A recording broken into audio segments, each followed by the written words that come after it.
welcome to the Grand Finals, game number 1 between Gaming Gladiators and Team Vitality. By looking at Edith here, it's been a while since we saw it, especially against the CC, but moving on.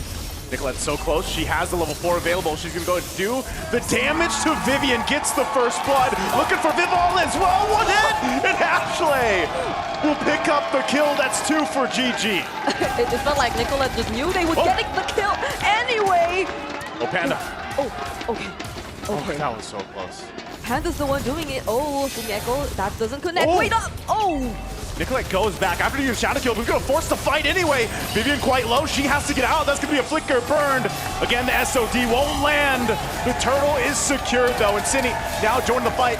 Going to force them back, trying to reinforce the team. Arya looking to jump in under the turret too. She gets tossed in the air with the onward. And she will fall, but it's still going to be a trade. And Ashley quite low herself. And Cindy gets a double. Looking for the triple. Forces the flicker out, but she'll get it over the wall anyway. Cindy comes in clutch for Team Vitality. They're gonna have to respect that Edith. But meanwhile, 1v1, Nicolette going for a shell. Might be able to get a solo kill for her, but flicker burn. And meanwhile, in the mid lane, they're gonna force Panda back. She's in trouble. Spear destruction will land, but she's not gonna follow through. She finally does to join the team. Ashley, though, will go in with wild chart on Shell. Shell's in trouble. They're gonna be trading the gold laners 1-for-1 so far.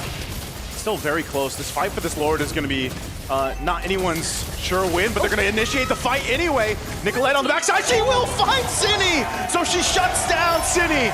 Still GG all alive. Vivian has to flicker out. Under the turret she goes. Vivol to follow, and GG. This is a clear sign to start up the Lord. Can Team Vitality do anything to stop them? I don't think so, but the push down bot from Shell. She'll go for the base turret.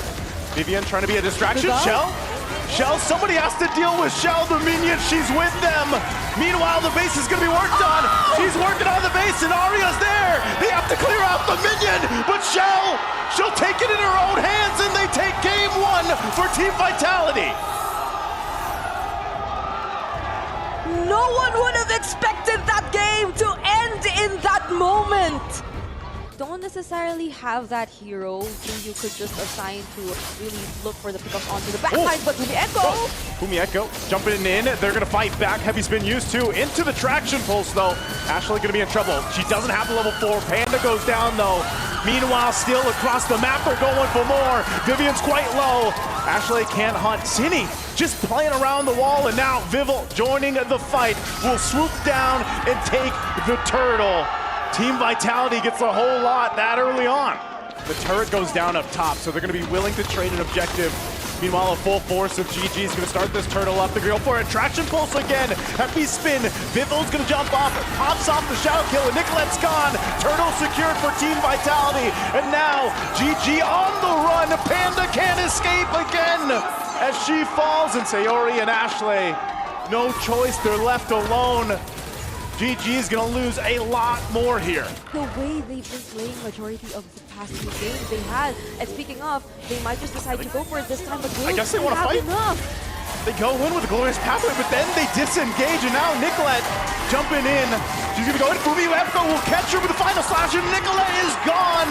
Meanwhile, Arya as well. Next up as Vivian finds a lockdown with a heavy spin.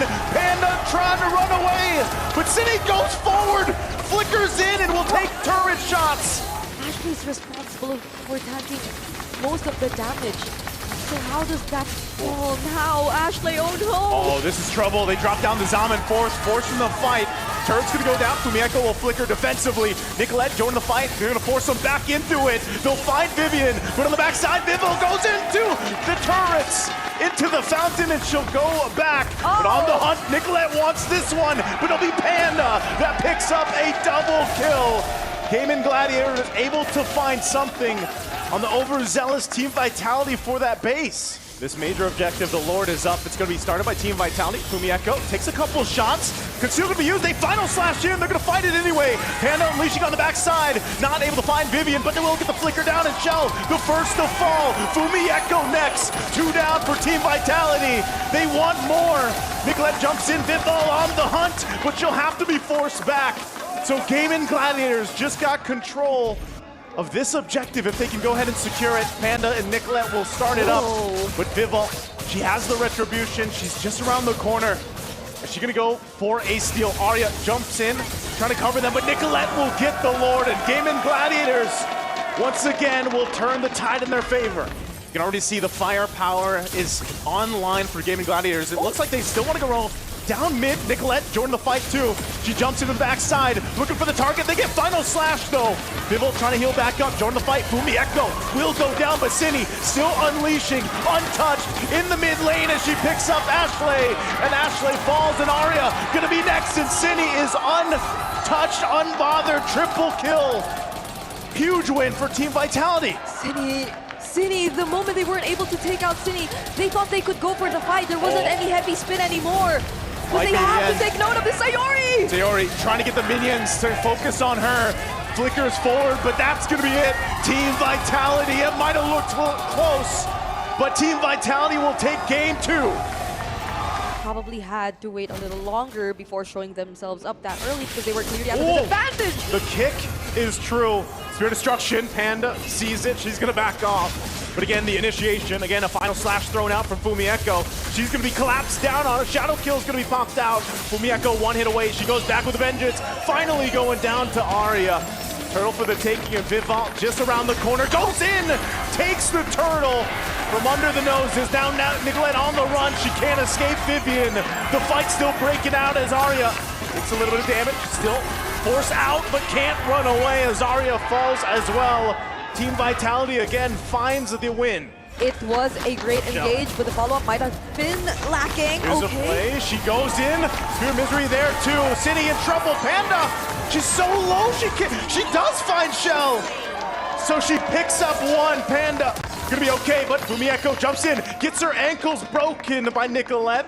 One crucial mistake from Nicolette could cost them the objective, could cost them the Lord.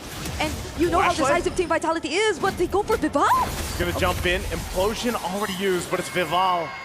Maybe not the target you want to be going for here. Waves are pushed in on the bottom side. Look at Nicolette, she's in trouble, will pick up a kill. And now she's just gonna push the turret down. GG has no choice but to respond. Spear Destruction gonna be used, and they force a fight as Arya goes down as well. They have setups, they have the implosion, they have the heavy spin, but they have to use it on the right targets. Vivian jumps in, goes in with the Way of the Dragon anyway. Implosion to respond. Immortality gonna be popped, and Panda flickers defensively, all fighting on the turret as the Fury of the Phoenix goes down, and they finally find Vivian, but Nicolette is gone as well as Arya. Team Vitality with a massive lead will just win the fight. Even if you try to think of other areas where they can come from, the other surprises they get up to, oh, there they go! They go in, they find the lockdown this time. Fumi Echo taken out of the picture. Could they turn it around? A Spirit Destruction goes forward, but then Shell still on the bottom side. She joins the fight. They're gonna be able to find Nicolette, and now Arya trouble. Flicker is on out, but Shell will find her. Cine getting the kill. 2 members down for Gaming Gladiators. And Team of Vitality will take that, and they'll go for the Lord. Gonna be able to find Cine. Pops the Winter Crown. Fury of the Phoenix, an Implosion too. The final slash keeps Ashley at bay. Another Winter Crown gonna be popped. Sayori's in trouble. She has her own Winter Crown. But now Panda, amidst 2, pops the Wind of Nature. Sayori goes down, and Panda versus Vivian. But Vivian gets the kill. And Nicolette on the run as well as Arya. Forced back to base. Nicolette cut off from the rest of the team. And Team Vitality might be able to just clean things up as Nicolette goes down. Shell and the rest of the team will make their way to base. Arya takes the hits from the spears as Vivol and Cine will make their way with Vivian, and they have the base in their eyes as they work on it, and there's not much that GG can do. It's now championship point for Team Vitality. Does hit that level 4, so now she's got the Circling Eagle. She has the Guiding Wind to help Panda. They're gonna go for an exchange, 2v2. Meanwhile, top, Arya's gone with the rough waves. Panda, oh, they get swept with the final slash from Vivian. So even with the 2v2, Team Vitality will still win that bottom. And Nicolette changed this gonna be joining the fight. She's gonna spawn out Vivian. She has the shadow kill. She'll pop that. Ashley trying to join the fight, but Vivian still gonna be able to survive. Nicolette can't pick up a kill. Could potentially look for a pickoff, but why does it feel like Team Vitality sends that? They might go this time. Cindy could be in trouble. She's locked down with a heavy spin. A Spear of Destruction's gonna be thrown out. Shell's gonna join the fight, but Sayori on the run, can't escape Fumi Echo. And now Arya next. Dark Wave into the Infernal Pursuit, but she's not tanky enough. Team Vitality again picks up a couple kills. You know, you get this kind of strength in the early game with Kadena. Whoa, Nicolette so low. She has to pop the shadow kill, but she can't escape it either way. Another pickup for Team Vitality. GG scrambling here on their side of the jungle. That wasn't a full combo. I mean, that was just the ultimate. The first kill and the ultimate. They've already cleared both tier 1 and tier 2s in the side lanes, and now might be their opportunity to clear even the mid lane. Oh, Arya so in trouble under the tier 2. City again unleashing, picks up a kill, and just not enough damage from the shadow kill from Nicolette. It's the same story every time. And it's so tough for Gaming Gladiators to find a win in these fights. This is gonna be tricky for Gaming. Again, courtesy of Fumi Echo, she's been pressuring that lane for a majority of this game for the past how many minutes since Team Vitality. It's not that they don't need her, it's more that they can just carry out whatever they wanted to do even without her. But then again, there's the curtain call. Could this be dangerous? Zinni doesn't find the warp waves that time, but they get another Purify out. Lord is making its way up top. GG, are they ready to defend here? 6,000 gold behind. This is gonna be crucial. Panda's positioning. She still has the Purify. Ashley already at half health and she's gone. As Show picks up the kill and Panda falls. 2 major members are down of GG, and Team Vitality sees the win in sight. A couple shots of Sayori Arya trying to keep it together, but another's gonna fall. They carried the weight of last year's loss. They turned pain into purpose and left no soul unconvinced of their reign. They're completely undefeated. Team Vitality. Nothing was granted and everything was earned. Let's give it up for our MWI 2025 champions, Team Vitality!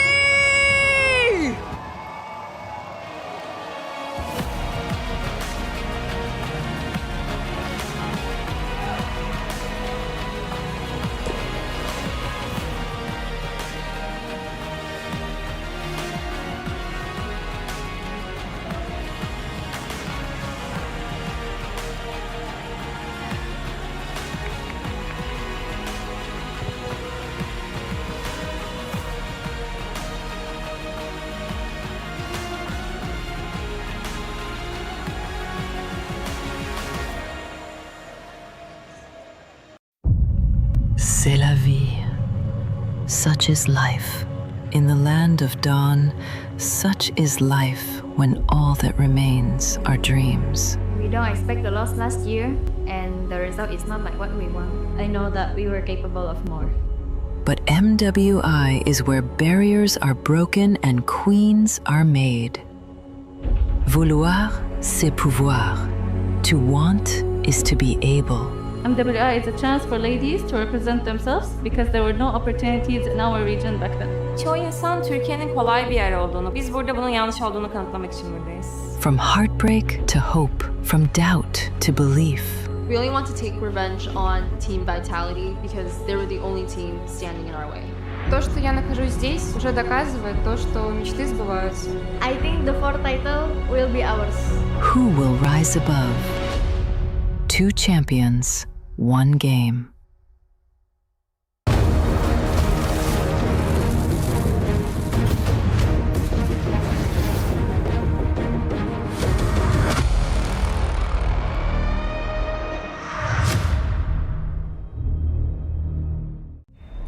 $75 مليون، 25 لعبة، أكثر من 200 نادي، وبطل واحد بس. بطولة الأندية هي جوهر منافسات كأس العالم للرياضات الإلكترونية. على مدار 7 أسابيع ترسل الأندية لاعبيها للمشاركة في المنافسات. كل ترتيب وكل فوز وكل صعود إلى منصة التتويج يمنح النادي نقاط. في نهاية الأسابيع السبعة تجمع النقاط ويتوج النادي الذي يتصدر الترتيب ب$7 ملايين إلى جانب لقب أفضل نادي للرياضات الإلكترونية في العالم. الأمر ما يتعلق بأن تكون الأفضل في لعبة واحدة، بل بأن تكون الأفضل في جميع الألعاب. العمق، التنوع، الثبات تحت الضغط. كاس واحد، بطولة واحدة، مين بيحسم اللقب؟ شاهد التاريخ يكتب في باريس خلال كأس العالم للرياضات الإلكترونية 2026.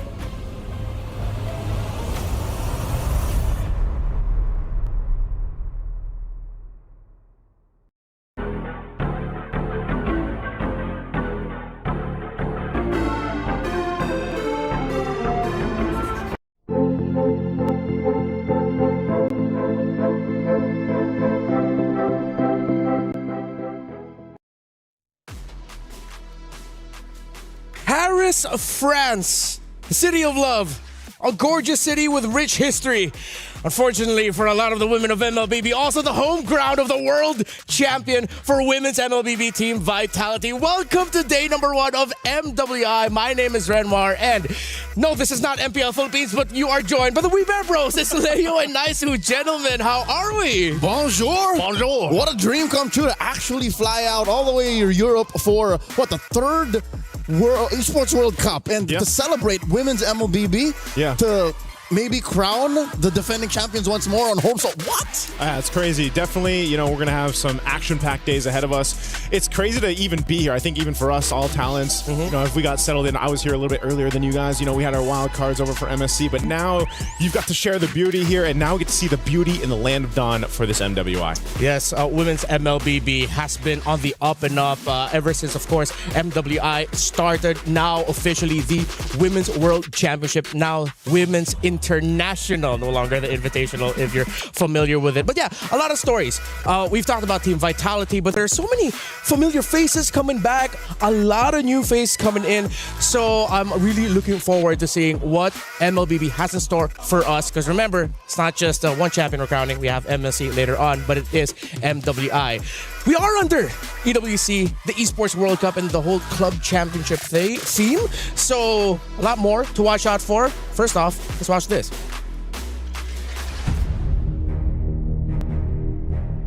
They turn pain into purpose and left no soul unconvinced of their reign. They're completely undefeated. Team of Vitality. Nothing was granted and everything was earned.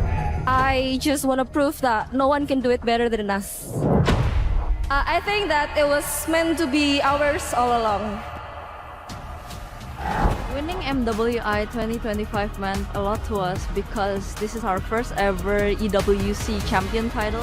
Meanwhile, the base is going to be worked on. She's working on the base and Arya's there. They have to clear out the minion, but she'll take it in her own hands and they We take didn't it. plan for a perfect run last year, but it just happened, so we kept going. The triple forces the flicker out, but she'll get it over the wall anyway. I feel like I have conquered the world in Mobile Legends Women. After that, we went to Paris. I actually feel a little bit pressured because we are playing at the home ground of Team Vitality.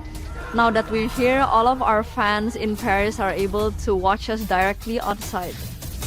Defending it again is the biggest challenge because there are more eyes on us. It has always been our nature to win every tournament there is, but what changed is going into this year's EWC, we have more motivation to get the back-to-back title. I feel confident this time. I know that everyone wants the MWI title, but I will not let it happen. I will always be hungry for the title. If you call us the final queen, we will take it. To all teams, give us an intense game. Don't make us sleepy. Play is in our DNA. Whenever we let it out, it becomes our superpower. Now imagine an entire city being built to supercharge it. Kadir City, powered by Play. It's crazy to say that Indonesia's most dominant MLBB team is at home court here in Paris. Nice to last year you got to cast the grand finals. Yeah. Lay it down. How terrifying is Team Vitality? Man, they're terrifying. Again, you know, these are the queens of MLBB. They've won so many championships. They've accomplished so many things. And you heard it from Vivian and the rest of the squad there herself. You know, please give us a good game. Give us good matchups so they're not sleepy, right? They want this competition. And I would say over the years, they've definitely caught up. Other teams have started to catch up to Team Vitality. And just to put it into perspective, for the better part of the past decade, more than half a decade, even under different banners, this squad, Team Vitality, has been dominating and winning every single tournament they've touched. Yep. And they are the favorites to win $150,000 by the end of this all. It seems like the question for a lot of the people following the women's scene is who is going to be meeting Team Vitality in the grand finals? Because of course, remember at the very first EWC, it was a shocking result. Team Vitality then got swept by Smart Omega Empress, now fighting under the banner of Na'Vi. A lot of people are throwing in their names as a potential second best. But yeah, there's so many more teams to watch out for. By the way, we have a interesting format this time around. You have the breakout stage and then of course the knockout stage. The breakout stage, it's 2 groups of 8. You have the teams all split up, and then it's very similar to our MSC format. Long and short of it, you win 2 best of 3s, you move on to the next stage. You lose 2 best of 3s, you're out.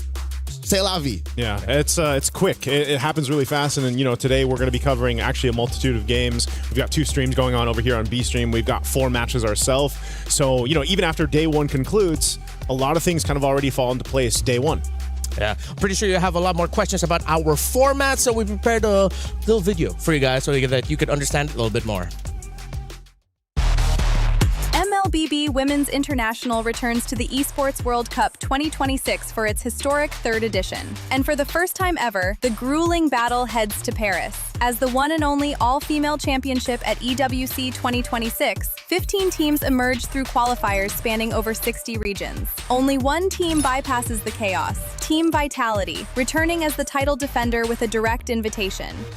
16 elite teams will fight for a staggering $500,000 prize pool, one of the largest in women's esports history. MWI features 2 brutal stages, the group stage and the knockout stage. In the group stage, 2 groups of 8 are each locked in a double elimination showdown. To survive, teams must secure 2 series wins to claw their way into the knockout stage. One loss drops you straight into the lower bracket, where every match is crucial for survival. Lose again, and your tournament life is over. 8 teams will be eliminated. Only the top 4 from each group will advance to the knockout stage. In the knockout stage, the stakes escalate with every single step. Teams start in a best-of-3 quarterfinal before advancing to an unforgiving best-of-5 semifinal. Teams who fall short of the grand finals will be granted the opportunity for a podium finish in the 3rd-place match. Finally, the top 2 teams battling for the title in the best-of-7 grand finals. In this single elimination format, every match is do or die. On the world stage where dreams are shattered and history is made, a monumental $500,000 prize pool and crucial club championship points are on the line. But only one team will rise above. In the first of 2 MLBB championships at EWC, who will be crowned the queens of MLBB? 2 champions, 1 game. This is MWI at EWC 2026.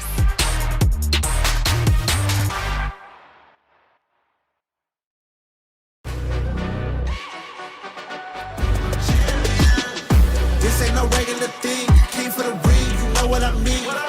You see my name in the lights, better get right, I'm champion.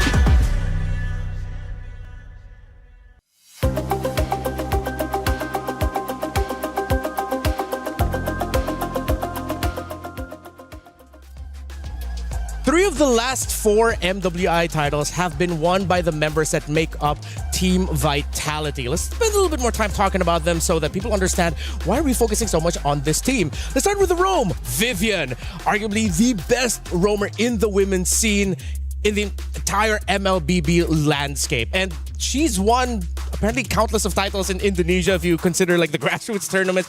Woman keeps winning. Yep. She is a stick of dynamite in a world of just ordnance. You know what I mean? Because the MLBB has just been on the rise for the past, half a decade. Yeah. You do that consistently enough, and you lead a squad through the difficult world of women's MLBB. That's what Vivian did. Yeah, she's named. We got a name for her last. The Mother of Tanks. Mother of Tanks, and there's a reason exactly for that. And she's phenomenal to watch, and she's going to definitely be a player to watch throughout this whole tournament, of course, and the rest of Team Vitality. Now, this is the group split, right? We've got Group A and B. All these 16 teams that have made it. 15 fought through their, the trenches, and that's the thing I think we have to point out too. A lot of our viewers out there for MWI didn't get a chance to catch up with everyone, on their road here to EWC in Paris. And they've all had crazy journeys leading up to this point. It's hard to follow a world full of up-and-coming talents, and I think that's something that we didn't mention in the lead up to this discussion. It's 15 teams plus an invite, right? Yep. There's a lot of changes in the past year since Vitality's win in Riyadh. Yeah, there's going to be a lot of familiar names if you've been following the women's scene of MLBB all throughout the day. Some fighting now under different banners. But let's look at today's schedule. First, the top 2 matches you see, those are the ones featuring in Group A. Get Team Ray Young and Aurora Gaming and Virtus Pro versus Twisted Minds. That's where we're going to be seeing a little bit of an org switch up. We'll explain a little bit more about that later. Of course, Navi and Galaxy Phoenix, then Falcon Daisies against Team Falcons Mena. Different kinds of Falcons, by the way, something to note of. Is there a match that you're looking for specifically here first? Mine's definitely going to be match number 3. I want to see if Navi PH specifically can kind of make it work the way we saw them when you mentioned, was it 3 years ago, MWI? I know it's, we have 3 of those members now on Navi PH. It's a little bit of a mix-up, but that's been the case of a lot of the teams for MWI. They are, like you mentioned, Redmar, there's going to be some familiar faces, some org swaps happened here, but there's so much experience for these ladies. I think that's the big thing, especially the ones that have been on the international stage and what they can bring to some of the newer up-and-coming members of these teams. As for me, I'm all about the flight of the Falcon. Falcons? Yeah. Okay. It's the Burmese versus the Egyptian squad. Both of these teams boast of experienced athletes, veterans of MLBB esports, and the fact that Ira joined Falcon Daisies, a Filipino import. I think that's the shot in the arm that the Burmese needs to get one over, obviously a veteran of MENA. Yeah, some great matches that you mentioned, but we also have our story of the day later on. We're going to be watching the little switch-up between Virtus Pro and Twisted Minds. The current members of Virtus Pro, a lot of them, were former players of Twisted Minds last year, while the current members of Twisted Minds were former players for Virtus Pro. That's why that's going to be our story of the day, and we're going to be explaining a little bit more about that later on. But if this is your first time watching MLBB, our women's scene, get ready. They are excited to show the world yet again why they deserve our attention and our focus. We are in the home ground of Team Vitality. And now the question is, will they be able to defend their throne? A lot of people say yes, but the world looks tougher. We've been mentioning it all throughout. So many new names, other regions. They've increased the difficulty to qualify here. A lot of them had to go through like best of sevens, full max series just to make it here to EWC MWI. Not to mention, this is mostly outside, but in-game, we are going into uncharted territory. A medium-sized patch just dropped with no major tournament to cover it since last weekend's wildcard. So nobody knows exactly what the game looks like except these athletes, and they're ready to put on a show today. And that's a point too. Like we saw last year in the previous MWIs, even what you saw in Wildcard could vary. It could be different, right, for MWI. There's their own meta for MWI and the ladies playing here. Yep, quick flashback, a throwback to 2025. The bridge between the wildcard where Zetian and Yi Sun Shin was a thing. Wildcard, and then MWI, the ladies just like, nope, we're not doing that. We're not doing it. It carried over to the MSC.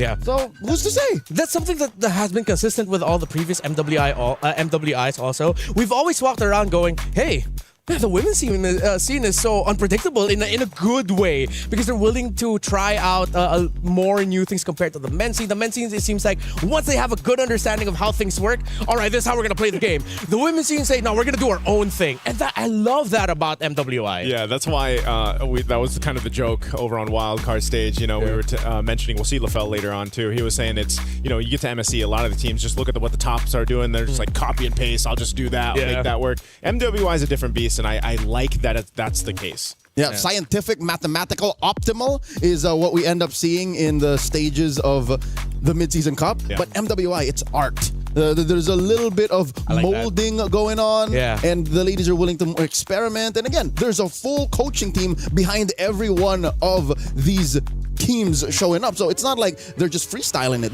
There is a rhyme and reason. Yeah, it's something that you could put up in the Louvre and appreciate. While the men's scene is a little bit more, I don't know, get studied at the University of Paris, maybe?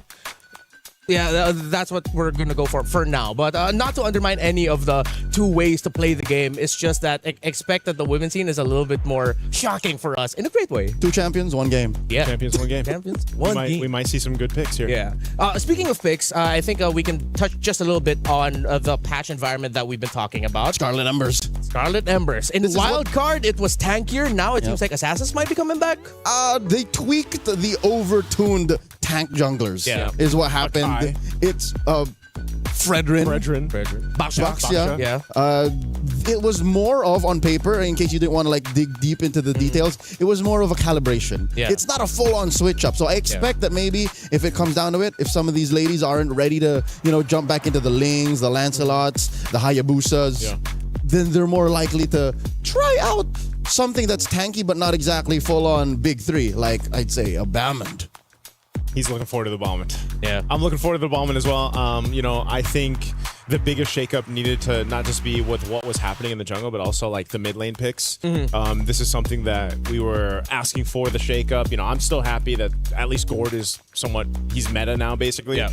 But still, I think there's a very narrow option case for the mid lane right now, and that's why I always do look forward. I even said this in the wild card, now also for MWI, it's where it's like these teams have very distinct personalities and play styles when it comes to what they bring to the table. Some teams, like Team Vitality, they'll find something that really works, and until someone stops it, they don't really need to change it, Yeah. And then you have other teams that are a little more, free on the draft and what they want to bring to the table. And sometimes that kind of chaos to it is what could potentially give them an upper hand. Now, big difference, obviously, from wildcards, we had a bunch of best of 1s. Yeah. Now, at least you have the best of 3s that we're going to go through. Yeah, right out of the gate. Yeah, right out of the gate. Yeah, we're going to be seeing a lot of best of 3s. There's not a lot of room, but I think there is still a good amount because you do at least have a second life here in the group stage where if you lose one, at least just don't lose the other one. Then you're fine. You can afford to lose one match, just not both, or as Leo said, you are out. So with the changes to Baxia, Fredrin, Akai, they are now slower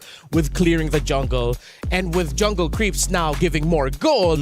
That's why it seems like behind the scenes, a lot of people are saying Assassins are back. If you can get your gold faster, you get your items faster. It just works well for damage. Assassins are back. So what are we thinking? Like, is it still the same?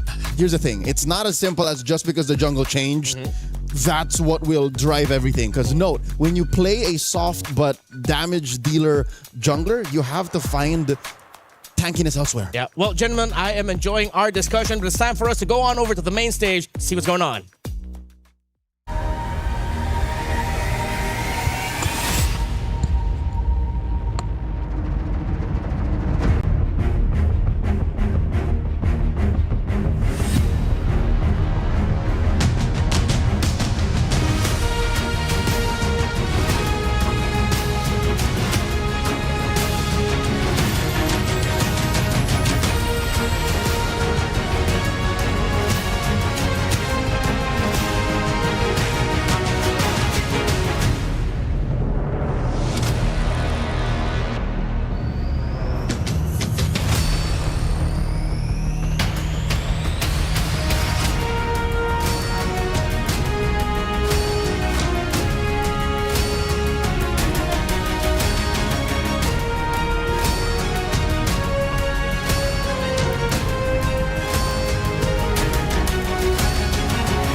Legacies aren't inherited, they're built. One match, one win, one impossible comeback at a time. Nothing is granted. Everything is earned. The Esports World Cup has landed here in Paris, the city of love. And this time, for the love of Mobile Legends Bang Bang. 2 champions, 1 game. Welcome to Mobile Legends Bang Bang Women's International, where we have gathered 16 of the strongest female MLBB teams, where they converge here in Paris to make history and rise above. And of course, all of these 16 teams are the queens of their regions. And here at the Esports World Cup, you know that means they are about to be fighting for a lot. $500,000, ladies and gentlemen, is up for grabs. And of course, the glory of being considered the best women's MLBB team in the world. Of course, right here on the trophy stand, we do not have the trophy yet, as last year's champions, Team Vitality, will be bringing out the trophy later on. But in the end, there can only be one champion. Damascus, what help us to those who fall short? Rob, 16 teams are going to fight for that title, but of course 15 will be eliminated throughout the next few days, and every single eliminated team must go through the grueling process of destroying their key right here at the Key Crusher. And let me be real, sometimes it gets kind of loud because you can hear these keys popping just like the player's dream. Without further ado, it is time to welcome our 16 teams for this weekend's event, and let's see who will get that big title.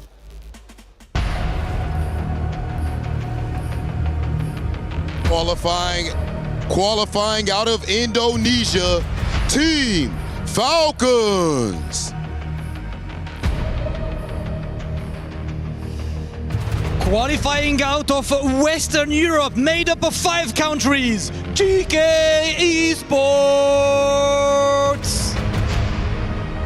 Qualifying out of North America, GG Esports. And joining all the way from Mongolia, Aurora Gaming.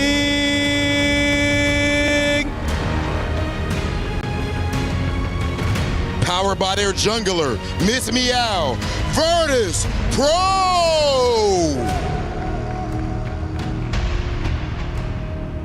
Last year's rookie come back with a lot of experience, all the way from Turkey, Foot Esports.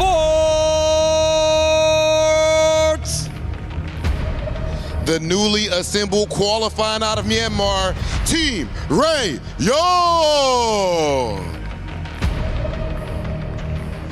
And the new representative all the way from China, Seda.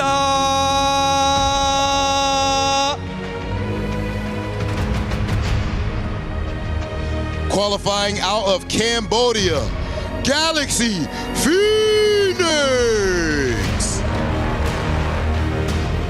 The 2024 champs are coming up with an updated roster in Shares of Redemption, representing the Philippines, Navi.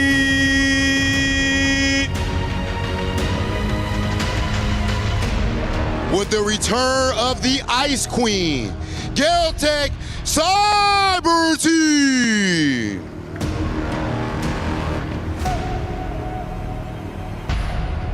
Brazil's alliance looking to put South America on the map, MIBR Los.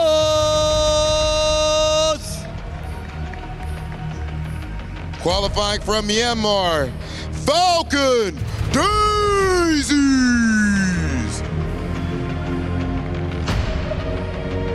And with a more experienced roster looking to put Mekong on the map, Twisted Minds.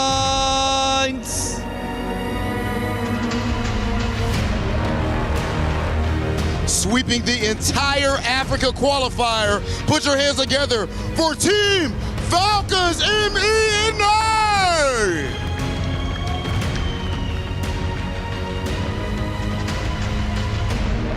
And now it is time to welcome the champions, the title holders. Make some noise for Team Vitality!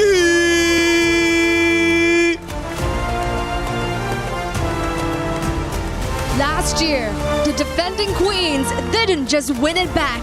They went undefeated. A perfect run. The golden road. This year, the target is on their back, heavier than ever before.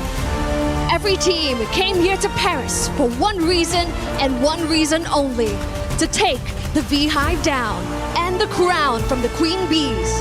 But here in Paris, this is the home ground of the organization. Pride is on the line.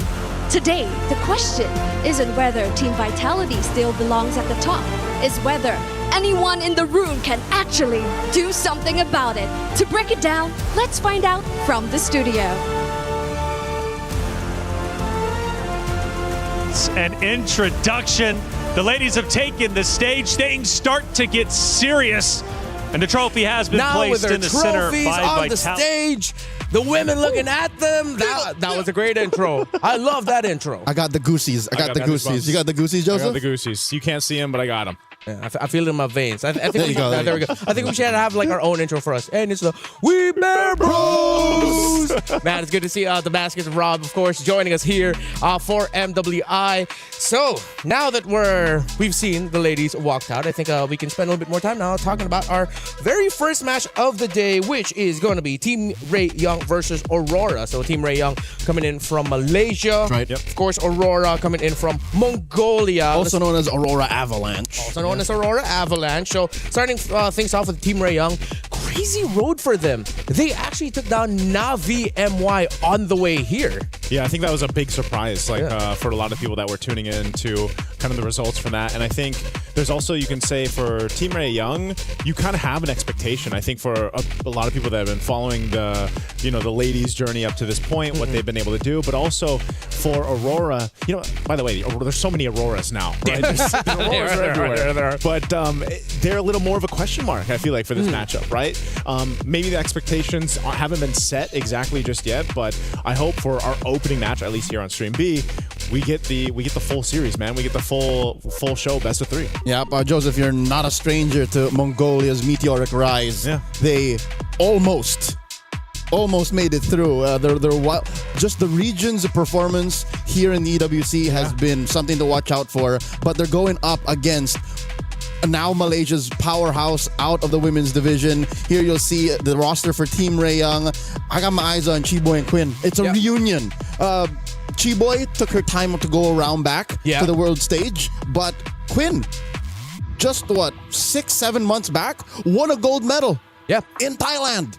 Gold medalist for the Southeast Asian Games for Team Malaysia that took down Team Philippines in a surprising end to best of 7 series. That was an emphatic win for the Malaysians. And yes, Keyboy and Quinn are back, returning to MWI since 2024. And when they were with Gaming Gladiators Homegirls, they were the duo to watch on that team. But now, Keyboy and Quinn, they have to lead mix of veterans and rookies in the women's scene in Malaysia that now they really have to take a leadership role of leading Team Ray Young. Yeah, I think that's the case, though, right? That's gonna be one of the stories or main points for a lot of the women's teams out here. As we also take a look at the team roster for Aurora Gaming, is this mix of veterancy, the mix of experience that some of these ladies have had on the various tournaments or when representing their countries, and some players who also are from different countries and now they're playing on teams from other regions, right? That's the case too. And so you have to find this kind of mix between veterancy, but also the newcomers, kind of ambition to make things happen in these games. Even roll, there's a switch up. Anu just recently moved on from her original role, and they're taking the time to work it through because even their climb towards the qualification was deep. If I'm not mistaken, they went through a slobber knocker. Yes. Aurora Avalanche went all the way, and it came down to one final game for them to book their ticket to Paris. And here's the thing. If you've watched Mongolian MLBB, you know that they are purveyors of the download game. Yeah. So here they can afford a download game. They can afford a download series. But I don't think that's something you want to give over to Team Ray Young. Yeah, with Team Ray Young, of course, we discussed Chiboy and Quinn like being the leaders there. If they are going to continue the DNA of Mongolians downloading, I agree with you. It's going to be risky. Punished. They're going to have to get out of the gate, ride out, be aggressive, show that you can set the tempo against a team that has experience on this stage. But you mentioned the transition from EXP to jungle for Anu. I think this is going to be where they're going to need to start showing off some dominance here. If they get bullied in the jungle, this is going to be a quick 2-0. That seems to be the case with a lot of the even before we had the patch, but now more so the patch, and what we saw in the wild cards is some teams, if they are putting that pressure on the junglers early on, it could be a problem, right? If you fall too far behind in the jungle early on, the rest of your team kind of has to help you get to that point. And that's why, again, those tank junglers were so good to a point where it's like, okay, I'm at least sturdy enough, so if I deal with some pressure, it's fine. Plus that change that happened with the Retribution, where, you know, it does a little more damage, kind of helps with getting things pressured on your early buffs, and that's why we saw even the rotation change a bit, you know, into the jungle. So that's one thing I guess my lens is going to be looking at here for this year's MWI, because it is very different. And I know there's some people out there that might just be tuning in, right? From MWI to MWI. Maybe they didn't catch all the qualifiers up to this point, and the game has changed, and these ladies will be showing us exactly how they want to play that game. Yeah, earlier we were touching on the patch and the hotfix. Now you're going to be seeing a more visual representation of it, of course, with the nerf to tank jungle, as we did janglers. Those janglers. The janglers. A little bit of my Filipino came out there. Excuse me. I think I agree with Leo where it's not just rush right away onto tank jungle era over. I think there's just this just means there's more room for creativity. Yep. It's less about it literally being nerfed or taken out of the system. It's more, the role is just more fragile now. Yeah. If you want to play tank junglers, you have to understand what every single motion will lead to. It's a butterfly effect. Yeah. If you play assassin, you have the potential to run away and snowball. That's the thing. In the past month of high-level competitive MLBB, we've missed the concept of a snowball. It's always been inevitability. Yeah. Surely we will farm out what you're doing and then get our gold laner to just run amok. Here, we don't know what we're going to see just yet. Yeah, I would like to see a Ling, man. I know we actually had this discussion previously, even back in the wild card. Some of us wanted to see some of these assassin junglers pop up. Ling would be, I think, one of the junglers to come through. Maybe even a Lancelot again. I know he had his time. Nolan was there. And hell, you even saw that. Buffs on the list was for Mincetar. When was the last time we saw Mincetar? You know, and he has gone in the gold lane. There's been history of that. Will we potentially see Mincetar or any other of these heroes that can find their footing in the meta now? Yeah, this is one of those scenarios where you feel like our great and gracious developer Muton seems to be leaning us, pushing us or nudging us a little bit towards a certain way, because you buff Mincetar in a realm where you nerf the tank jungler so that it gives more room for the assassins with a lot of dashes to come back. I feel like someone's going to be crazy enough to try and bring Mincetar, man. And yes, as creative and as direct as their changes show, I feel like we're being pulled in two different directions. Like, okay, go, Mincetar, try it. But also, Mincetar's shields. Guess who else got recently adjusted? Who? Esmeralda. So you know what I mean? He's like, where do you want me to go? Yeah. That's kind of how it feels. Yeah, I think that's the dance we're going to see in the draft. That's how it's going to feel like. That's why I play Bowman. Can we get that one more time? I just spin. I can't spin. This is, go. I'm physically incapable. You're not able to spin. Yeah. But even then, like, Sweeping there's Cyclone. Sweeping Cyclone. Spin to win, man. You know. Hopefully we actually end up seeing that again. I think there's a case for. It's what won Falcons main at the group stage. That's true. That's true. Almond of all man, that takes me back, and it feels like it was just yesterday. Gotta give Boyd a hug. Last week and a half, yeah. Yeah, it was like a week and a half or 2 weeks. A week and a half, 2 weeks ago. I lose track of time out here. Yeah, time difference. You know, the sun stays up till like 10 p.m. By the way. That's true. So it is quite jarring. But speaking of time, in just a bit, we're going to be seeing the two teams going up against one another. Team Raya and Aurora going up onto the stage. I think we can discuss the patch just a little bit more, because I want to get your feel for, like, give me a hero that a lot of people aren't expecting, but you feel like strongly in your soul, in your DNA, maybe. I don't know, that might come out. One hero. You want to try this? One hero. Okay. We name it. Okay. Wait. At the same time. At the same time. One hero. Are you ready? Okay. Wait. You have a hero in your head? All right, I do. Do you? Yes. All right. Un, deux, trois, Lucas. How do we say Everything was different. What did you say? Heroes? Barats. But we already kind of saw him in like he also got brought up in the wild card. He did pop up in the wild card though. Twice? Yes. Yeah. There you go. And he's not part of the big three. So he might be that one last tank jungler that goes like, we win. It's weak because it's two dudes. That's true. Okay, who did you say? Lucas. That's what I was about to say. As a jungler.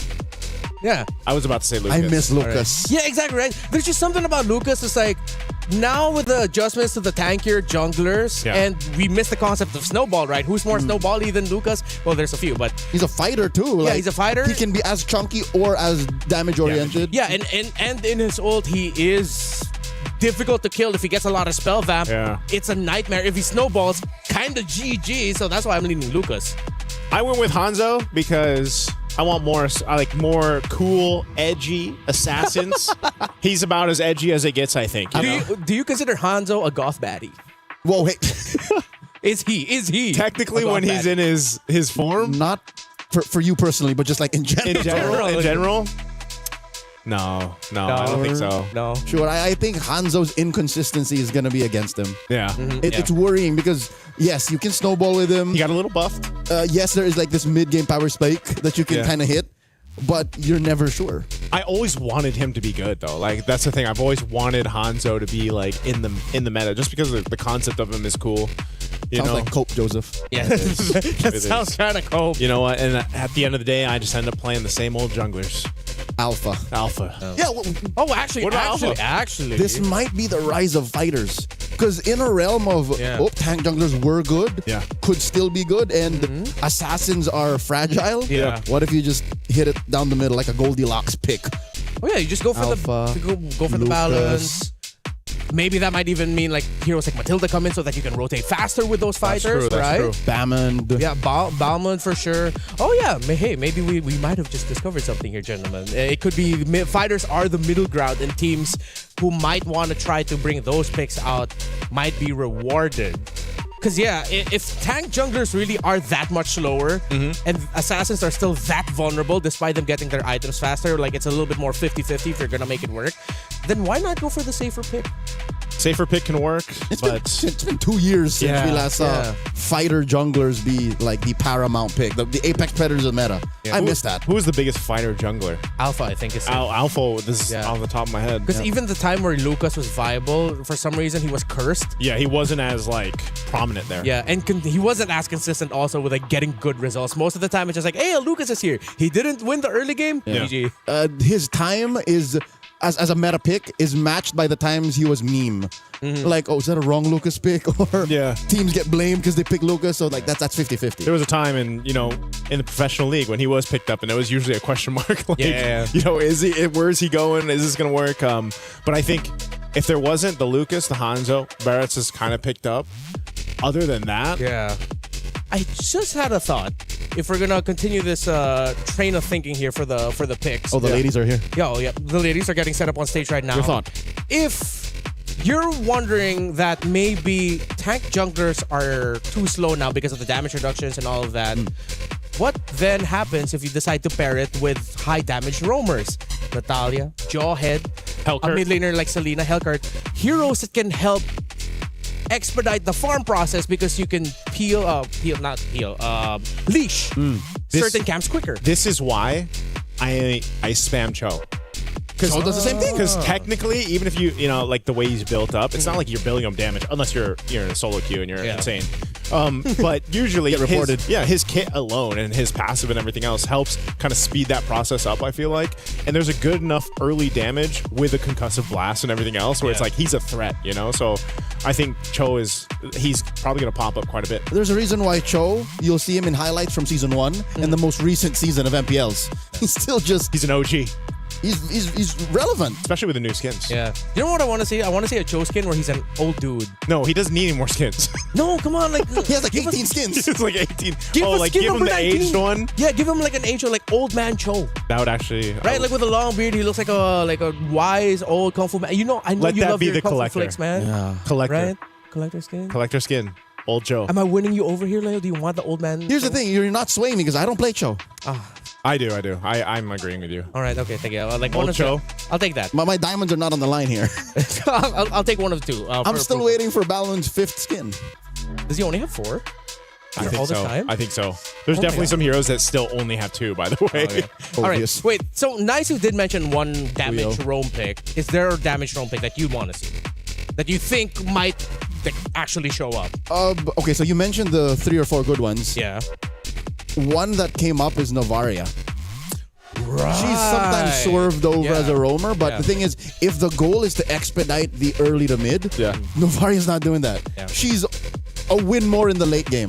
Yeah. Because imagine you get a team past the 15-minute mark and they have a roam Novaria, you're not winning anything. you're not even crossing over to see what's in the bush when you're taking the Lord. Yeah, because vision is just not yours. You're just dead. Yeah. So that's where I'm going, but I don't know. That's the thing. Because of the Scarlet Embers update, I don't know if the game is slow enough to do that. Because we might even see like 9-minute games today. That's what I was going to say too. Yeah. I think Wildcard was enough to go ahead and prove just how fast games can be. What was our longest then? I think it was 25-ish minutes. 27 or so. Yeah, and then the fastest was 9. Like 9 minutes. So, and the average was probably around 13, 14 still, around that level. So those are from, equally matched teams when it comes to skill. Yeah. Experience, but maybe that counts too. Maybe, and that can be something we consider here, because some teams, like again, Team Vitality, Na'Vi, Team Ray Young, they come from very developed scenes. Yeah. Compare that to up and comers. That might be where they want to leverage the patch. Yeah. So then we go back to what we talked about when it comes to MWI and the unexpected nature of the picks that might show up here. Expect teams to come in with a little bit more packed lunch. Something that it's life is like a box of packed lunch. You never know what you're going to get. I think that's how the quote goes. Is that the quote? Like that. Yeah. You take a bite of the croissant and you don't know what's in it. Yeah. It could have filling or not. Can people wait? Is it like sacrilegious to put filling into croissant? Okay, today I confirmed the pronunciation. No. He did such a pastry. I was next to him. Yeah, I did not. He was behind me. Yeah, but I did not know the rules on how it's made. Yes. Yeah. The rules on how it's made, and then you'd be surprised at how different. What is it? Pan au chocolat can be too. Yeah. Like what it's called in different areas. Chocolatine. Chocolatine. From the north and the south of France. Why is it, or how is it that when we start talking about food, suddenly, after waiting for so long, we finally are about to get into the draft? So thank you. I'm glad. I'm pretty sure Team Ray Young and Aurora are excited to go into this. What I'm looking forward to is for our questions to be answered. Are we going to get the utility? Are we going to get the assassins? Who are we going to get in terms of the picks? Or somewhere in between. Fighter. In between. Are we going to meet right there in the middle? Give us the fighters. You know what's funny? Because of all the adjustments, this means I think we might be seeing less Gord. You know There's what? something about with the more dangerous nature of the picks available. Hey. That it seems like, why would you want to pick Gord here? Live on the edge, man. That's that. If I know I've said this a couple times on our broadcast over at home. Athletic flicker. I know Brigida mentioned it on wildcards. Yeah. It came from the concept of being a vulnerable mage in the mid lane against the assassin meta and just being athletic enough to survive with a flicker. So as Gordman, go, no matter how dangerous it seems, just pick it. Just pick it. And at that time, when it was happening, I was always up against Lancelots. And then other players started doing that. And I was like, you know what? That's the athletic flicker, man. I'll just be better. Yeah. Because of during that fighter meta, I remember there was one pick that came up. Again, it benefited that pick because he got some really good adjustments. Leo, how do you feel about your Bane potentially showing up today? Okay, I did not want to jinx it by putting the cope on air. Yeah, that's why I was wondering, how come he's not mentioning Bane yet? But here's the thing. I am self-aware. I know that Bane is a very specific kind of hero. And the fact that we don't even know where on the spectrum of assassins and the tank junglers we are is the reason why I'm not holding my breath. The reason why I'm not putting it out in the universe, manifesting the appearance of my one true love in the land of Don Bane. So, again, we don't know how fast games are. And Bane is almost useless in the first 4 minutes. He had his moment, though. That's true, yeah. He had his moment when he was built up magic. In the hands of, certain Khmer athletes or imported to the Cambodian region athletes, sure. But we've been doing this a while, man. I know not to ask for something that I know I'm not going to get. Hey, you know what? That was me for many, many seasons. And it slowly, surely happened. I think Leo's kind of switched camps, though, man. He's gone from the Bane over to now the Ballman, That's right? So, no, but here's the thing. How often do we see Ballman either? I think you average it every year. Ballman and Bane show up about the same time. It's probably like Same half amount. a dozen or less. Yeah. Or maybe a dozen. Let's give it a dozen. So that's where I stand, Ranmar. That's the lore as to why you don't see the 4-letter word come out of my mouth as often. All right. Bane. I'm expecting a little, maybe slight little moan from you if ever Bane does show up. It'll be more than a moan. I'm going to holler. I'm going to holler. You are going to be what you sound like when we have a really good dessert in the talent lounge. Yes. Oui. All right. So I brought up the match that Aurora had in their qualifiers in the grand finals against Onyx Mongolia. As mentioned, they did go all the way best of 7. It seems like just going through their draft is just very reflective of the times because of the meta that we were in with the Leomord, Suyo. So it seems like when it comes to playing through the expected route, Aurora can do that. Yeah, this was about 2 months back. Yeah, 2 months back. And oh yeah, that was the meta for quite some time. So the question is, what kind of surprises do they have?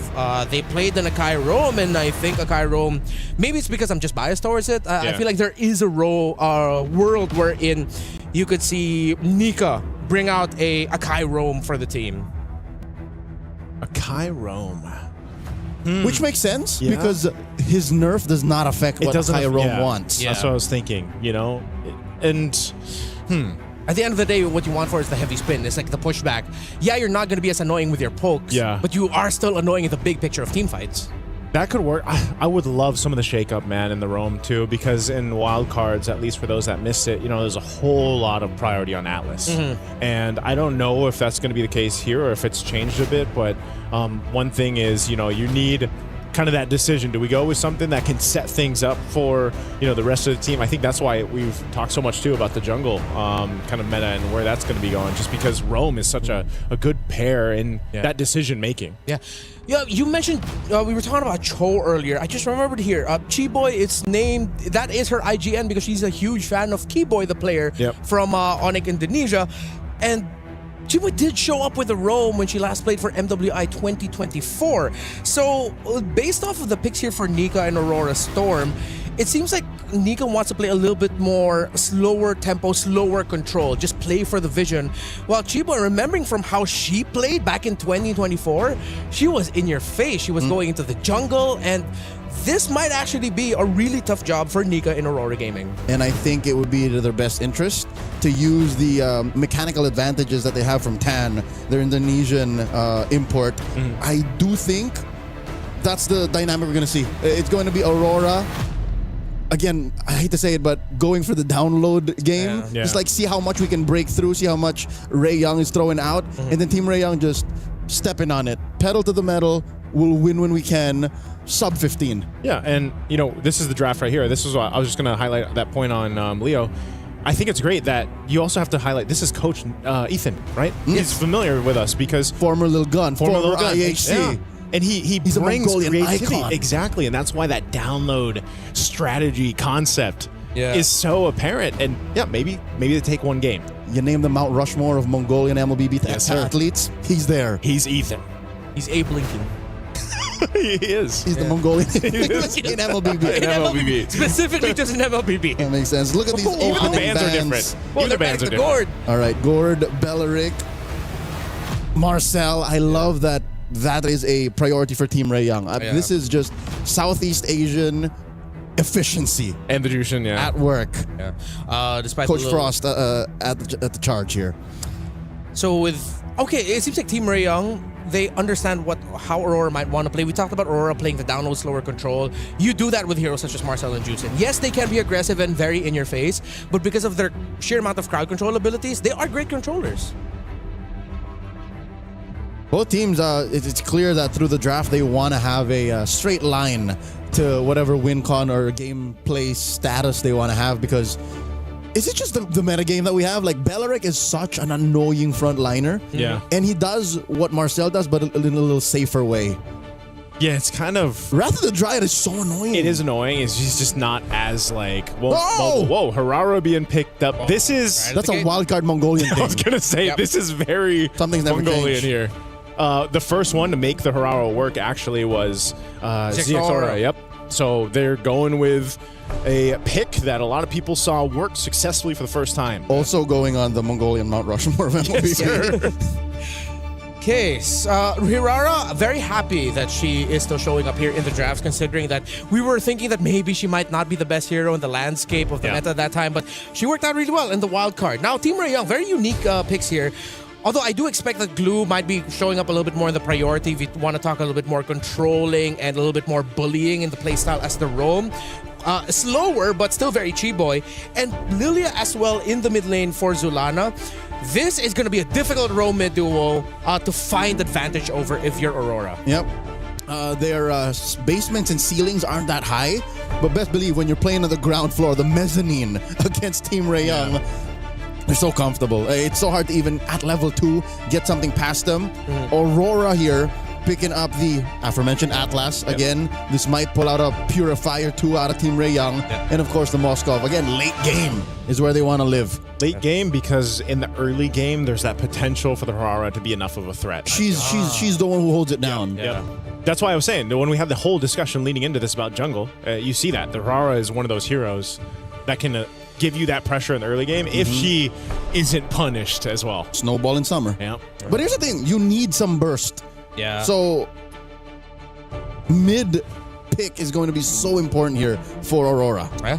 If ever you cannot find a mid laner that might not slot in safely enough or well enough for your burst, then they're going to have to pull off the second idea, which is get your burst through the EXP lane and play damage through there. But now with an Alice, yeah, the Team Ray Young, their first 3 picks really screams veterancy and their confidence that they can outsmart Aurora. It's first 2 or 3 move opener checkmate. Yeah.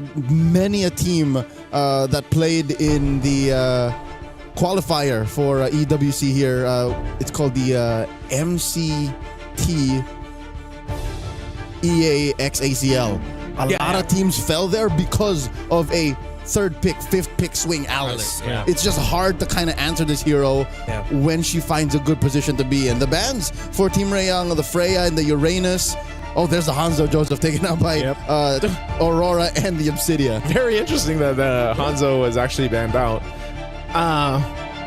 Even to an extent, the Obsidia. It's like one of those things where it's just, I guess they don't want to have to deal with too much pressure on the Harara also, right? Because you need to go ahead and secure that early jungle rotation. You need to be able to secure your buffs. You've got the, I would say maybe, I don't know if it's actually statistically the best burst early on because of the way her kit works, but it's surely one of the greatest things that you can have in early game, not to mention the iframes that come with her kit, which is kind of finicky to deal with, and so they'll take their own iframes. Yeah. Team Ray Young will go with a Lancelot. Honestly, very safe pick with the presence of the Atlas. You needed something that could disappear out of the map just real quick. Last 2 picks here for Aurora. You're still needing that pick on Zulana. Again, I need to see some good burst to call that Atlas and Hirara a worthy investment, especially in the first 3 picks. And then, of course, a good tanky EXP laner. I think you need a tank here since, again, in the jungle now, you have a fragile assassin. It's not a lot of dashes, too. I think Hovius would not have a home here. Wow, how that Alice pick are throwing off Aurora that they go settle for the Lunox. It's burst, but it's... Okay, so they sort of spread the burst potential. One more single target, the other more AoE. Yes, of the 2, I'm pretty sure Zulana knows what she's getting into. Coach Ethan gave her the heads up, or in this case, the thumbs up. But of the 2, I think the Sora was the better choice. So the Sora makes the Lunox kind of worth it. Yep. And Hanabi. Hanabi. Hanabi last week, yes. What? Yeah. Welcome to MWI, baby. Mob Psycho. Yeah, well, we saw a little bit of that. Off against the Hanabi. Against the Atlas, all that with the Sora there. You're going to get dove on a lot. You're not going to get controlled, but you're going to have to hope that your shields and your basic lifesteal is enough to keep you alive. Quinn, this is Gilo. Yeah. This is crazy. But here's the thing. I see it. Yeah, right. Because everything else in the lineup allows for Quinn to just be this semi-mobile artillery. Just yeah. I don't hate it. I'm not thinking this is like a easy start. No, hell no. I'm all right with this Hanabi pickup. It's just that it is a little bit dangerous. So, gentlemen, you guys take over. Welcome. Thank you so much, Renmar. Ladies and gentlemen, welcome. We're officially opening up MWI here at EWC 2026. It's our very first matchup over here on Stream B, of course. Yes, just so you guys know, there is a Stream A. There's tons of games to watch, and this is going to be the first of the 4 here for Stream B. It's me, Naisu, and Leo to bring in the action. We already talked about the drafts. Let's take a look at the emblems here, too. While Nika is getting zoned down quite a bit on that Atlas. Same thing up here, up top, man. This is going to be a tough one, I feel like, for Sora. Whoa, Flicker used, too. Luet. A little bit of nerves here from the XP laner of Aurora. So, again, that mid lane matchup. Chiboy now crossing over, checking in on that small cap, which is all the more important right now. Tan is going to take advantage. This is something that Nika alone can't fix. Whoa. In comes Chiboy. Miku throws out some glooms. Close call. Just because of that. Team Ray Young are up by about 200 gold. Yeah, that's one of the things, though, you have to watch out for. You know, it's some of those burning those early flickers. You're dealing with a lot of damage, too, just from Miku on the Lilia, right? There's a lot of damage packed into those glooms that work well. Anu is going to go ahead and try to get out of here. Should be able to escape again on this Harara. So they're fine. Right now, no one going down just yet, but there's a lot of pressure coming out towards Aurora Gaming's jungle. Yep, 10 seconds to the first turtle of the game. And Aurora have done well to stabilize, at least get some farm elsewhere after mid got bullied out of those small camps. I expect the gold lane to wait until that major power spike. Nika here dealing a lot of damage. She-Boy put down to a quarter. Turtle already spawned. A whole lot of poke back and forth. Turtles up. First objective of the game. Team Ray Young will be in position. Nora just on the wings. Go ahead and spawn out Luet. But they're going to fight for this positioning. They're going to go for this. And coming in, a lot of damage on the Miku. Miku, black shoes. Phantom execution. Nika's in trouble. Already the brilliance out of T-Boy is taken down. Luet gets a double. Nora falls as well. And just like that, the trade goes over to the Mongolian squad. They're going straight for the turtle. They should be able to secure this just fine. What a setup. What patience from Luet there. She really waited for that moment. Mind you, she didn't even need the flicker for that, right? She burned it earlier on, but now, hell, she's got 2 kills leading into this XP lane. So this is what I was talking about in the draft prior. Team Ray Young, their first 3 picks, the basement and the ceiling ain't so high. So they can't win big ticket trades. And Aurora played with that. Aurora said, okay, you want to risk it? Yeah. Let's go. And they did, and they won. I think that's why it was so big to see how much Team Ray Young was trying to see what they could get away with in the early. You know, poke here, poke there, pull off a little bit. If they burn some battle spells, that might be great, but they weren't able to convert. So then they were put into that fight, and you know, now you actually have to worry, because now that these level 4s and these ultimates are available on both sides, it's going to be even more difficult to approach the next hurdle, because you have to worry about Nika setting you up with those fatal links. You know, and over here you've got that one purify for Miku. Yes, she's got black shoes too, but you're going to have to rely on a lot of finesse through these team fights against Aurora Gaming. Unfortunately, the map has flipped. Turtle spawns in the lower quarter now, closer to where maybe, just maybe, the relative quiet of the past 4 minutes has benefited Quinn enough. Because that's what they needed. They needed a little bit more of a reliable damage output that Team Ray Young could not find because, I don't know, Chi-Boy couldn't find the right mount, Miku wasn't putting down the right glooms, and Tan was spaced out. So looking at it now, it seems like it's Miku who we're looking at for Team Ray Young to deal more damage. She's up by about 100 gold. That's the only real reliable source of it this early on for them. Man, to be honest, I haven't seen a Hanabi in quite some time. It's been a minute, other than my own little solo queue adventures, right? How long does a Hanabi actually take to get online these days? Second and a half item. Second and a half. So she just got Corrosive Scythe, so what, she needs... Does she go DHS? Yeah. Optimally, if they can find it at the third turtle. Oh my lord, Chi-Boy forced the flicker back, and there it is, despair!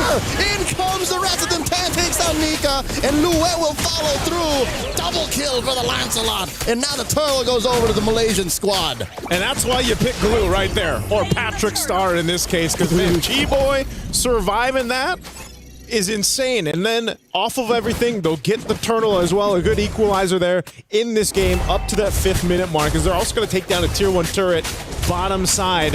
So yeah, man, you mentioned it, that turtle over on that side, as you look at the replay here, this is, again, a great setup. Even that Throne of Ruin from Nora, and then Quinn was just able to go ahead and fire off. A great double kill secured there too for Tam. And the icing on the cake here, cherry on top, Team Ray Young denied the trade up top. Yeah. That could have been a push for Mob Psycho, but up goes Nora saying, nope, this is not free, not right now. That's what puts Team Ray Young up by 1,000 gold, and they might even get another push. Chi-Boy going 2v1. Nika and Zulana trying their best. In comes Nika, but Quinn will still get it, and a lot of damage on the Nika. Quinn takes her down as Nika builds the fleeting time. To be fair, we really haven't seen that many good Fatal Links just yet. I guess it's just too difficult to actually get that setup you're looking for, you know, because even dealing with that kind of just, it seems like Team Ray Young is just marching on up to where they want to go and deciding to pick off a kill or two. They're going to go in and do tons of damage to this tier 2 turret. Wow. Whoa. Come on. Luet looking for Quinn. Goes into the lightning form. Shifting skies. Quinn down to an eighth of her health. Quinn is taken down. No need for the spear. And now Zulana comes in from the east. Keyboy in trouble. Gets the mount. She can only delay the inevitable. She's making them work for it. Why won't you die? Finally, Keyboy falls. That's exactly how Moskov sounds when he throws the spear. Now, putting pressure up here towards that top tier 1. They're going to go for more, but man, this is a fight for the map space, fight for objectives. All this for the Turtle to come up here. Last one of the game. They've got position favor. Chiboy will be back up. We can expect her to do essentially the same thing, but they might be a little bit too late to this. Golden Staff pickup for Quinn. They're fighting for it. Nika's going to push off Miku. And there it is. Turtle goes over to Aurora. It links by Nika. Nora very low. Oh. Nora here survives with a sliver of HP. The burn takes her down. And it's all Aurora going into the mid game as they try to find Nika. There's the mount by Chiboy. The flicker back by Aurora's roamer. Oh. And the black shoes. Miku survives. Team Ray Young, it's clear that they're just trying to get something in return. Yep. And I'm afraid that if they continue to do that, they forget that the rest of the map exists. Mob Psycho flickers back. Chiboy looking to get the mount on her. Does not have the grab on cooldown. And that's tough. Team Ray Young, they barely close the gap. They keep it at neutral, but if you look at the map, it ain't looking good for the Mongolians, for the Malaysians. Yeah, this is the hard part, man. Is they're trying to maintain that split push, you know, that's happening here every single time we see with the Moskov. But then also you've got Anu doing the same thing. Whoa, Fatal Links on a Chiboy. I think that's a worthy pick-off, especially since we know that there's a fleeting time on Nika. Yeah, so she'll have that ultimate up again here in no time. What I was saying is, again, Team Ray Young has to kind of maintain these side lanes being pushed in. And then who do you do that with? Who do you go and deal with? Mob Psycho on this Moskov, you know, can just join these fights with the Spear of Destruction. Same thing, Anu was doing that. You can see the items coming into place here too. Some of those second items already locked in across the board. Working on the third for Quinn. I think Quinn... DHS. Yep, DHS nearly there. Is going to be a big threat to Aurora Gaming once that does come online. You got that trinity of items locked in. Even the tankiness here. I'd say Quinn is on the way. She again, I said 2.5 items. Yeah. That's when you can kind of go, all right, I'm ready to go. And even if she did suffer a death at the hands of Luet, who, by the way, is just a monster. If Luet decides and says, I'm going to get you, she is going to get you. Yep. Team Ray Young, they just have to find a way to protect Quinn, and then they're all the better. Lord spawns, lower quarter. Nika looking to find out if she can pull one off, maybe a Forest Aegis, maybe a Purify. Lord here at less than half health. Anu's been working on it for the past 10-15 seconds. And this is a better position for Team Ray Young. Aurora might have to telegraph the engagement. In comes the Throne of Ruin! And the Fatal Links, the Azure Nika falls! Chiboy traded out for her. Down goes Luen. Miku gets a double. Zulana goes down as well! Triple for the Lilia. Now Anu can do it is stealing Lord for Aurora. That was clutch from Anu. She got Tan low enough so that she had to get out of the Lord pit, and then Anu knew, I have an iframe to work with the kit here. I'll go in, get the Lord secured. What a clutch play from Aurora Gaming. Hirara's iframes are criminal. Yeah. They are nothing like the iframes we've known from the half-a-decade-old hero that is Lancelot. His iframes are like on DSL. This is fiber speed. This is fiber. 5G satellite internet iframes coming in from Hirara. I had to hold my breath. Wait, how's she doing this? I was like, wait, is she actually going to go back in? And then ends up making it work. All right, look at the damage coming in from Quinn. Fatal Links once more. Black shoes from Miku. Luet in trouble. Does shifting skies into the cloud forms. A little chunkier for this. And they will get the back off. Lord marching down bottom for Aurora. Okay, so luckily for Aurora Game, no one goes down there. They still have that Lord. It should charge into the turret. Does take out the tier 2 on the bottom side. That's probably all they're going to be able to get off of that. I'm not sure if they'll continue to push down at mid, tier 2, or top. Right now, Mob Psycho. All right, Tan, can't they do exactly? Whoa. Oh, my lord, look at the damage Out of Anu. That was a single sequence, Joseph. Oh, you don't follow that. Yeah, you don't need to. Mob Psycho, that's Psycho. Don't do it. You don't have to follow through with She's that. fine. She's fine. Like I was saying, though, off of that lower, they're going to get that one turret unless Anu continues to put pressure up there. But I'm sure that will be dealt with. You can see Nora rotating up there. So right now, Aurora Gaming in good position. Nothing's out of hand, though, for Team Ray Young as they look to go for Mob Psycho again, mid lane.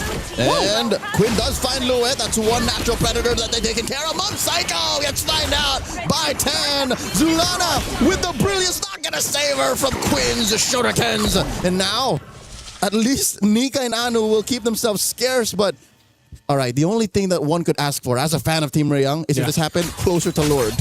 Lord is still a minute out. Still a minute out. I think that showed us, Leo, that, again, the veterancy, the experience of Team Ray Young right there, knowing that, again, with their composition and what was available to them, they could convert kills. Oh! Look at the free hits coming out of Quinn! Nika gets taken down underneath tier 2. And that's what we're seeing it happen now. That power spike, the power spike for Quinn is there. What is that, her 4th item now? I believe she's definitely got the 3. She's got the Trinity locked in, but she's able to just go ahead and pop off in the back line. Where does she go? Malefic? Ooh. Gun. Malefic gun. Malefic Aurora for 10. I think she's going for the gun. Yeah, it's got to be the gun. It's what's necessary because Louette seems to be the only one who can really find her. A little extra range, and then you're just going to rely on your CC immunity when you got the shields up. So Lord will now come up here in a couple seconds. Team Ray Young in position as they wait for it. Or do I dare say maybe even a Wind of Nature? Possibly, whichever. If you go for the gun, that means you're going for the throat. If you go Wind of Nature, you're protecting the lead you have. Yeah. Let's see what they do here. Lord is up. Team Ray Young has position favor. You still have push up top from Mob Psycho. Chi-Boy leading up on that top side. Mob Psycho is actually just going to push that one in, so they're fighting for space, fighting for the map on the other side. Half health on this Lord. Team Ray Young. Tan at half health too. Here they go. And in comes a massive throne of ruin answered by Shifting Skies. Nora takes on Louette. Tan finally secures the Lord. Anu ain't going nowhere. A little too behind enemy lines. And Tan looks to take her out. Anu takes her down first. 2v1. Quinn is not going to risk it. Anu here. Can she get away? Do they know? 2 Miku. for 1 the trade. Miku? Oh, I think it's Anu who makes the first move. And she gets away with it. I can't believe Anu got away with it. She has so much damage packed into this Aurora. Chi-Boy's now so close. Split second. 1 second away from being able to go ahead and catch her. But ultimately the Lord, the objective, went over to Team Ray Young. And it got a little dicey there for a second. Aurora Gaming, though, they should not have any issues defending this. Those if we miss a third option. Where there was the Rose Gold Dog. Rose Gold Dog. So I guess that's 2 ways to protect yourself from Zulana and from all the reliable damage output Aurora has. Down bottom though, Anu defending against 2. Quinn and Chi-Boy. SOD hits one of those glulings. Oh, easy recall down bot. Okay. They maintain the defense. Lord was worked on. Oh. Whoa. Okay, flicker burn. Nika and Louette. Yeah. Better safe than sorry. Yeah, better safe than sorry. They've got plenty of time. A minute and a half for the Lord to come up. They keep their base turrets. I think that's the main assignment for Aurora Gaming that they do. But now Team Ray Young will go ahead and try to put some pressure on the jungle. They go take the purple or set up around there. Orange Buffalo secured though for Anu. Now, okay. Nika. That's the mount. Nora comes in, takes a lot of damage from the back line. And the Shifting Skies takes her trade, roll for EXP, and in comes the rest of them as they take out Louette. Make it a 2 for 1. Anu looking to burst down. The 4 pushing from Team Ray Young. Iframes. Disgusting how she gets away with how deep she can get. Mid lane inhibitor has fallen. Quinn doing her job here. Oh, how does Aurora get to Quinn now? That's a great question. Because right Louette now, has fallen 5 times. Yeah, it just seems like it's really difficult to pass that front line. They're just trying to clear the minions out at this point and maintain the base turrets. They already lost 1 in the mid. Lord's 40 seconds away. Aurora Gaming, they're still in a good position to say, hey, you know what? Let's go ahead and get this reset going and set up for the next objective dance, that Lord dance. But it's just, I don't know. I don't know what it's going to take here because you can't just rely on Anu to go and pull off what she did on the first Lord. You know what? For the past 15 minutes, the reason why we haven't really seen a dance, at best we've seen a shimmy. Yeah. Right? A little shimmy shuffle. shake. Yeah. Is because Aurora's lineup ain't made to dance. Yeah. Maybe Team Ray, they can kind of do that. They can like, all right, pull her out, pull her out, pull her out. Okay, we back off. Aurora, they just can say all in. Pick off or no. That's why Nika's been doing this. Fatal links. Yes, sir. Oh, my Lord. 3-person hit on the corner row, and Chiboy falls first. And they answer, trading out for Luette. And Nika might get away. Mob Psycho trying. Zulana gets into the back line. Takes down Nora. 2-for-1. The first win for Aurora in a while. Yeah, 2-for-1 trade. They're going to make their way quickly to this Lord. They want to see if they can potentially get something. Miku picks up a winner crown. Hasn't died at all. Doesn't have a Purify for this fight, though. Quinn as well. They're still a threat for this Lord, and you can see it. Even the 4v3. Team Ray Young. Oh, and Nika does have a Fatal Links. Not going to be able to pull it off as Quinn takes her down. Quinn with the Aegis proc, and Solana gets taken out a double for the SEA Games gold medalist. 2-for-1 the trade. Finally, Miku's first death. Team Ray Young goes straight for the Lord. Team Ray Young should be able to just secure this. I don't think Anu can do anything with this, so they're just going to go ahead and maintain what they can. She could have tried. She could have tried. I wouldn't put it beyond her, but alas, when you're down like this, at 17 minutes, you don't want to risk it. Don't want to risk it. They held on to those 2 base turrets. They have been fighting, and like you said, Leo, it's been, you know, one of those instances where it's like, we have a Fatal Links, and that's about it.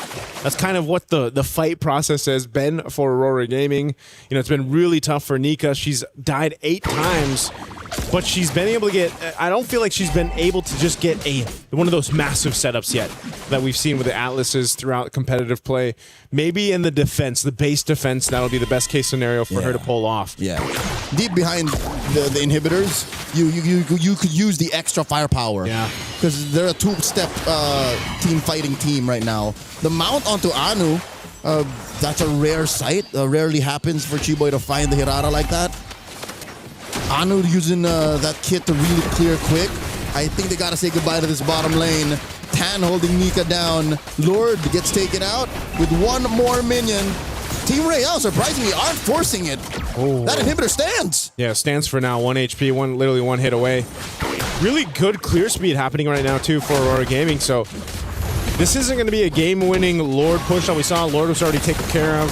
Oh, whoa! Shifting skies out of Luette. SOD point-blank range, and Mob Psycho serves up a kill. Quinn finds Luette, and Chiboy fools. Mob Psycho still throwing out those spears. And Nika looking for it. Zulana punishes Tan for staying a little too long behind enemy lines.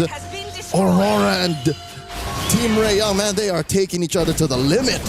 This game 1 already approaching the 20-minute mark. This is, I guess, just the nature of this composition from Aurora Gaming. I mean, Luette with a setup of lifetime. She set this up in a choke point in the jungle.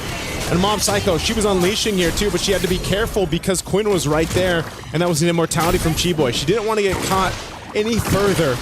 So right now, Aurora Gaming has shifted things a little bit in their favor. They're still trying to fight here in the mid lane, though. Nora here with a fake out. Flickers forward. Could have used the gleam. And, yep, no, she just gleamed in. That was a good threat, forcing Aurora back off. So where does this go for Aurora Gaming, man? I think as much as we've seen them defend, they've lost the base turrets. They're gone. They've been dealt with. Yeah, eventually everything just fell. Are they in a position to actually fight for the Lord here? That's the thing. Like you mentioned, it's been the shimmy. It hasn't been a dance. It hasn't been a full contest for the Lord. Joseph, just to answer your question, yes. You see how much firepower they have? Yeah. Especially if they find Team Ray Young lacking and just in the wrong positions. You have to respect Aurora. You look at this draft. Look at top. It's risky, but wait, Mob Psycho fighting it. Now Tan playing with the iframes as well. SOD, Chiboy blocks it. Tan! Risky business as Chiboy gets the mount protecting her jungler. What is this? What is this play? Oh, Mob Psycho. This is the riskiest type of split 4-in-1 I've ever seen. And the Lord goes over to Aurora. Anu again with the retribution to skewer. But look at the Quinn! Quinn with the solo push and a couple of minions. Can Nika stop her? Team Ray Young take game 1. We thought the whole map was split and it was going a different way, but hey, Quinn and the rest of Team Ray Young had a plan, and my goodness, that plan ended up working. That was devious. That was veteran veteran Wiles that got Quinn across there. Man, what a decision there, too. I was just thinking, that's crazy. Mom Cycle was doing such a good job at keeping them contained up top. Tan was really low and so late. She rotated not in enough time, but they made the decision, and they were just like, you know what? Hey, send Quinn. Hey, the pick was Gila. It was crazy already. And the fact that they won that way is just a perfect bookend.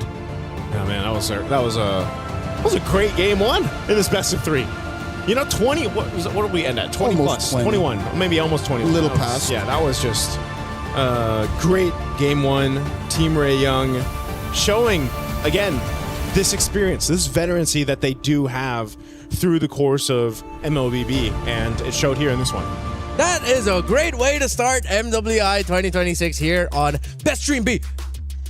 I did not think it would end like that. Usually we associate split pushes with Moskov. I mean, a split push was happening, but in the end, just that little bit of detail where Aurora overcommitted and did not take care of some of the simplest things that we always point out, the mid lane minion wave when you have no more turrets. Yep, you know what?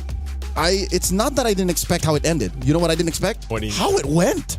How close Team Aurora actually, Aurora Gaming actually kept Team Ray Young. Kept them honest, kept fighting.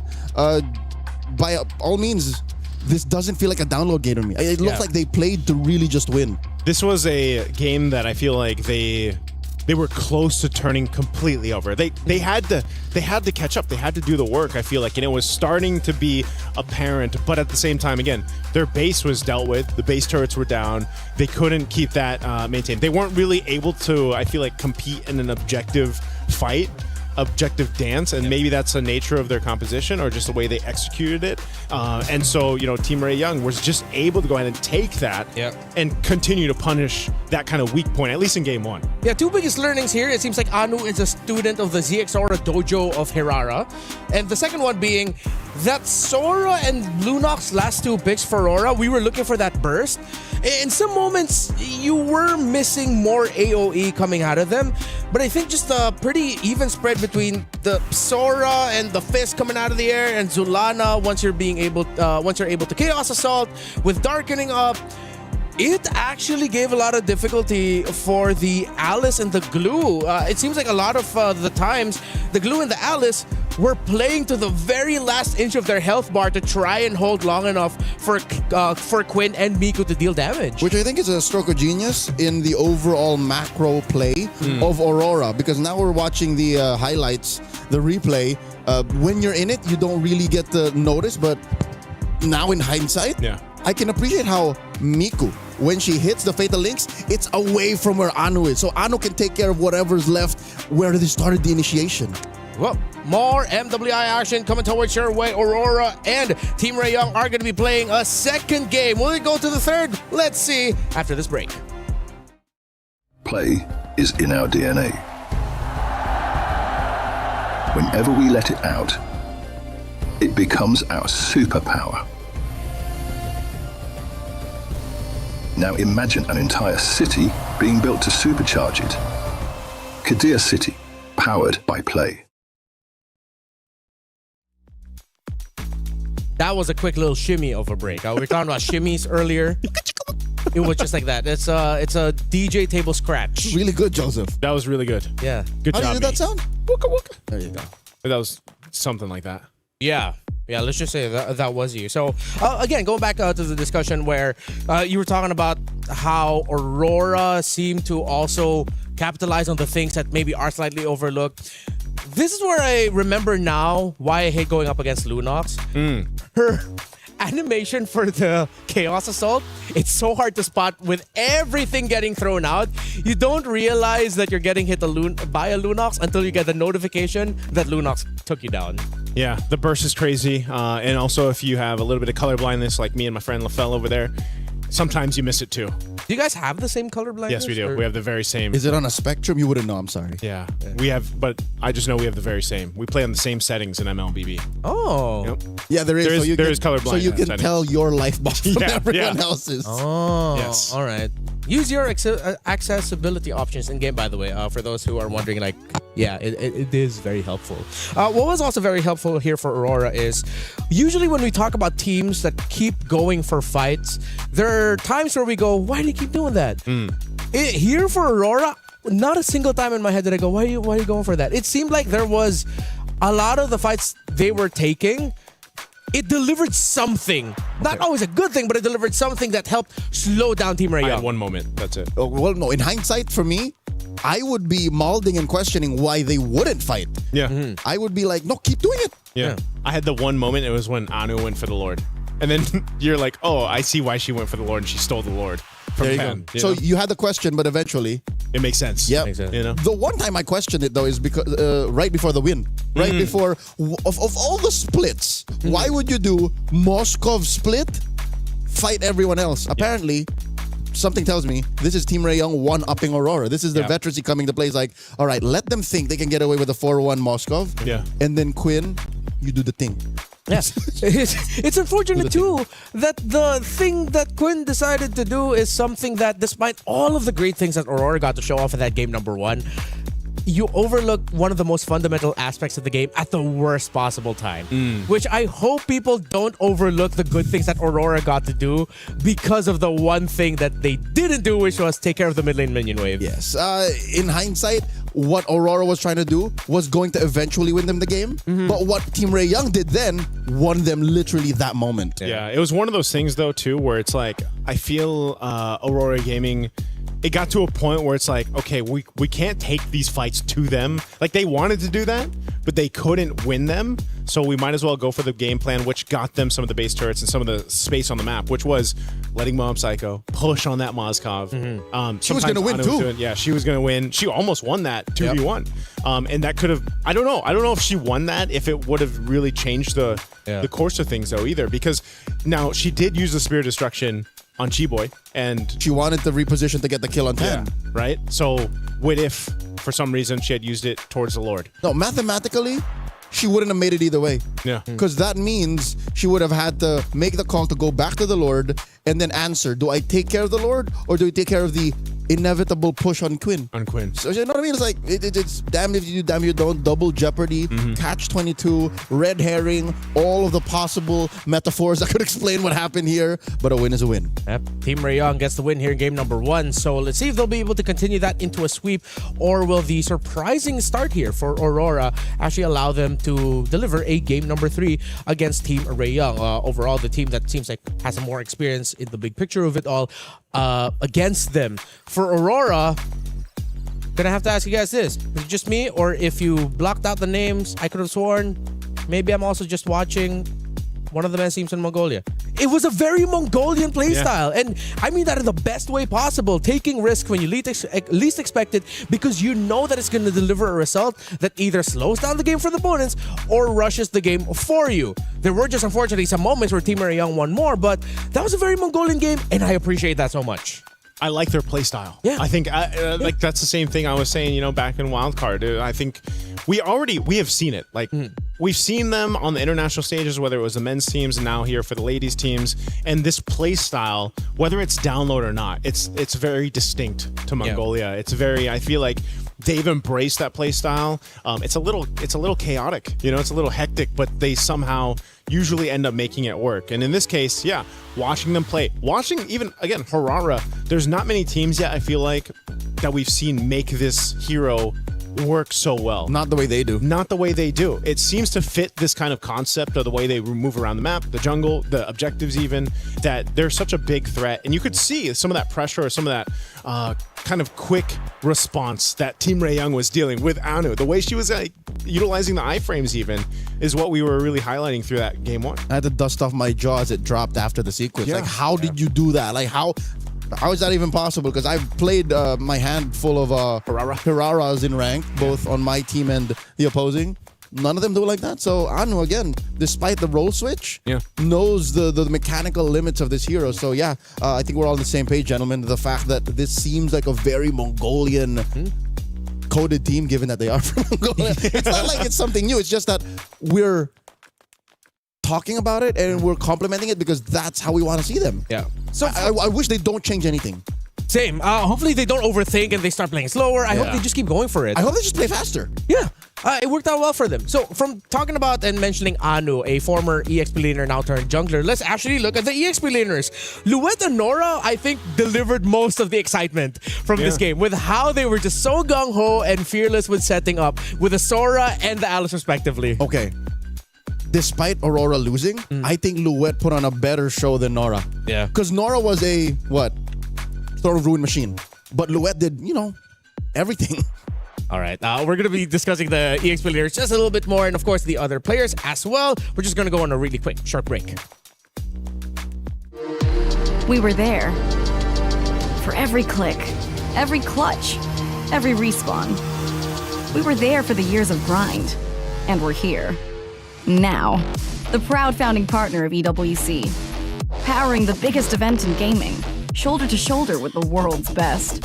Making history. Greatness deserves a stage. Lenovo Legion. Reach your impossible.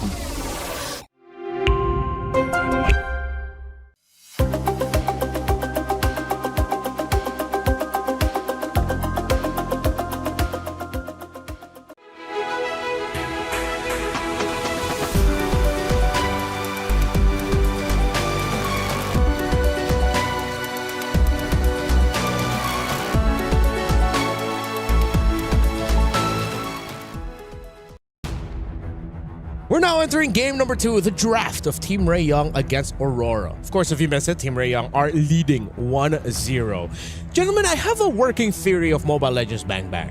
What's that? Wherein, if you are a team that has an EXP laner that can consistently deliver impact, you are on the way to becoming a top 5 team. So it's on the XP?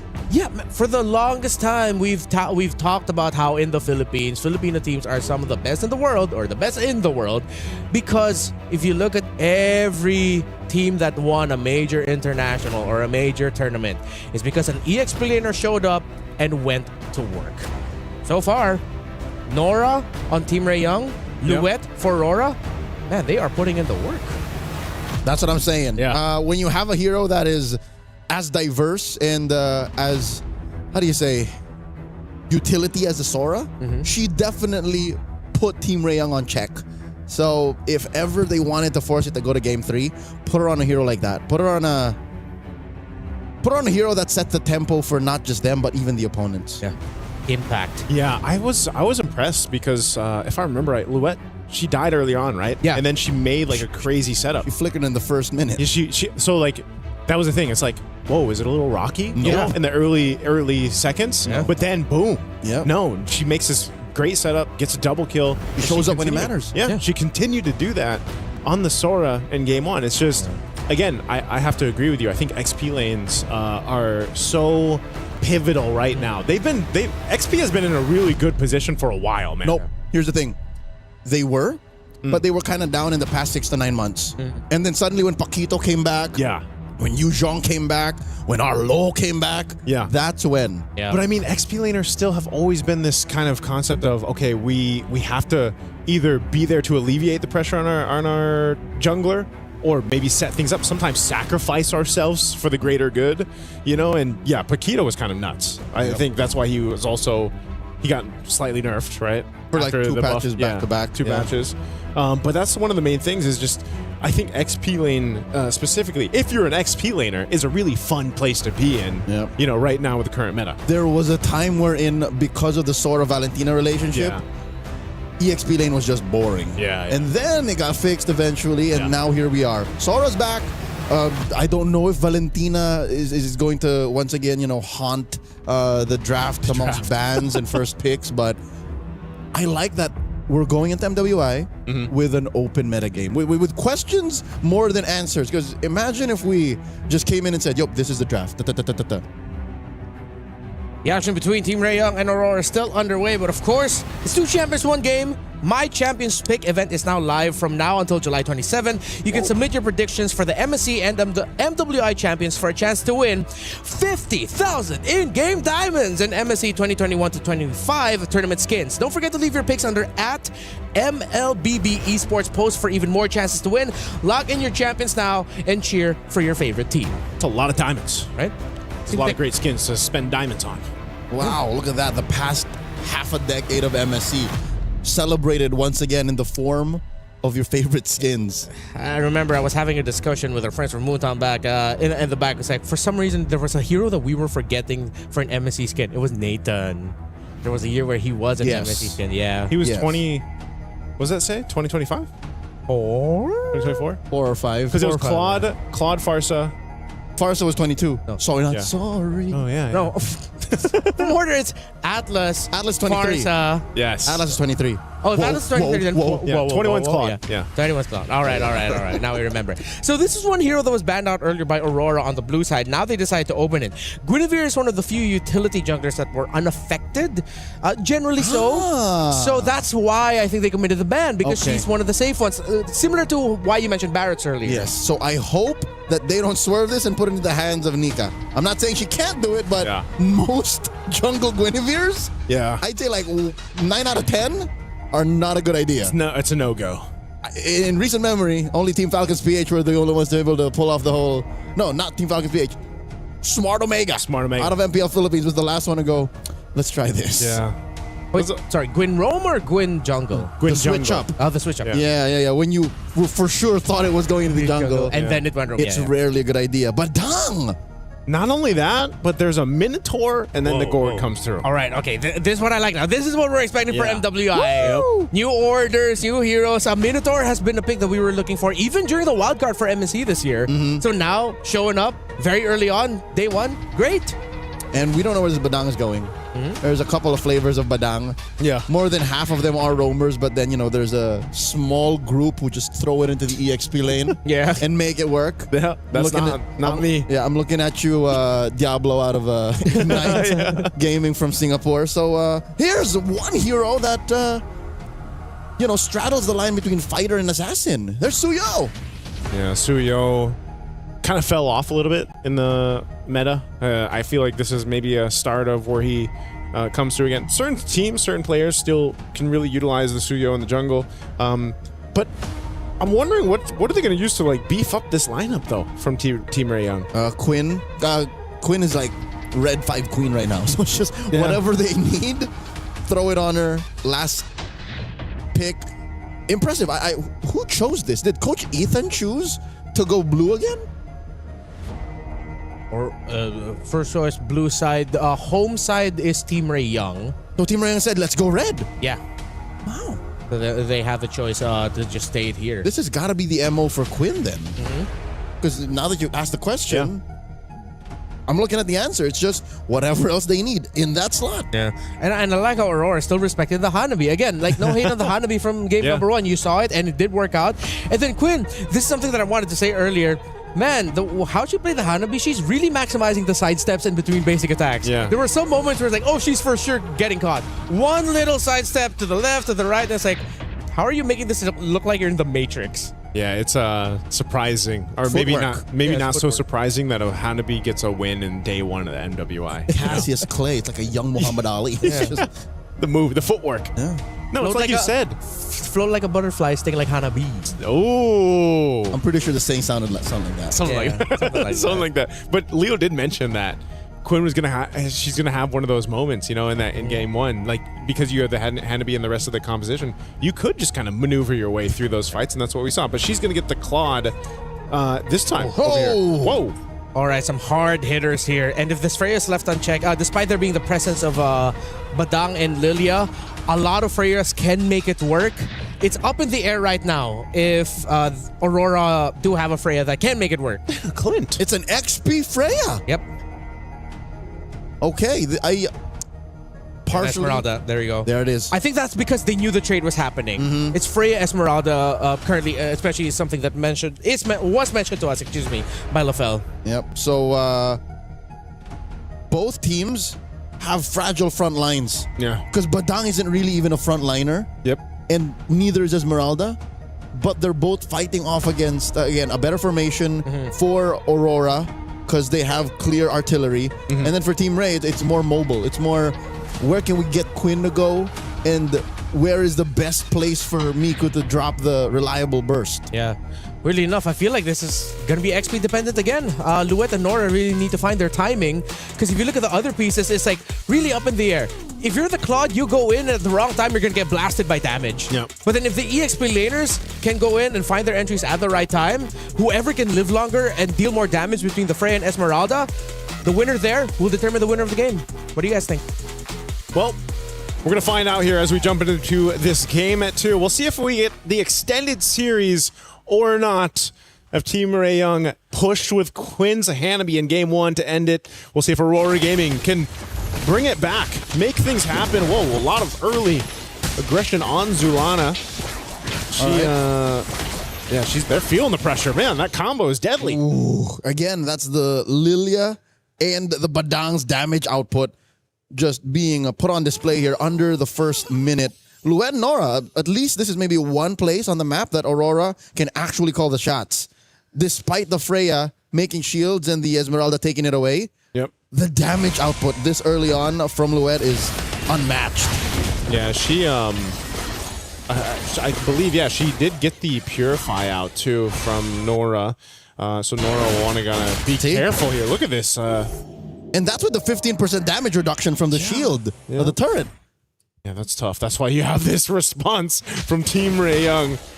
Just in case Luet's going to go ahead and just spot that out. She's not going to be convinced. So she's fine up there on that top side. One thing I was going to talk about too when Renmar posed a question before we jumped into this was, I'm kind of, it's XP lane dependent, but I'm also just worried for Team Ray Young in the sense of if they get set up. Whoa, Nora.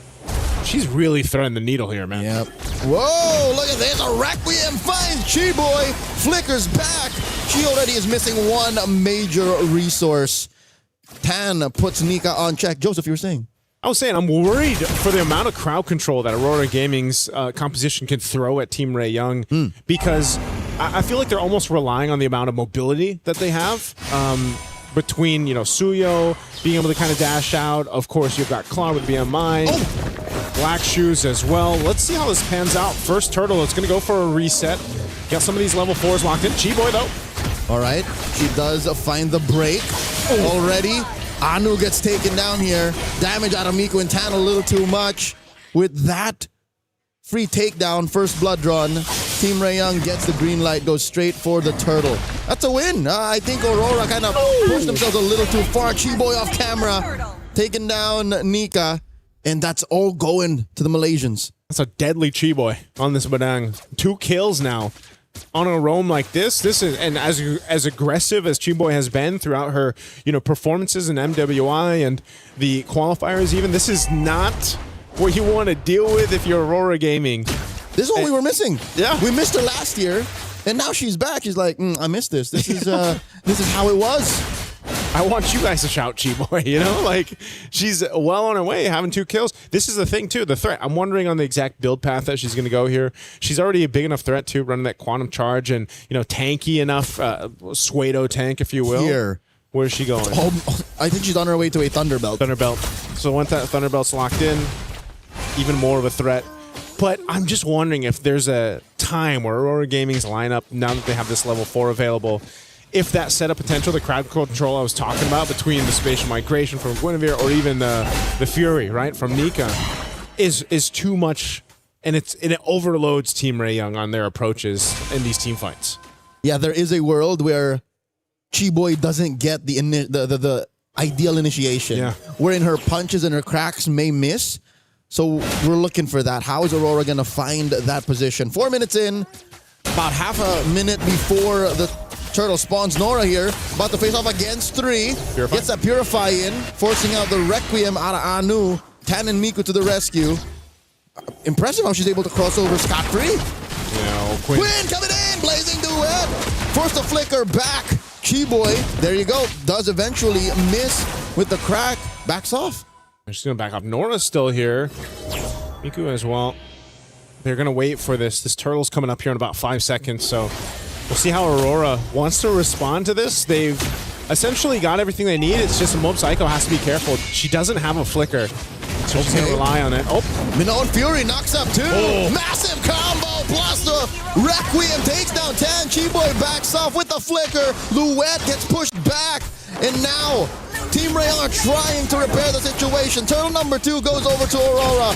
Nora gets blocked off the exit. Luette still on her tail. Anu here going 1v1 against Miku. Still jumps in, dashes back out. Aurora happy with the win, slicing that lead in half. And Leo, that's exactly what I was talking about. You know, that kind of combination, that synergy of what we just saw with the Minotaur plus the Guinevere combination. Trampoline. You're in a fun house. You know, if you're Team Ray Young, the Aurora fun house. Yeah, that's exactly where you find yourself. Oh, bottom side though. Chiboy comes in with a crack.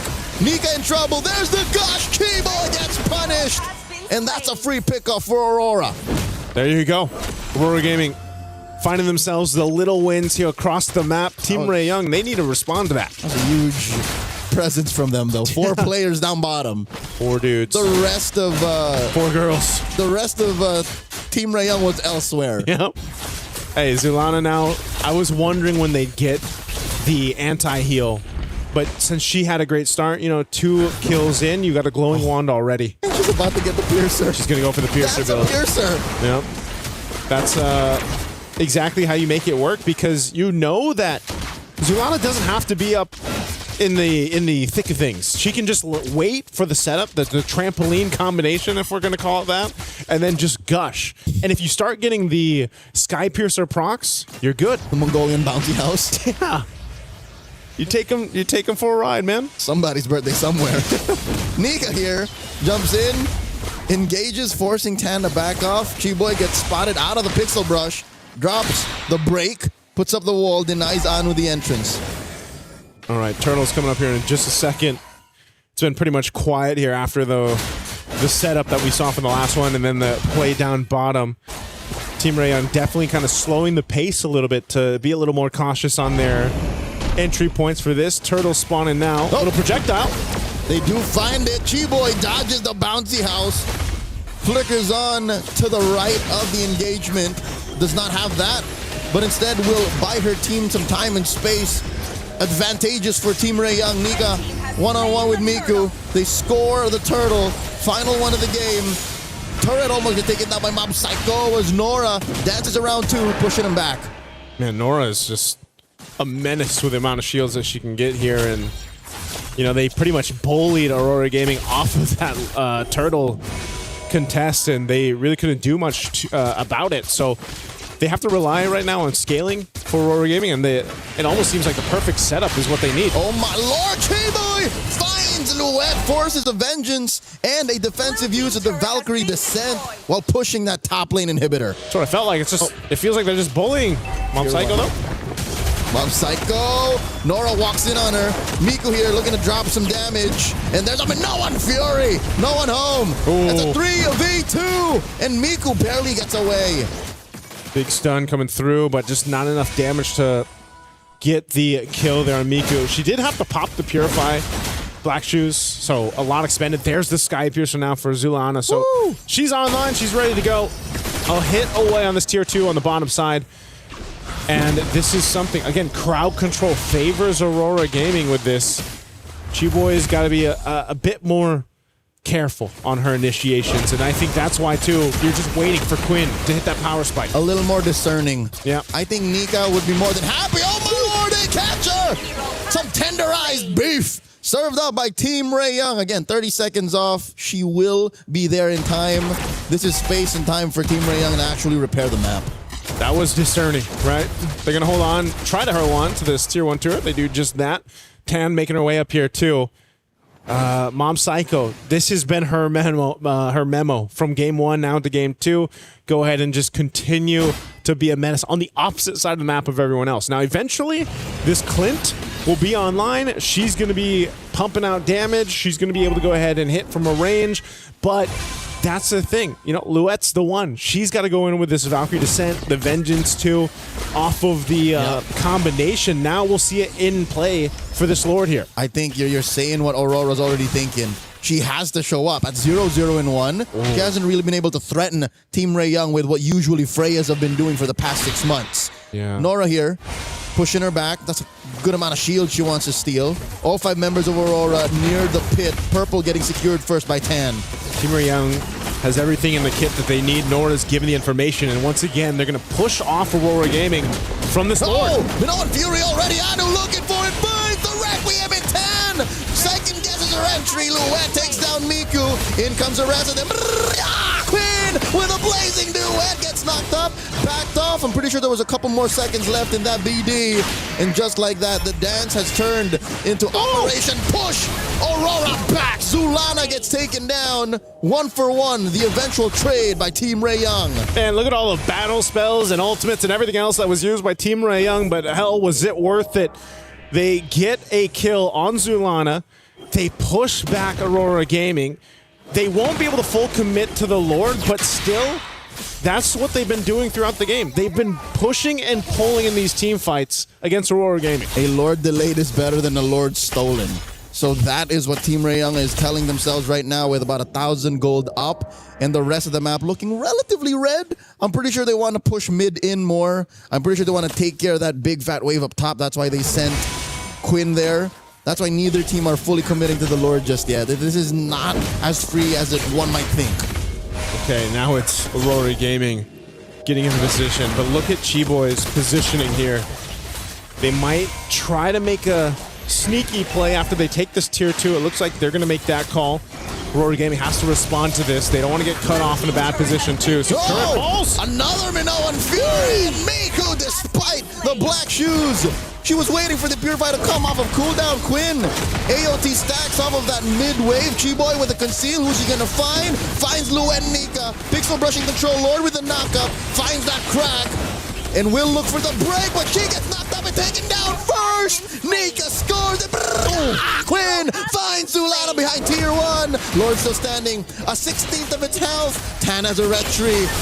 Anu will not be able to, but it's one Mob Psycho. The Clint steals away the Lord. Tan cleans up house in frustration, in anger that was supposed to be ours. It was time for Mob Psycho to step into this game, and she does just that. Here's a replay.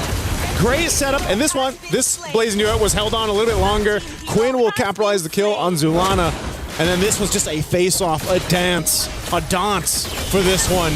But Mob Psycho ends up securing the Lord. Highway robbery at point blank range. Who'd have thought it will be the sheriff who will commit the drive-by? Hey, they made it happen. They've brought some momentum in their favor. They've just got to deal with this. The Lord is actually going to be worked on really quickly. Oh, no. Uh-oh. Nora jumping in. Another Mongolian bouncy house served up. Plus a gush. But Keyboy will be able to back off. In comes Dan. Another massive blazing duet by Quinn. Able to BD on out of there before it's too late. Nora dancing around them. And they're jumping by Tan. This is risky business. 4 members of Aurora will not allow for this. Team Ray Young, take care of the Lord.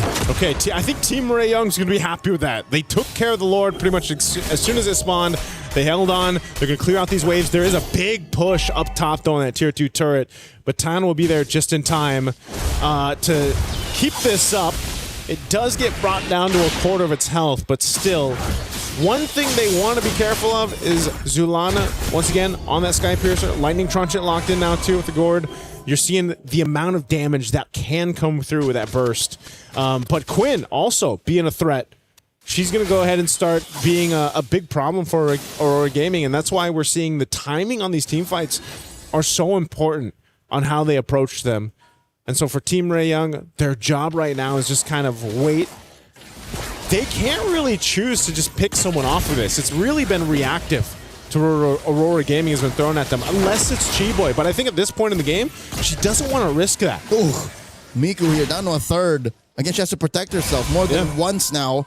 She's been caught off guard, especially since her Purify is often on cooldown, given that every single hero on Aurora Gaming's lineup has some level of crowd control. Yeah. So that's why, Joseph, that's why Team Ray Young is always kind of like reactive. Yep. It's because they're always at the mercy of Aurora's crowd control. I think that's one of the great things about Gourd.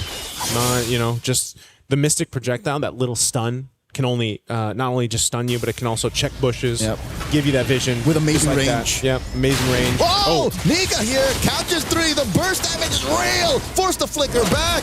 Massive tool, a resource that Team Ray Young have forced out of Aurora. And she's not going to have that for the Lord. This Lord is coming up here in about 8 seconds. No flicker available. That's such a, you know, it might seem like a small thing, but it's a big part of making this Minotaur Minion Fury be a surprise. Yep, whatever bounty house is coming out of Aurora now is an honest bounty house. You see it walking up to you. Imagine how scary that is, but also how easy it is to dodge. Yeah, it's already inflated. It's just coming towards you. Rolling down the street. Like, I know there's a party on the way. Half health on this Lord. Let me step to the side. Oh, Luet might be looking to step to the side of this one. There it is. Catches just 1 plus the Requiem. And Zulana does bring out the Gush. Miku here dealing the damage on the Luet. Luet boots. But Miku will go down as well. 2 for 1. Aurora happy with the trade. Now Nika getting a lot of lead on her face. And 10 can't finish the job. Finally a 2 for 2. Nora dashing on out of here. Still a long earned kill. Team Ray Young just up 3K. Still not in a good shape to take the Lord. The burst from Mob Psycho. You're in my game now. 10 gets taken down to a fifth of her health. And it comes the blazing duet. But the sheriff says, no, not on my watch. Oh my goodness. Mob Psycho takes down Quinn. And Aurora goes straight for the Lord. What are we watching right now? Aurora Gaming? The push and pull, Sheriff's Town in a Mystic Gush. And 10! We'll get the Lord! 10! Guilty! What? Guilty! 1 count of Lord theft! Not on my watch, Arthur! 10! What just happened? What a tarnation! Tan Nation just happened. How did she just walk to the Lord and get it? Joseph, where's this coming from? Where's this asset coming from? All right. Aurora, unfortunately, is in a position to defend. The map still belongs to them, and it's up to Team Ray Young to punish them. Look at the damage the Mystic Field deals, Joseph. Yeah. Don't mind the Gush, man. The field. Oh, no. That's projection. That's projection. We're thinking. Oh, my Lord! Chiboy fights a crack fight. Mob Psycho serves up a kill to Miku. And now Nora dancing around Luet, Nika, and Zulana pushing him back. Miku. Black shoes. Black shoes. Close call. Chiboy holding on to that immortality. Quinn cleaning up house. Tier 2 goes down. Bottom lane. Chubby Wave pushing in. Team Ray Young are in the base. Oh, they don't want to over push us though. There's the Mystic Gush on Miku. And another blazing duet. Puts Zulana 6 feet under. And now Chiboy gonna have her immortality pop. Not unless she has something to say about it. Tier 3 falls first. Man, Team Ray Young, they fought for these base turrets off of Lord that was pretty much cleared out from Zulana. They're gonna go for the mid turret as well. Oh, that's it. They're already in the base and they're calling it theirs. Fist crack and break on Nika, forcing a defensive flicker. They gotta retreat. Team Ray Young, they're approaching the inevitable. They found Aurora lacking. They put him into a corner. Yeah, they got all their base turrets again. Just like we saw in game 1. Now Aurora Gaming, they've got to kind of shift the focus. They've had a whole lot of control around objectives. Well, Team Ray Young, you know, might have taken them some time, but they barreled through that.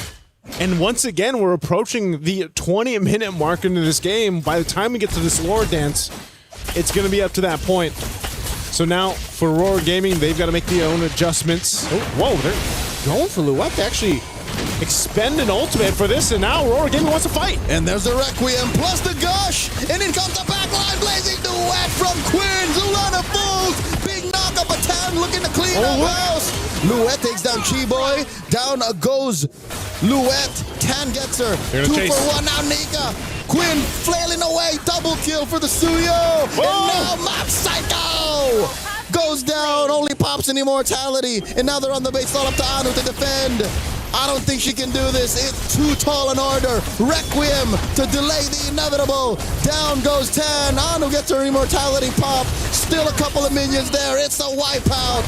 Team Ray Young sweeps Aurora. Team Ray Young, they fought in game 2 for that one, but they end up getting it here. Man, what a fight they had to go through for this. Joseph, you chose the right words. It's a fight. It's a fight. They had to fight through it, man. My goodness. What a clutch game in the last kind of seconds there for that Lord, too. That was close to another 20-minute slobber knot. What in Tan Nation, man? Again. When you think they didn't have a chance. That looked, but all but a Lord wearing Aurora's colors. Like, I could have sworn that was it. Oh. I almost thought we were going to game 3 on that one. But Team Ray Young, I don't know. It's the mix of the veterancy and plus just the ability for them to adjust on the fly. Yeah, that and their willingness to kind of try things, to see how far they can take whatever strats they brought in for the game's draft. Renmar, were you entertained? I was entertained. That was some of the craziest last 5 minutes I've seen. The push and pull, the back and forth, team fight to team fight. Holy expletive, man. There is a word that if I was casting, I might have screamed out if I did that with what Tan did, that I can only translate to Tan Mother. A little bit of a moment of vulnerability. That's why we decided to go Western. Yeah, we had to, because there's only to remove ourselves from our actual instinctual responses. Tan Mother. For the Filipinos out there, y'all know what I'm talking. But if you've ever played in a Southeast Asian server or a game with Filipinos involved, y'all know what I was thinking. Tan, oh my goodness. But it wasn't just Tan and what she did, stealing that Lord. Gotta give the flowers as well to Aurora. No. This game number 2 felt a lot like game number 1, where it was like a lot of the determining turnaround sequences came through the big team fights either before or during the objective. Yeah. And it was happening consistently. There were also some similar beats to what Team Ray Young were doing. We're in, this one team fight didn't go our way, or we won this team fight. What's next? We go to the nearest turret, break that down, and then that's the first tier turret that we're gonna take down. And then on the other side, that's what Aurora's also staking. Okay, so we go for the trade. These two remind me of each other way too much. Like, sometimes you could cover up the name and I could say, that's actually Team Ray Young. No, it's Aurora. I want to see more of this match. Unfortunately, it's a sweep win for Team Ray Young. Congratulations. I think the only other way you could say that they're not similar is in finishing power. Yeah. I think Team Ray Young just see the bigger picture at the end of the day a little clearer. Yes. And that's why they got away with the sweep. And that's probably where the experience, comes through for these ladies here from Team Ray Young. I mean, we saw this in a lot of their decision-making when it comes to the team fights. Again, even give it up to Nora. You see her going 1v4. Bouncing between that is Tan as she finds her entry points. And there was just a lot of good fights that you saw here from Team Ray Young and executing what they had left, even if it was just 3 of them left. 3, maybe sometimes 2 in some of these situations. But they really made it work. And this is... Yeah, look at Tan here. Just walks up, takes that lore. Yoink. With the assist of G-Boy as well. One thing that I started to notice here, though, and I think this is one of the very, very little adjustment that maybe Aurora could do and then start shocking some other more teams in their group, is that just because your roamer has a big ticket ultimate doesn't mean you have to use everything alongside that big ticket ultimate. There were moments where I was thinking, why is Aurora gassing out? It's because Team Ray Young, we've talked about their veterancy and experience, they're holding on a little bit longer to key abilities, whereas Aurora, they're just throwing everything out. Yeah. I feel like sometimes when we saw those fights with Aurora Gaming, it's like, all right, here's our setup where it's going to happen, the bouncy house setup that we talked about, and we're going to throw the Mystic Gush, everything else at it too. And then once that is done, once that window's gone, if they haven't killed who they need to, it's like over. Yeah. That team fight power with that competition is kind of off of that. Yeah, and it was also similar to what happened in game number 1. A lot of the entries by Nora as the Alice in that game number 1 came off of the fact that the initiation by Aurora trying to take down G-Boy real quickly didn't work out. So then here comes an Alice punishing all of that. It's a small adjustment, but I think Aurora could do it. They took Team Ray Young to the limit in some of these moments. Although overall, Team Ray Young did have a better control of the map. But I feel like these two are soulmates, man. Team Ray Young and Aurora, they're like MLBB soulmates. It's not over just yet. There is a world where Team Ray Young and Aurora meet once again in the knockouts. Because Team Ray Young can go this way, and then Aurora can kind of go this way, bracket-wise. Yeah. So your dream could still come true. It's just, I hope Aurora learn to adjust on the fly. You can see they're cooking. Yeah. You can see that there is like hear me out. There's a moment like that. Yeah. It's just I hope that they are able to adjust mid-game and like kind of step on the brakes a little bit, because that's I think what's necessary, especially against more veteran teams from the bigger regions. Yeah, I think that's going to be necessary too for them, just to be able to, and maybe this is the downloading concept, that they can kind of learn from the series here, because I really like what they showed us, and you got to think that's back-to-back games, like the 20-ish minute mark. You know, those are already really long games in the current meta for MLBB, and they win against a more experienced team, I would say, and you can take what they learned here and maybe clean things up, because they've unfortunately now they're sitting at the 0-1. They're gonna have to win the next one to stay alive for MWI. On the other side of the table, Team Ray Young, I feel like they got the win that they needed to get to start off their campaign on the right foot. You're the more veteran team. You have players who have played in the previous MWI here. You have a gold medalist in your ranks. They needed to get a 2-0, and they did it. Was it always the cleanest and most dominating game? No, but I feel like we saw a lot of the strengths of Team Ray Young here that could really help we could latch onto and really try to convince the world that Team Ray Young are a team to watch out for here. They are a team to watch out for here. Yeah, their concepts are sound, and if anything, looking at their draft and the gameplay, they were pushing some limits. They were willing to try things in the metagame. So once whatever this Scarlet Embers patch brings, like let's say in 2 days, 3 days, I'm expecting a cleaner and more polished Team Ray Young. And I'm expecting to hear now from a member of Team Ray Young. I believe it's Chiboy alongside LaFell on the stage right now. Are they ready? Y'all ready? Thank you very much, gentlemen. Yes, my name is LaFell. Alongside me is Chiboy. First of all, big congrats. You did amazing. Amazing glue as well as the badang. So first of all, I gotta ask, how do you feel? Because honestly, game 1 and game 2, it wasn't super easy. It took you guys like 21 minutes, 18 minutes. How was it going up against Aurora? Okay, I think for my team, they really did a good job. But for me personally, because I did a lot of mistakes. I misclicked so many buttons. Because for me, the buttons, I don't know what's wrong with the buttons, but I keep pressing the wrong buttons. Yeah, I think I've adjusted it. So hopefully the next game, it won't be like that again. And also, I really want to thank my team for not blaming me for pressing the wrong skills, and thank you for carrying. Nice team. Hey, speaking of, I still remember game 1. Eventually, we got Hanabi ending the game with a backdoor. But before that, we see you and Tan. Sorry, 10. Tan, 10, potato, right? So you and 10 tried to get Mob Psycho on the Moskov. Yeah. And then all of a sudden, the Moskov did so much damage on the Lancelot. So tell me, what was the first plan A? And then how did plan B, just ending the game with a split push, happen? Oh, I think I saw Moskov at the bottom right. Then after that, I thought 10 to go and chase him, but I went behind. I should have just straight away go to him, so it was my mistake lah. And after we failed, Queen was like, she said this, trust me guys, you guys better trust me, I'm gonna end. Then we just disturb the enemies, and then we don't let them go back, and she ended because we trust her. Hey, you know what? Trust is very good. And see, good on you. You pressed the wrong buttons, but you made sure that the Moskov just couldn't come back. Now, talk about game number 2. Amazing badang as well. I gotta say, Mob Psycho seemed pretty strong on both games. But who was the real problem when you go up against Aurora? Who made winning very difficult?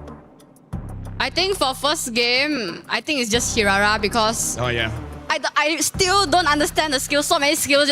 At one time, I played glue, right, and then I ulti her because I thought she don't have skill, but she still got skill. Then second game, I think it's just keep pressing wrong buttons, First time, I think I got 2 enemies, then I second skill, and then I wanted to ulti, right, I pressed the second skill again, then the wall's gone. Well, nice try. Nice try, c'est la vie. Now, here's the thing. We gotta talk about your upcoming opponents, right? Who do you think you're going up against? Is it Falcons ID or Zeta? Falcon ID. You're wrong. Wrong? It was 2-0 Zeta. So wow. Yeah, I know. Wow. Wow. How do you feel about that? Because I didn't watch the game so much because I was watching you guys, but then when I watched the scores, that's very interesting. Wow, that's an crazy results. Unexpected. Do you think you can prepare for that? Can. Why not? Hey, there you go. So this is Chiboy or Keyboy. It's Chiboy, guys. Yep. Remember it. Speaking of, 10 did amazing. Could be 10, but we're gonna be calling 10. 10. Thank you very much. And now, here's the thing, Stream B, we still got more games going on. So we're going for a break, but when we return, we're gonna start the second best of 3. We'll see you guys then.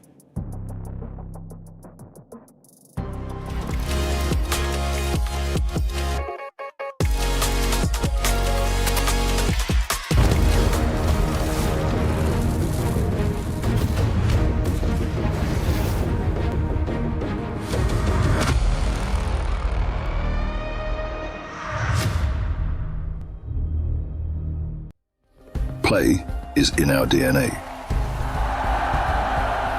Whenever we let it out, it becomes our superpower.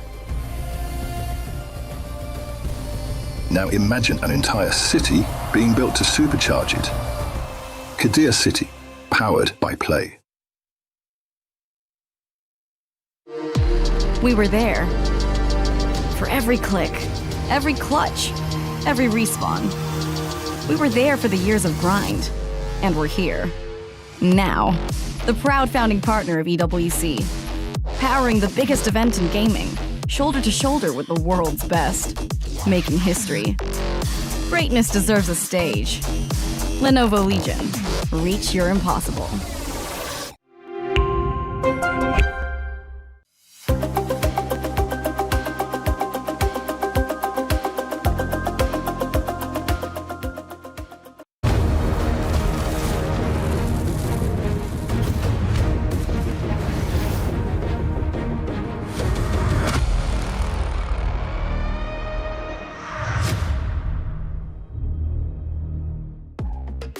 A lot of learnings there, especially the surprising result that happened in the match in Stream A where Saita, a team from China, swept the team that a lot of people were looking at as one of the strongest heading into MWI in Team Falcons ID. But before we expand on that, I just wanted to get it out there that I was very surprised. Still here, of course, with Leo and Naisu.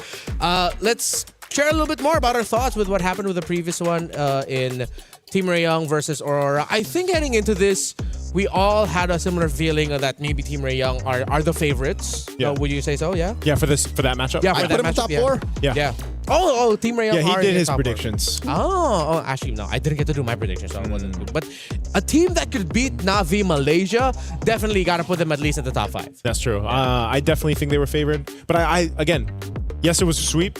I liked what we saw from Aurora Gaming. I think they really fought hard for that. Just unfortunately, I mean, they went the distance, right? They're 20-minute games. Yep. Game 1 and game 2. So. They were entertaining, yet still a legit threat. Yeah. There were moments when I thought, if they could wipe out Team Rayong right here, right now, we're going to game 3. I thought we were going to game 3. Like, that's the thing. There was definitely some moments in that in game 2 where I was like, yeah, Aurora Gaming's got this. So I almost like Hirara now.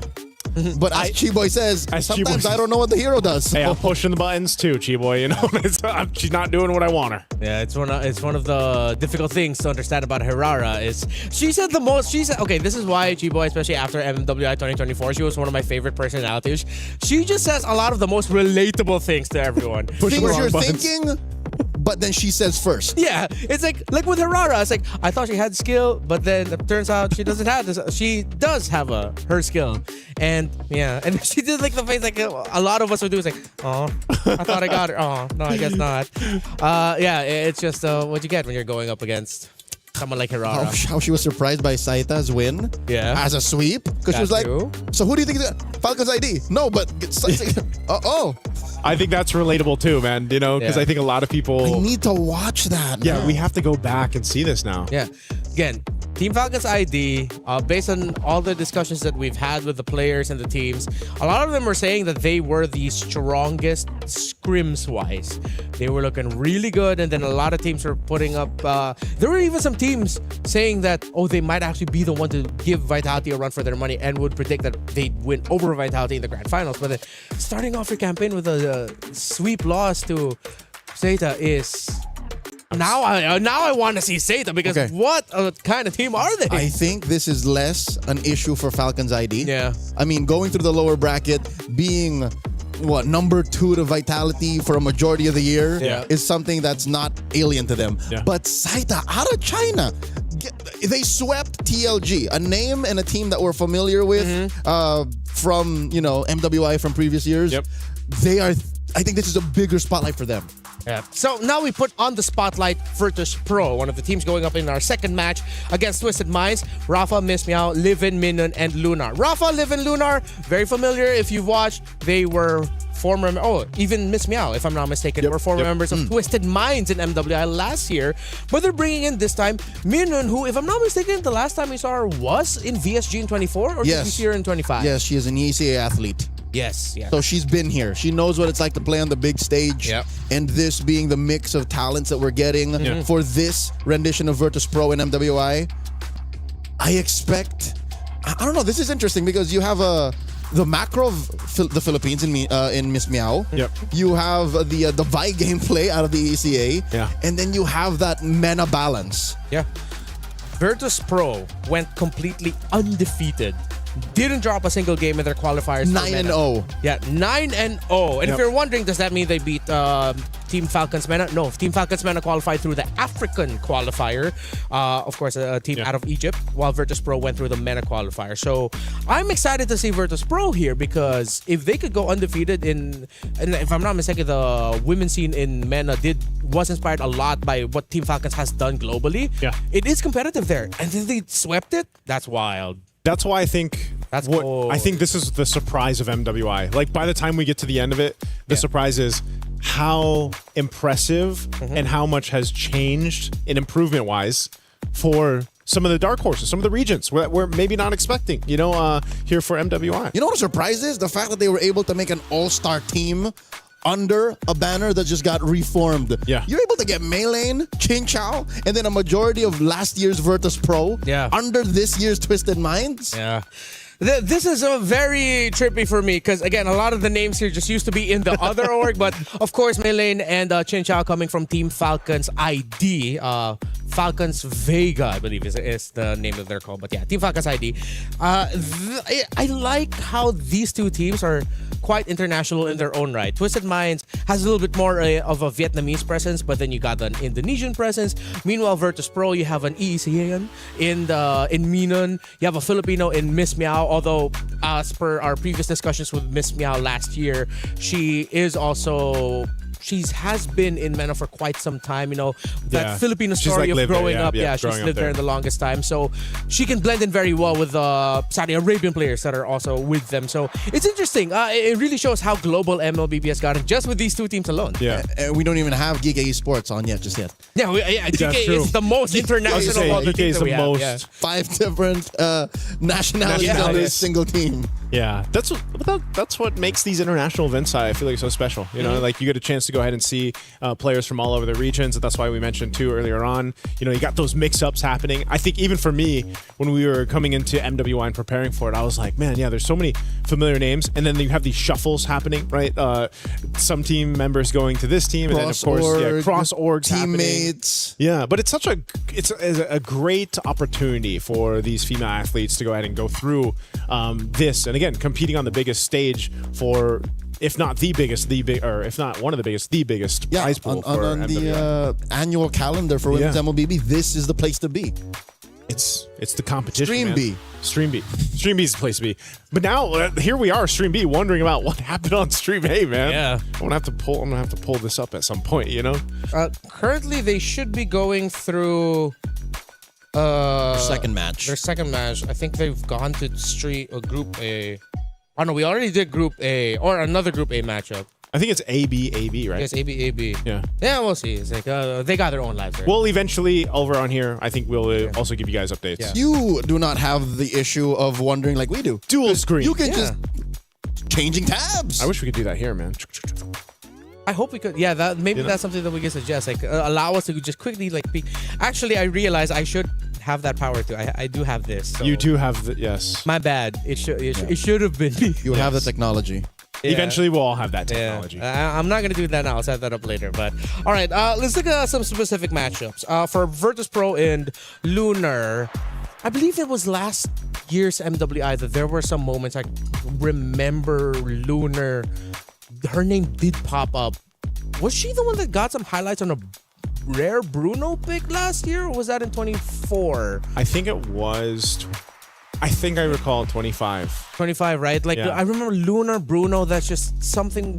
There's an association there in my brain. Yeah, Lunar, Livin, and Rafa.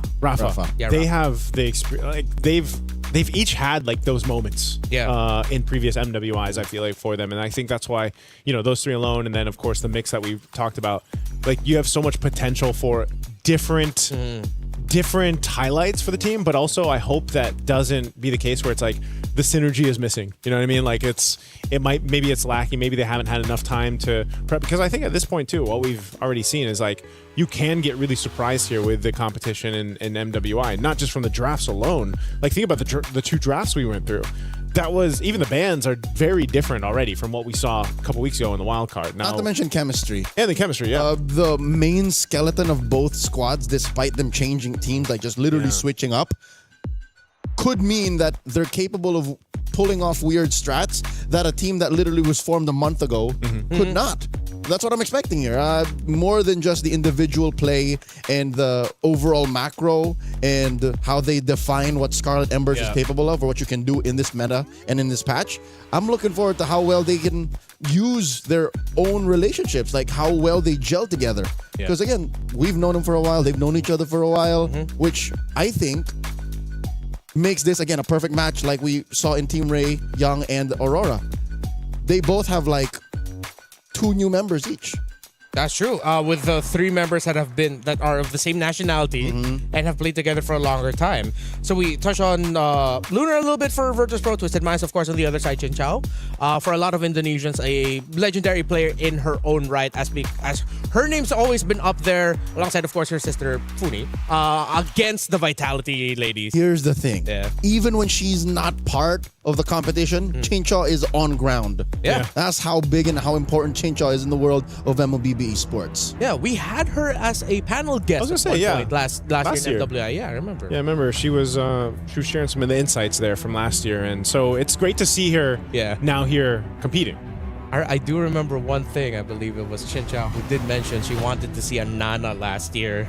Yeah. Was it you that asked the question on the I asked the question, and then Eterna was there also, and then she said Nana. I remember us in the cast room being like, "Whoa, Nana!" Yeah. Do you know what? Behind the scenes, what her reaction was when she said Nana? Funi looked towards her sister, gave her that little sibling shoulder, little elbow bump, and just said, "Why? What are you saying?" Yeah. Hey, meanwhile, Chin Chow was just like, "I don't know. You know what? I wanted to say something. No, I give Nana." When they ask you that question, all is free. Yeah, that's true. It's like what you asked us earlier. What do we want to see? It's not like, it's just a personal wish list. Yeah, sure. You know what? Okay, let's do that. So let's see if Nana will show up. if it does pop up, you already know, right? Yeah. But I think draft-wise too, it's maybe even after today, man, we won't be able to tell 100% where the like MWI meta is going. Speaking of MWI, of course, don't forget we still have our event going on, the My Champions Pick event. July 27 is when it's gonna go out. So you only have you have a lot of time, but it does start July 25. I was gonna say you got about 2 weeks. Yeah, you got 2 weeks. Prepare all your predictions. Get a chance to win 50K in diamonds and the MSC 21 to 25 skins. And don't forget to leave your picks under at MLBB Esports post for even more chances to win. So look for that post related to the My Champions Pick event. Log in your champions now and cheer for your favorite teams. Man, I'm having a look here too. I think I have almost all of them except what a flex. Yeah, the Claude one. You go through the airports without going through the long immigration lines. You have all the skins. Where's it going, Joseph? I'm not a world collector like you guys, okay? Sorry, he's a world collector. Regardless, says the guy that's a world collector. Yeah. Where's it going? I'm just saying, Why did MSC you look skins. at me and suddenly think, oh, Renmar can't be a world collector, it's just Leo. I am a world collector! Oh, so you're both world collectors and you're talking about me having all the skins. No, you're talking about you having you brought that up. That wasn't us. You're the ones who just went, I think I have all of these. So you know what skins. that means? If I were to win those 10,000 diamonds, because again, that's 10,000 for 5 winners. Yeah. I would not have to use it on the MSC skin. And the point is, you have even more diamonds than you already have? Maybe I can catch up to the world collector like you guys. Okay, that's a pretty good take. Yeah, That's where it's going. I don't think I got a counter to that. I don't think I counter to that. I'll see you in the immigration lines. Oh wait, we don't have to. You don't have to, at least. In just a bit, we're gonna be starting up Twisted Minds here against Virtus Pro. I wonder if these two teams had words with each other like right beforehand. Yeah. Acknowledging the fact that it is pretty funny that organization-wise, Virtus Pro was mainly backing a Vietnamese-led team last year, and then mainly a Saudi Arabian team last year for Twisted, and then now they just do that little switcheroo. Up. Yeah, that's funny to me. I wonder how that all like comes into play. You know, what was that conversation? Yeah, what was like? that? Yeah, like what was the meeting on that one like? Did they do the Spider-Man meme of just like pointing at one another, or the Matrix trading meme? Yeah, like which pill you want? Speaking of, I as we look at the roster here for Twisted Minds, I suddenly remember Melee and her performance in MWI 2024 under Team Falcon's Vega ID. She is very comfortable with the Assassins. She is at home with heroes such as the Hayabusa, the Lance. She loves the Assassin Even more maybe than Vival. Yes. More, one might say she's more bloodthirsty than Vival. Yeah. Vival, even in the time of Lings and Lancelots, was always just scalpel precise. She was always just, no, I'm going to do what's necessary. I'll invade when I need to, but I'm not going to run for the kill. Melee, though, different beast. Yeah. This might be like a styles clash between the two junglers in Miss Meow, and because I remember from Miss Meow's performance last year was that it seemed like her pacing is a little bit more of the slower side, not to detriment her, but more calculated, I believe is the best way to say that. She likes to take her time, get the information, and then pounce. While Melee will make that opportunity happen and will make certain sequences happen, even though most of her team doesn't see it yet. She's the one who's gonna go for the jump. Yeah, I mean this in the sweetest ways, but she hasn't taken that brawl server tendency out of her just yet, which makes for great games. And again, if you can get away with it and you can snowball out of control, it's by all means. Yeah, I think that's going to be one of the things to look at is, again, if you've been following some of these individual players or, because they've been on different teams, different organizations, you want to see that kind of that growth, right, that they've had over the years, over the seasons. I mean, someone too that I think of over here for Twisted Minds is Sa. Like, Sa has been playing for how many years? Oh yes, Lily's. She was on multiple teams leading up to this. And it's Virtus Pro last year. Virtus Pro last year, and Sa loves MLBB so much. She does, and she is one of those more aggressive kind of style mid laners. Yep. And last year when they fell, she couldn't hold it. That was a tough one, right? So, how much has changed in a year's time, right? Oh yeah, no, I remember Sa also, because I think it was in 24. Was it last year wherein she had to eliminate like one of her closest friends in. What's the name of jungler from Cambodia in CFU? They fought it on. Was it last MWI or 2024? I think it was last year. That was like one of our biggest stories. That was one of the story headlines. Yeah. One of the few female athletes out of Cambodia that actually has played in MPLKH. Yeah, and has a win, if I'm not mistaken. I think she has a win under there. Oh, I'm gonna have to remind myself again of her name of that. So was it Fa? Because Sa and Fa? No. There was another one. Here we go. I will remember it. Okay. Yeah, I was thinking it was Fa because they were Sa and Fa, but I could be wrong. But again, jumping into this draft, let's go and see what will happen here. Dude, it seems like Atlas still definitely has a presence in the meta. He keeps getting banned out. He's not a bad pick. So as much as we want to veer away from the Atlases of the world, he's here to stay. You know what? You're not going to see his MSC skin right now. But yeah, it makes sense. And I think that's going to be the case even when we get to MSC, man. Real quick, before we analyze this, I just remembered. Yeah. It was Tagami. Oh, Tagami, yes. Yeah, from CFU. That's right. And then in an interview, they described that they were actually really close friends, Tagami and Sa. Yeah. So when Sa had to eliminate Tagami, and they had that picture of them, like hugging it out. It's like, I'm sorry, girl. But nature of competition. Yeah, I was going to say, nature of competition, man. Yeah. Draft. All right, let's go back into this. Freya, Marcel. Okay, so instead of being the ones to pick up a Marcel Open for them, they want to force out a different ban. It forces out the Paquito. I think Twisted Minds are setting up for a trade in pick 2 and 3. I just cannot see it right now. Maybe one of them's like eyeing out the possibility of a glue getting picked up early on, maybe? Right now, Oh, hey! Matilda. One of the heroes that we did mention earlier. Yeah. As a potential surprise pick in the roam. This was a big target to ban out in wildcards. And when we did get to see it played, you know, there's an apparent reason, not only with the recent buff that she had for the Matilda, does a little bit more damage, you know, a little bit more of a threat, especially early on. This is kind of leaning towards what we were talking about with how there's roams that you could pick up that are actually able to put out enough damage to be a threat, right, early on. But not only does she have that with the Wisp and everything else, but now you provide your team with a ton of mobility, right? The Circling Eagle setup or the Guiding Wind that you have. So I don't know if we'll actually see a Fredrin come into play here, because now you have an Akai and a Gord being picked up for Virtus Pro. And Leo mentioned Barretts earlier. I think you just go ahead and lock in a Matilda and Barretts at the same time. You just have to time your Detonus Welcome really well so that Akai's heavy spin just becomes nothing. But if you time it before the heavy spin, Akai can heavy spin, and then he's out of the belly of Barretts. Meanwhile, the Gord into Matilda, is that a risky thing? Would you want to go up against a Matilda that could potentially bring someone to dive you? Again, I think it's one of those things where it's just like you're just hoping that you're quick enough to avoid. There's the merits, like you mentioned. You're quick enough to avoid a lot of the setup potential. Your main job, and that we've been seeing with a lot of the Gord play right now, is just, again, information. The Mystic Projectile, that first skill. Obviously your ultimate, the Mystic Gush, is such a threat when it's laid down. And yeah, you could run into a problem with, you're playing against a Matilda, man.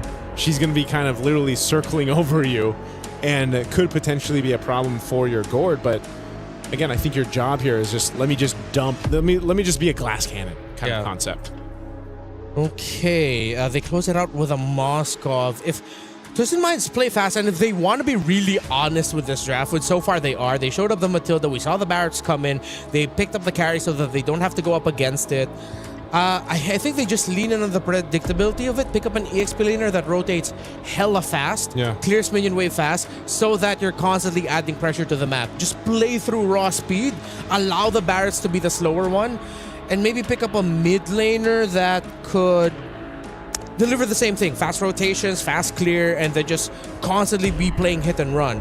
But if you play too much into that idea, they might be susceptible to suddenly like a Hilda or a Cho Roam showing up that just deals way too much damage.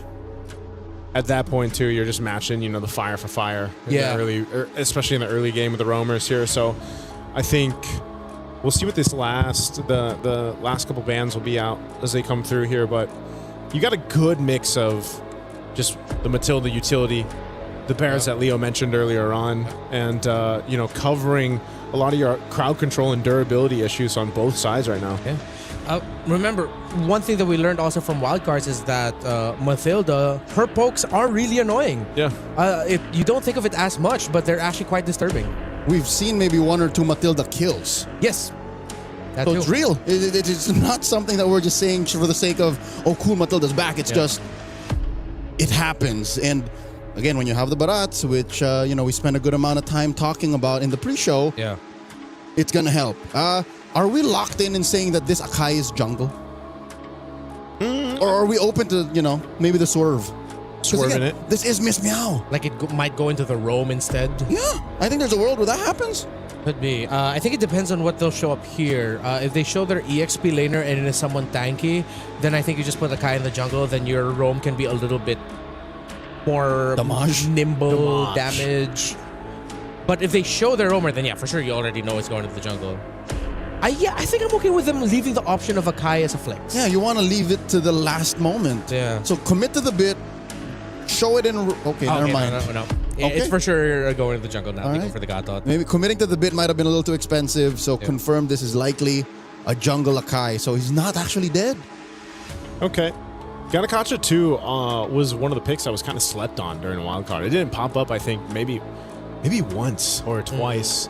You know, we kind of shifted things from the revitalized roam dance between two teams when that's brought up. So this is very tanky on both sides. I feel like we're going to be buckled in for a longer game for this game 1.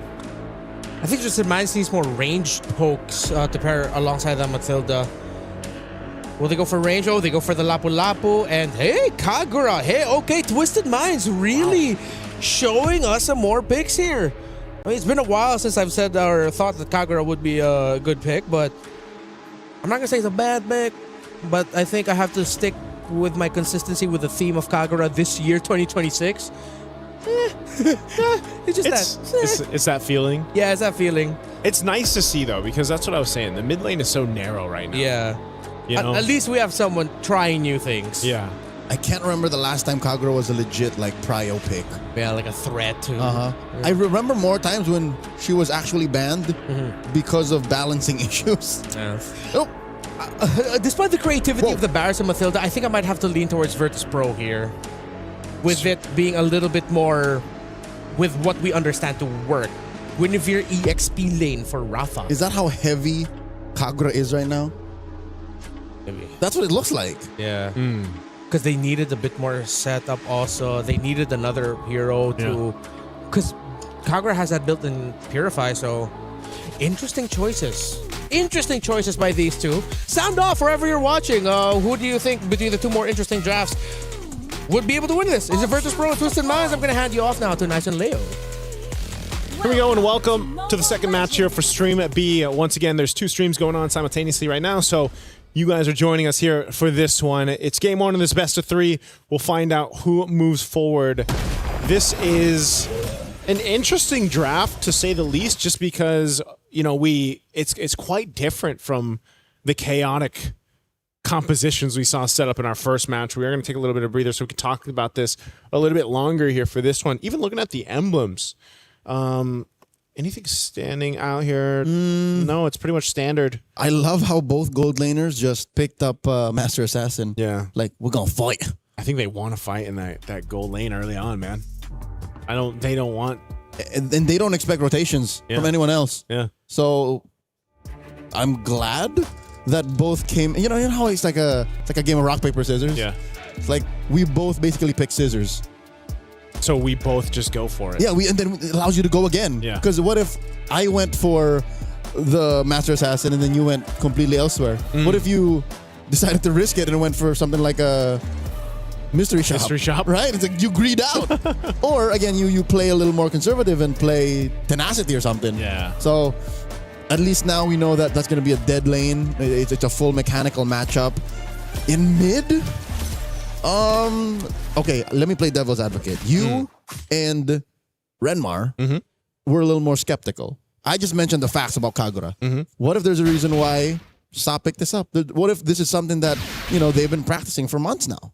That's what I'm saying. It could just be one of those picks, right? One of those comfort or a Saw thing. Yeah, it's like maybe this is her favorite hero. Like this is one of those comfort picks, incredibly in her favor. But also, not only that, I just think maybe you're just playing around the fact that even the Matilda does enough poke now. Yep. I mean, even better now, and you can set things up, whether that's with the burst that comes with the Kagura or utilizing that circling eagle to set things up for your team. That and Twisted Minds, their lineups look so tightly packed.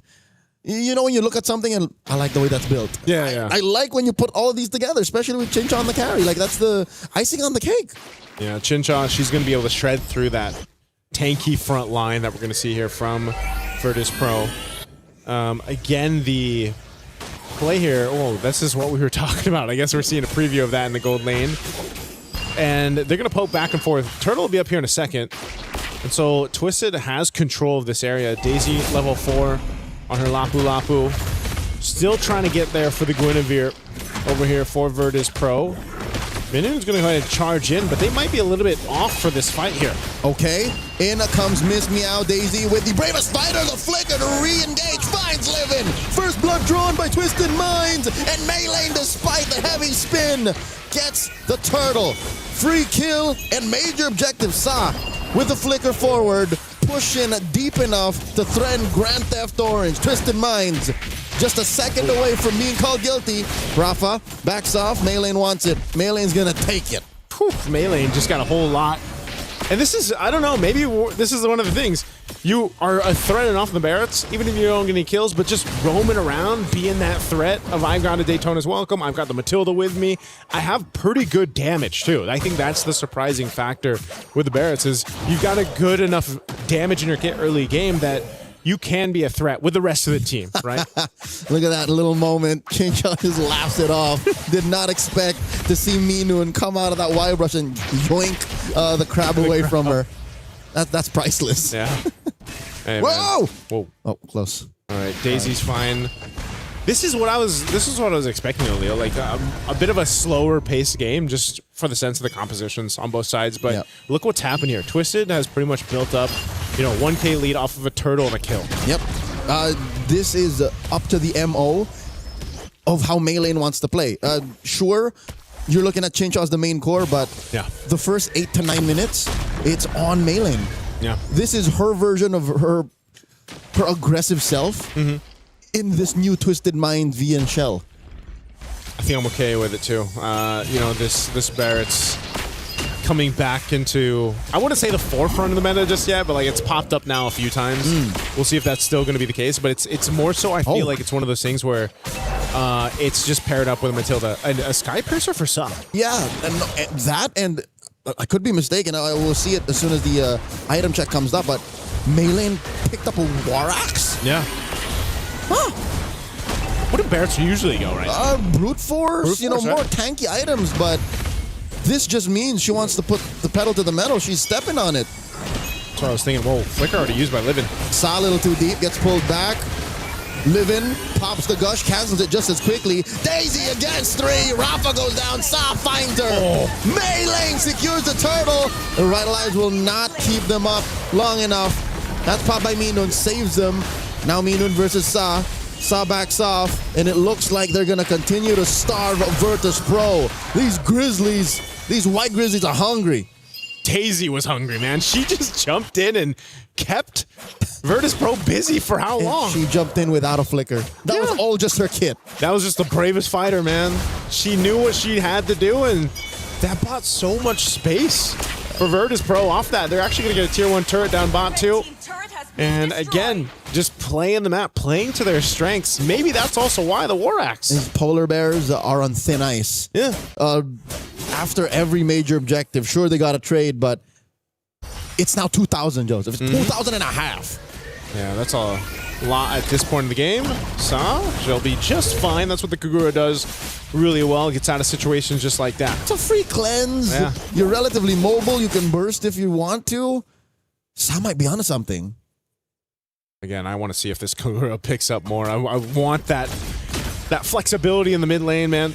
I'm sure at some point in the day we'll see the Eve picked up. Whoa, whoa, whoa. Look at Minun. Oh, look at Minun. Comes in, just crosses over. Just says hi. Yep.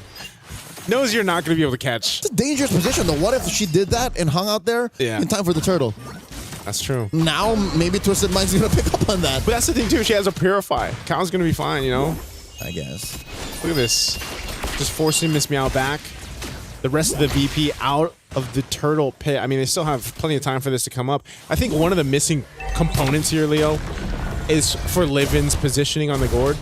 It's exactly what I was worried about in the draft. Which is made all the more worse by the fact that Virtus Pro does not have a traditional front to back. Yeah. Their formation is wherever Miss Meow can take it, where Minun lands a solid taunt and AOG, where Rafa can find the full combo. And this is an XP lane win.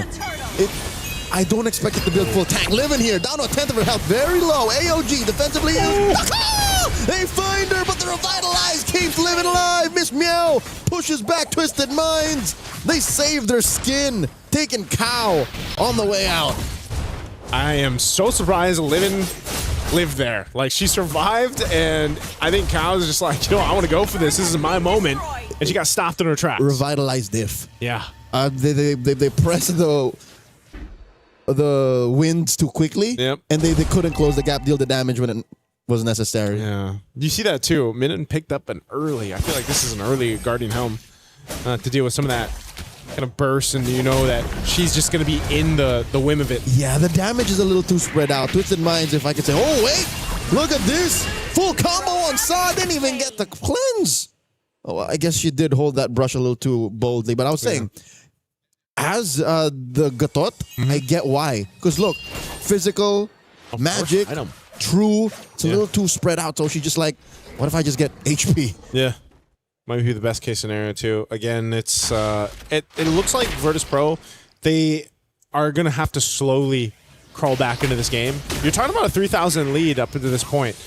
It might not be anything too big in the grand scheme of things, but right now, at least leading into that first Lord, it is gonna make a difference here for Twisted Minds. Gush thrown out. Livin just isn't there yet to be able to go ahead and actually pump out this damage on the Barretts, for example. But maybe if she's able to go ahead and catch someone else out, that's again one of the hard things to do, is because you have a Matilda across from you, the mobility aspect of Twisted's lineup is just that much better, right? Whereas Virtus.pro, on the other hand, they're either going to try to surprise someone with a Guinevere, maybe eventually Lunar can land that spear that's going to change the course of a team fight, but that's going to happen later than now, you know, for this first Lord. And I think later to now is the major problem for Virtus.pro, is because if we don't find the formation that we need to be able to get the most out of that Gush later, what do we do now? Yeah. Same question for that Moskov. Same question for Rafa's Guinevere.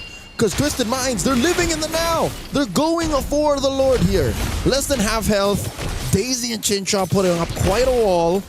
Cow in the back line. Interesting how this Matilda is being positioned. Rafa comes in. AOG moves them all out. Quick, heavy spin. Throwing it out. Miss Meow. Didn't even need the retribution. In comes the rest of them. Luna presses it. Finds some. Minun very low. Melee dropping that missile expert. Gets knocked up by the Requiem. Miss Meow finds her. Now Daisy onto Lunar. 2 for none. Free Lord. Virtus.pro. Where'd that come from? Twisted Minds got twisted up there for that Lord. They were really, really low HP for melee. On to try to go ahead and secure the Lord, and then it came down to some retributions that didn't end up happening the way they needed, so Virtus.pro end up with a big shift here. Look at this replay, right? They go great, kind of zone out, but Miss Meow ends up getting this Lord, and then they're out of the firepower. Saw's gone too after she used the ultimate, and then things just fell apart. They weren't really in the fighting position they needed to, and then Chincha, of course, she just had to disengage from that because everybody had already started to die around her. Okay, we may have just seen worst case scenario for Twisted Minds. Yeah. When you have the one-on-one situations down lock, but the rest of your team, especially the cores, aren't in a position, that's it. Great pull out by Cow, saving Chincha. And this is scarier. Think that Chincha doesn't have a Purify. Yeah. What's Twisted Minds play? Like, how do they regain the map? How do they, you know, find the potential snowball that they were already working with in the first 5 minutes? I think this is where you have to start to go ahead and lean towards Chincha, man. You know, once she's got the items, the itemization that she needs, where she's got the Trinity. Oh, they're going to break into a fight Here again. we go, Livin, putting it all on Melee. Lunar very low, massive Requiem once again. Minun gets found out by Chincha. And Melee just walks it off like it's nothing with about 2 HP. Cow and Chincha want to finish off Miss Meow. Miss Meow going through walls here. Dashing on through underneath tier 2. She's fine. Oh, yeah, heals back up. Good enough. But this is exactly what I was saying, man. I think, you know, if you're Twisted, you have to lean towards Chincha. She has Trinity. I'm not sure if she's going to go into next Malefic Gun. Yeah, I think, fourth item. Yeah, I think the gun. Yep, Brute Force was picked up too for melee, so defensiveness is there. She already got Oracle. What I was expecting. So it's War Axe, Brute Force Oracle. I would have done it. Brute Force Oracle War Axe, yeah. But again, it's a new metagame. Barats is a upcoming hero that we might see more often now. I'm impressed though by, again, how Virtus.pro got away with that Lord. I want to see them take advantage. I want to see them, you know, push the tempo here. I'm wondering too for now at this point in the game, once we get a little bit further, how valuable the Kogura pick will be, because we've already seen it in a couple team fights where it's like Umbrella's thrown out, Yin Yang Overturn is used, and then once that burst is gone, if no one dies, like Livin has survived for the majority of them, then what are you able to do, right? Now, yes, you can use the ultimate once again. Once you collect the umbrella and everything else, you do some decent amount of damage, you know, with the first skill throwing it around, but it's just not the same, for example, as what other traditional mid laners can bring to the table, and I think that's why the Kogura, for example, hasn't been picked up many times. successfully even. I hear what you're trying to say, Joseph. I'm thinking, if I'm putting 2 and 2 together, you want Sa on live and watch. Yeah, I think that might be the best thing to do. Gonna make sure there's Daytona's welcome. Circling Eagle answered back, and there you go, Livin cancels the gosh and heavy spin by Miss Meow, but look at all the damage dropped by Twisted. Daisy finds Livin. Sa finds sweet revenge on Miss Meow. 2 free kills over to Twisted Minds as they work on the Lord. You see what happened there? Oh, hold on. Lunar actually chasing. Oh, point blank SOD. Will Lunar get punished? Minun might actually be the one that gets taken down. Lunar presses the SOD right before it gets expired. Oh, Chinchaw takes down Minun. Gets a double. Rafa falls as well. This is no bueno for Virtus Pro. Lunar, the only survivor. Yeah. Expect this map to turn blue. Oh, they're going to push into this base turret. They can't quite end it. Livin's going to be up, so she could just go ahead and clear out this minion wave, but talk about a setup. Oh! Chincha will get out. This is great job, too. I know we probably won't get a peek at it now for the instant replay. I felt that. But Daisy did an amazing job. We asked, should Sa be on Livin duty? Well, it was Daisy in that last interchange, and she stuck right to Livin to make sure that that gush uptime was pretty much canceled. And it makes sense. It's just much easier for Daisy to run through the old-fashioned way rather than Sa go flank. Yeah. And all Sa did there was really deal the damage that would have been set up by the initial crowd control. First, Minun here gets taken down. A second too late on Livin's gush. Down goes Rafa. Miss Meow follows through. The writing's on the wall. 8K up. Twisted Minds are inside the base. Virtus Pro struggling to defend. Not sure if they're going to be able to end it just yet. Even with 3 members down, they do have a wave in the mid lane. Twisted looking to take out the base turret. Can they end the game? 2 defenders. Circling Eagle spent by Cow.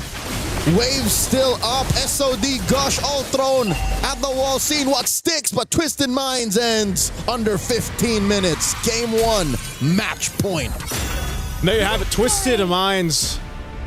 Took them a little bit, I feel like, to come online in that one with the composition that they brought. But hey, they made this composition built off utility, built off speed, and built off an interesting, unique pick in the Kagura in the hands of Sa in the mid lane. And it all came together here. And this also allowed Chinchaw to just kind of have free reign on the carry. I'm managing my expectations. I'm about 70% there. Again, I cannot deny the fact that Sa got a dub with said Kagura. Yeah. But maybe given how tight mid is, you have to slip through the cracks. You have to have your own little flavor, and this is hers. Yeah, this was I don't know. Renmar, what do you think?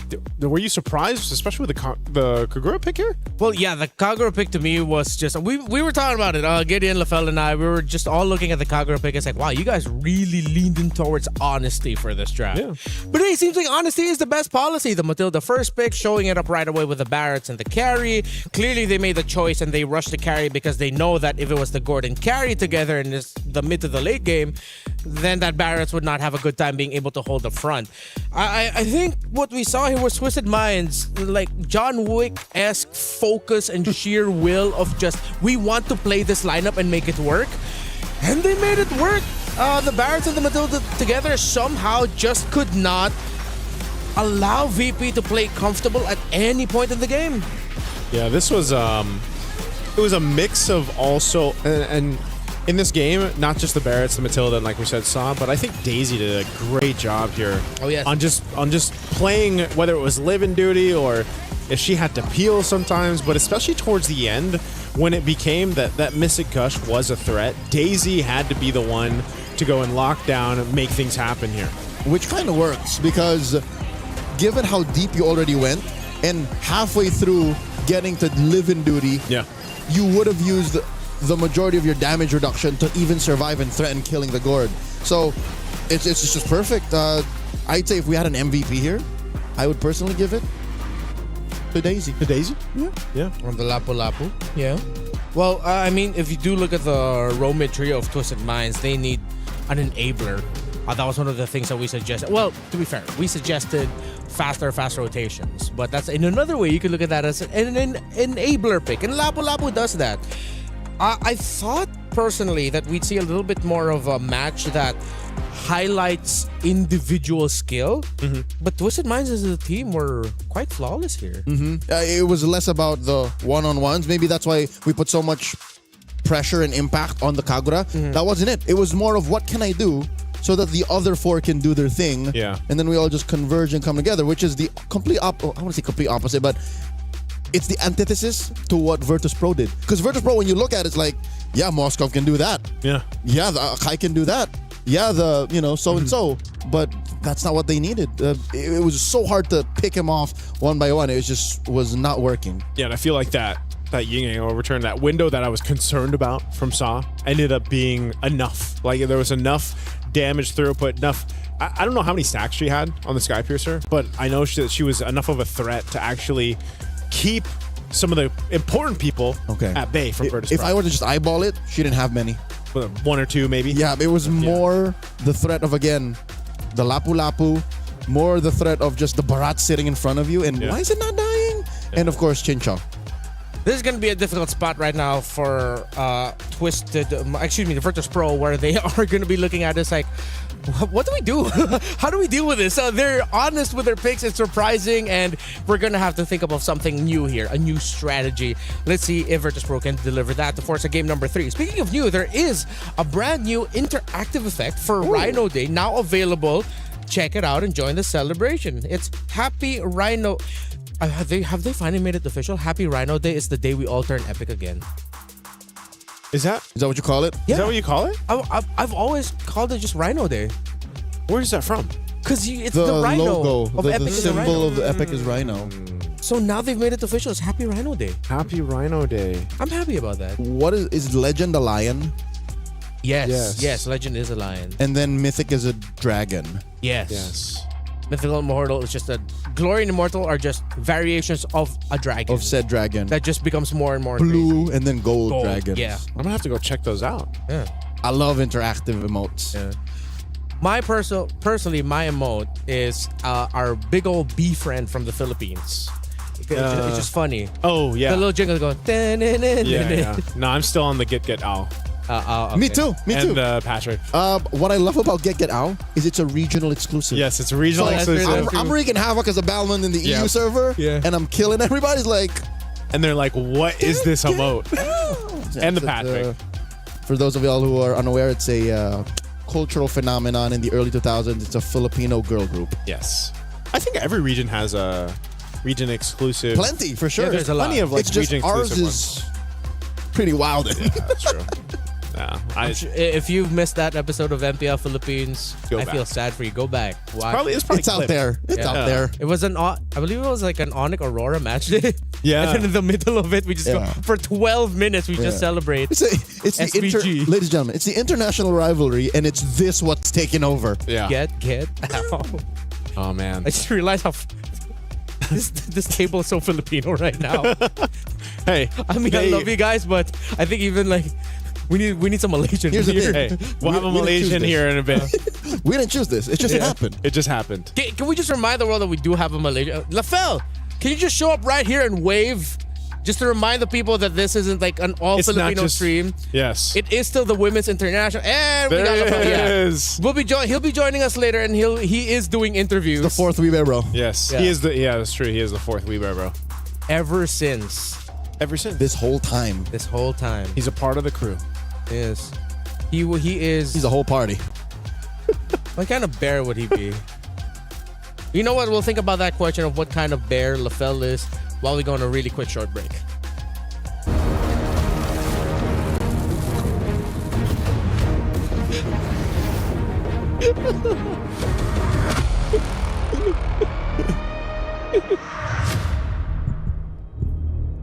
Yes.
All right, we are back. Still waiting for the draft for game number 2 to start between Virtus Pro and Twisted Minds. Both teams are now back on stage, and you're still here. It's us, We Bread Bros, Leo, Naisu, what's that? Renmar is my name. LaFell is waiting in the wings. Waiting in the wings. I really wanted to say LaFell, but I realized, wait, I'm introducing myself. He's later.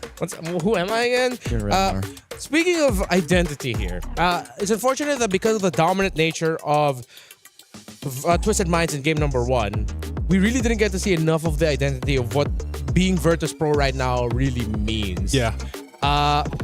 There's a pick that I want to go back to, and we had reactions towards it.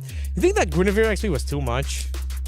It was too much that it was like too little in the game, in the grand scheme of things. The fact that where it ended up in was neither here nor there for when we warned them about it. It's like, remember how when Guinevere comes out, you're like, oh, that better be jungle. Yeah. And then, whoop, got swerved over, showed up with an Akai.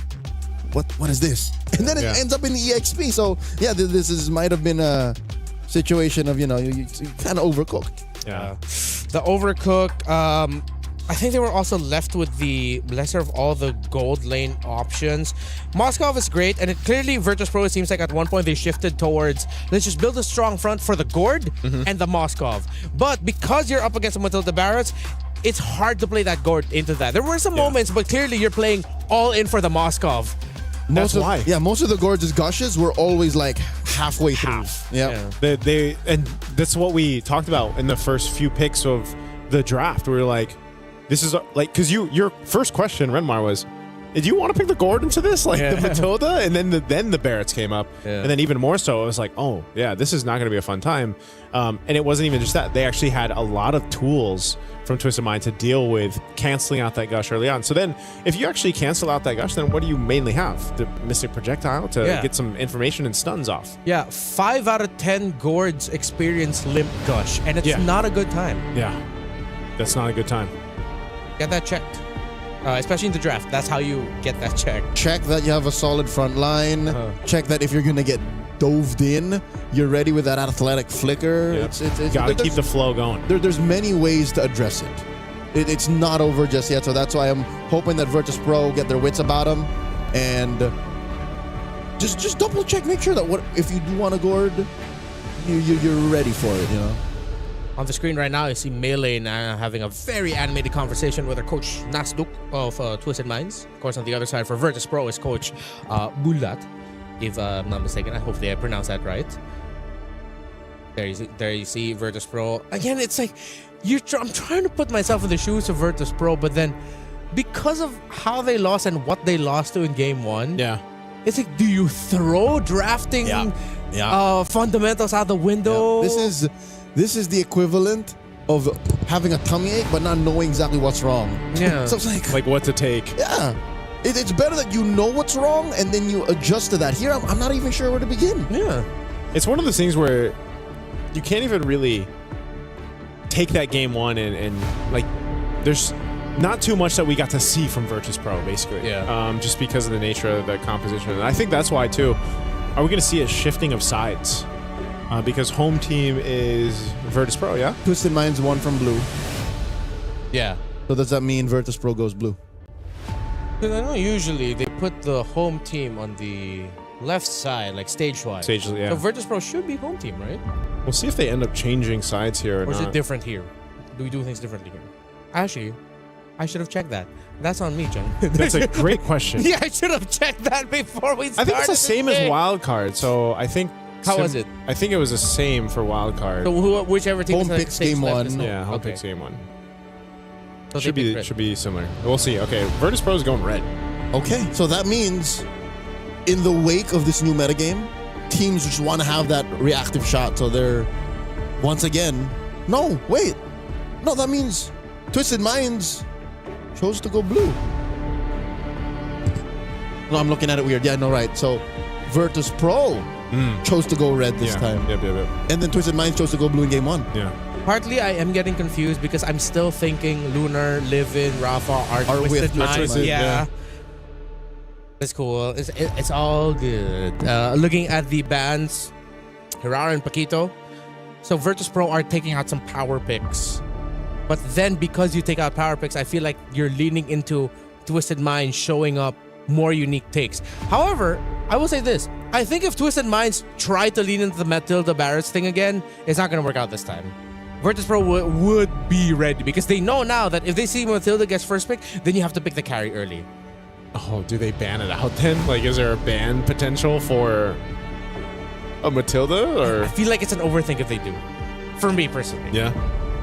I think that's what they're doing, is trying to consider, because it could just very well be that. Or in that case, if Matilda is blue side priority for Twisted, because that's going to be a Khalid ban, then you just pick differently on your swing. So here's my working theory. Given these 3 bans, Virtus Pro might have just thrown everything out the window. Yeah. This might have just been them saying, let's just hard reset. Whatever happened in game 1, forget about it. Yeah. Let's go to plan B. Oh, wow. Don't tell me they're really just going to lean into it again. Wow, Twisted Minds. The Matilda team. Yeah. Who would have thought? Out of all the teams, like, it would be them. Here we were talking about Melee and her being really good at the Assassin. Suddenly she shows up with the Barretts in game number 1 and does a tremendous job at it. Great targeting with the Tetanus Welcome. So Virtus Pro now, alarms are blaring. Yeah. They're going to Barats again. I think So you don't pick Gord on the swing right now. Don't pick Gord, and I wouldn't be mad if they just rush carry here. But they have to take away maybe an E? Oh, okay. Okay, that's a way to play with range, and there's the carry rush. Good response, because this is why I would say the nature of the bans went. You know, they wanted some of this response because they had a hunch that maybe that Matilda is just going to be picked up again. So they got 2 great power picks. If it's not the Barretts, I might see my wish list here. I might say Lucas. Then it's the Barretts. Oh, dang it. I'm not mad. I'm not disappointed. I'm just sad. Okay.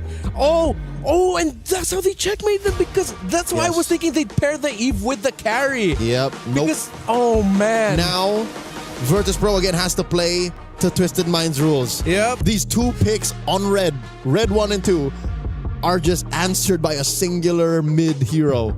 Get in there. I don't know. That's why I was saying we would see the Eve eventually, and then we saw Eventually? it here. Yeah. Eventually. Eve, hey, I like that. You like that? Yeah. All right. Don't ask me that question in that tone of voice, please. Here's a Barats. Here's a box here to answer the Barats.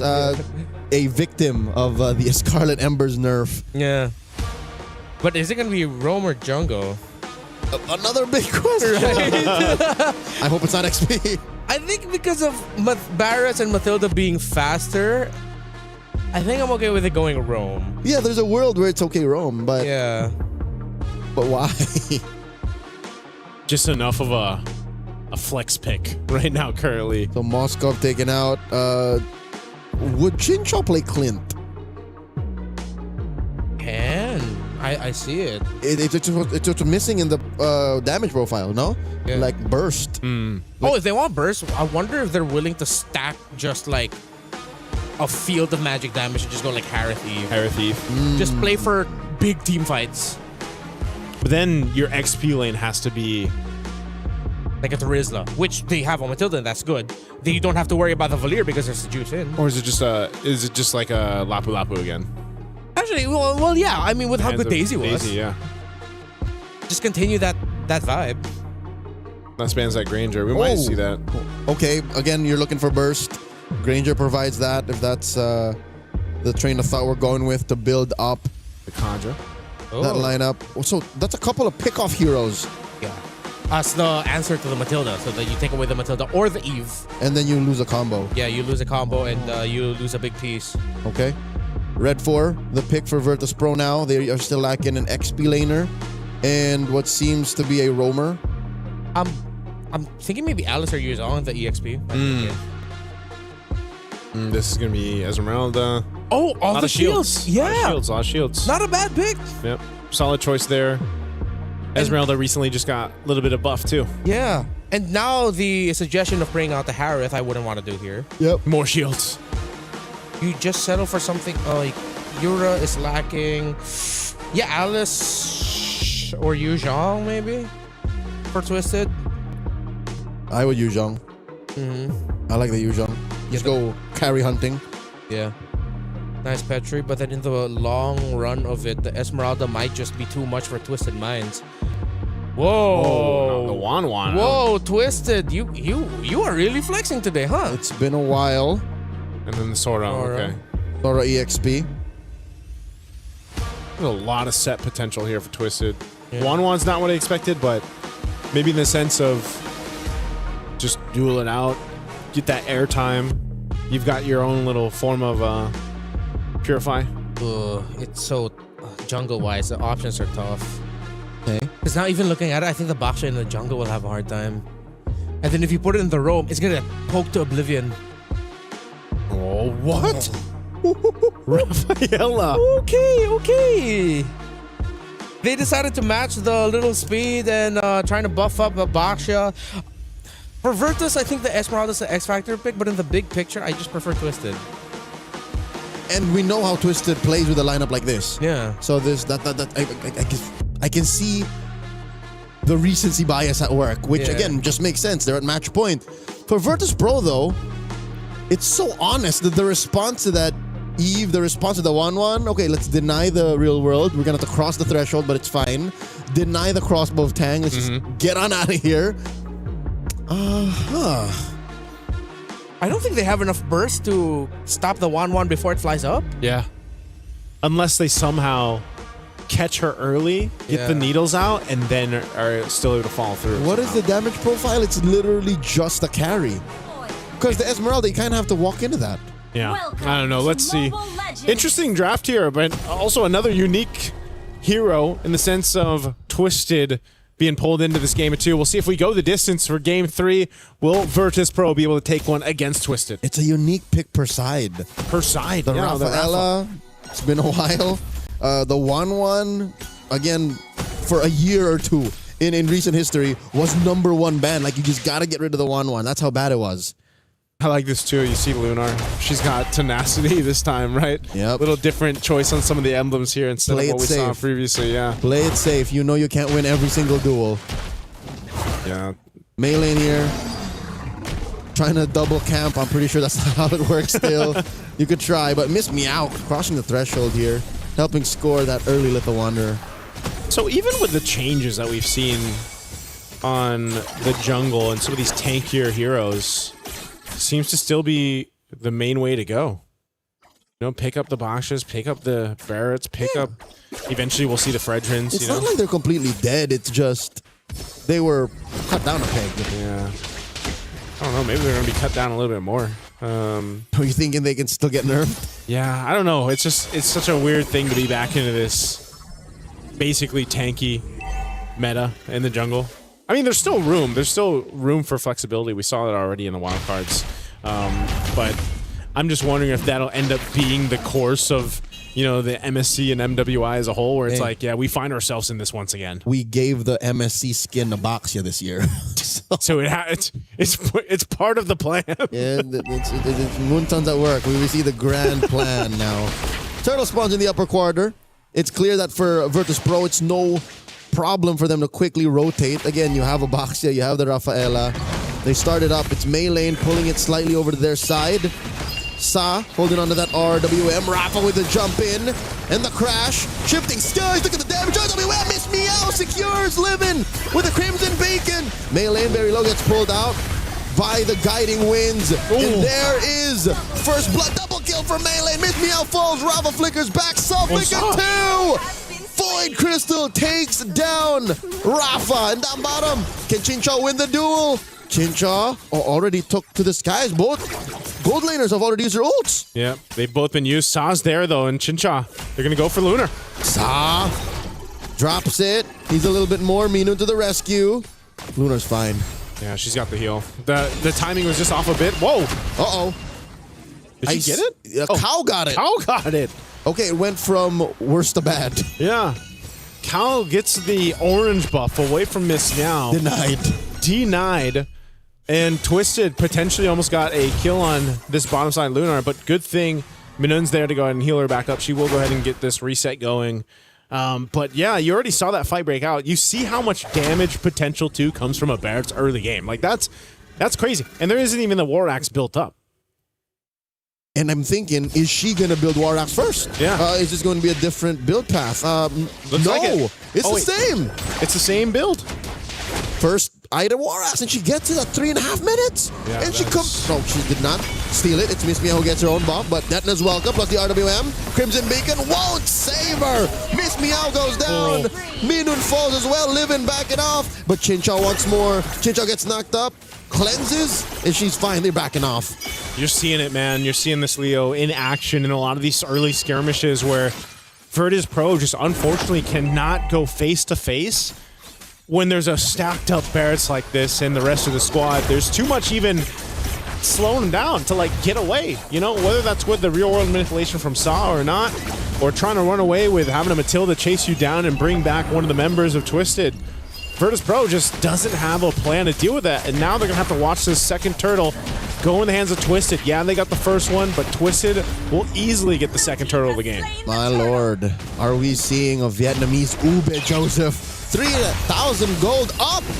Shifting Skies by Daisy flickers on out, forcing a puissance from Miss Meow. Minun doesn't know what to do. She popped her ult just to push back Twisted Minds. I'm wondering where, again, this Rafaela pick, it's great to see the unique heroes pop up. It's great to, you know, see some of the flexibility in the draft, but the Rafaela in this picture, you're kind of not able to do too much. And if you compare it to what a Matilda brings to the table, it's, you know, you almost just feel like a heal bot at this point. I don't want to call it this early, but with about 2,500 up, 5-0, to a major objective taken down, it looks like that Rafaela is the glorified babysitter. Yeah.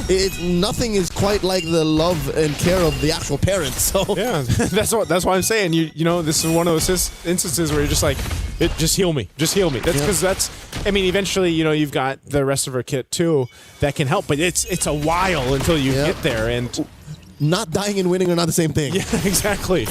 So that's why Twisted is continuing to take down the space, take down the map. These turrets are easily for them to take down because Virtus Pro just can't fight this. Shifting Skies into the RWM. Minun gets taken down. Daisy, the alley-oop from Sa. Just like that. Under this turret. Oh, the charge up. Detna's welcome, finds one, it's living. Get in my belly. Throws it over, scores the kill. Take it to the skies, it's Chincha. No one down just yet. Does push Miss Meow back. Rafa gets it. Knocked up and taken down just like that. 2 for 1. Yep, those shields aren't going to save you with that. Twisted look to take the tier 1 off of that. They also have the third and last turret of the game coming up here too. It's like they want to try to get the turret, but they don't. They're pushed off to it. Virtus Pro will hold on to it, but they're going to have to say goodbye to the last turtle. So Twisted now up nearly 4,000 gold. Should be about that mark after that turtle. There it is. They are in a big lead. So where Virtus Pro, to get back into this game, to stay in the series, they have to turn around a lot here. And I think a part of this is letting Lunar get to the itemization she needs. Rafa is a threat. Like, there's a part of her that is still a threat because, again, she can really utilize taking these shields over from Twisted. But if you don't have the firepower to kind of capitalize on that front line of yours, then you're exactly what we're seeing, where you just kind of have to watch your turrets be taken down and wait for that opening. And that's the problem. They have to work on their cardio. They got to get their striking down. Yeah. Their grapple game ain't there just yet. So which do they adjust first? I don't know, man. Do they take care of the map so that they can farm, or do they farm up so that they can eventually fight on the map? Shifting Skies, buying time here, looking for the engage. Miss Meow rolls out to the side. Big push up top. They left that chubby wave. See, it's things like this. Is like, as VP, what do? Do you focus on getting the farm on Lunar? Yeah. Or do you, like, not care about what Twisted Minds is doing? This is one of those things, it's like having a to-do list, but only having an hour left in the day, you know, and you still got like 5 check boxes to mark off here, so. Hey, 5 is generous. This looks like it's more than 5. It's probably 6. Maybe a little bit more. I think it's a dozen things. It's a dozen things that they gotta do. And like some of them are dependent on other folks. Yeah. Circling Eagle here. Chincha joins up, looking to take to the skies, unlock that crossbow of Tang. Cow flickers back. And there's a Detna's welcome, plus a shifting skies. Sa gets a kill on Minun. Chincha. Miss Meow might be up next. Miss Meow pops the puissance, but not enough damage reduction to save her there. and now they're going to munch on her purple buff. Twisted Minds are taking Virtus Pro's lunch money. Yeah, they're looking to take the shield down too. They've got a wave up there pushing, and it's only a few members left of VP. Holy Defense, that shield's gonna pop now on the bottom side, and just again, we're seeing this. This is the result of being up almost 7,000. Well, now 7,000 gold. You know, that's a good chunk of change to deal with in terms of fighting power or being able to survive what Twisted is throwing on them. And Twisted doesn't even have to do anything fancy. It's just kind of brute forcing their way to collapse down on Virtus Pro's lineup. So Lord is secured, big take there. Virtus Pro is going to find themselves with their backs against the wall here while Twisted continues to punch down these tier 2 turrets up top and mid in the next. Again, at this point, you're taking a look at the itemization from Virtus Pro and they just aren't there. Not the trinity we're looking for from Lunar to be effective yet. Ooh, on the carry. Look at this. A select build from Melee on that Barat. She actually builds the pauldrons. Yeah. So she's saving herself from the damage on Lunar, maybe? Oh, another Deadless Welcome! RWM underneath, Live-In won't survive! A pickoff underneath an inhibitor! Yeah, that's how you know it's a really dire situation to be in. Almost 10,000 now up to this point. Twisted has just kind of picked and chosen what they wanted to go ahead and take from VP. And now as the Holy Defense will pop in the mid, this slow push from the Lord down bottom. Again, that shield was already taken care of. A heal's going to be used here. VP trying to hold on. Shifting skies plus the guiding winds into the eagle. And they are going to try to punish Living with the Crimson Big, and they find Daisy and Cow. The damage is real. Ching Chaw finds Lunar. Soft Flicker's back. The bloodshed underneath that inhibitor down bottom, distracting him from the Lord marching and crashing down bot. Okay, well, Virtus Pro showing some fight here. They're trying to hold on to this turret. RWM Minun will be able to cross. Here's a quick replay as Virtus Pro gets pushed in on. Twisted Minds are in the base in more ways than one. Down bottom already goes. Here's a quick replay. Yeah, that replay, again, giving us a look at how it kind of went wrong there for Twisted. Luna was able to go ahead and just kind of freely hit them, fire off on the backside, did a ton of damage, so she's getting to that point. But, you know, they do eventually lose a base turret, but what happened there is you're down 10,000 gold. That's a successful defense for Virtus Pro. And consider this, the extra firepower to make up for the difference between the 10,000 gold that Twisted Minds has on VP was made up for by turret. Yeah. So that could not happen again. That should not happen again. Yep, shouldn't. But Virtus Pro, with that bit of extra gold to go in their pockets, it's going to really help them go ahead and potentially, I don't know if they're actually in a fighting form just yet to go ahead and fight and contest against the Lord. It might be one of those cases where they just need to defend again and hope that they can maybe get a numbers advantage here. Rafa and Miss Meow kind of scouting things out here. Look at this. They're going to get collapsed down on. Yep. That could have gone so wrong in so many ways. It could have got sandwiched. Yeah. You don't want to get sandwiched there on that choke point of the jungle. Little look here at the atomization before this Lord comes up in about 10. That's what I was saying. You're tanky. You're decently tanky on Rafa. Miss Meow too, trying to get to that point. Even for the Rafaela, man, the most interesting pick on this side for Virtus Pro. Flask of the Oasis and Enchanted Talisman. They're going to force a fight. They find Chinshaw. She's in trouble. Gets taken down by Rafa. The RWM able to help him recover. And they do get on out of there. Lunar finds Daisy. 2 free kills. Make it 3 as Melee falls in the hands of Livin'. All Virtus Pro. There's the Virtus Pro we wanted to see in game 1. And now off of that fight from a base defense to this to punish Twisted. They've got themselves the Lord. Virtus Pro, they're going to go ahead and push it down mid a little bit further while Twisted tries to defend.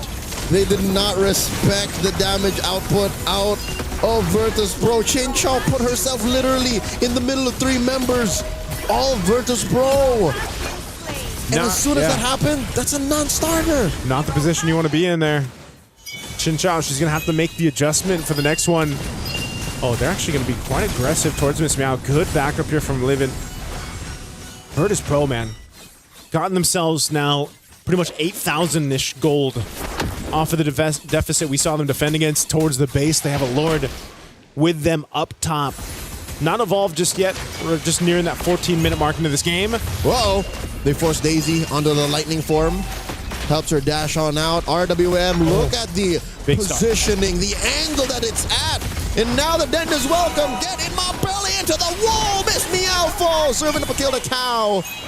All right, a pick off to recover from here would be great. A flicker coming through. Sign Cow right in your face.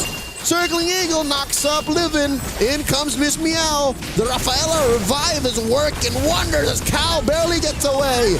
No clap back out of Twisted Minds just yet. They're not ready.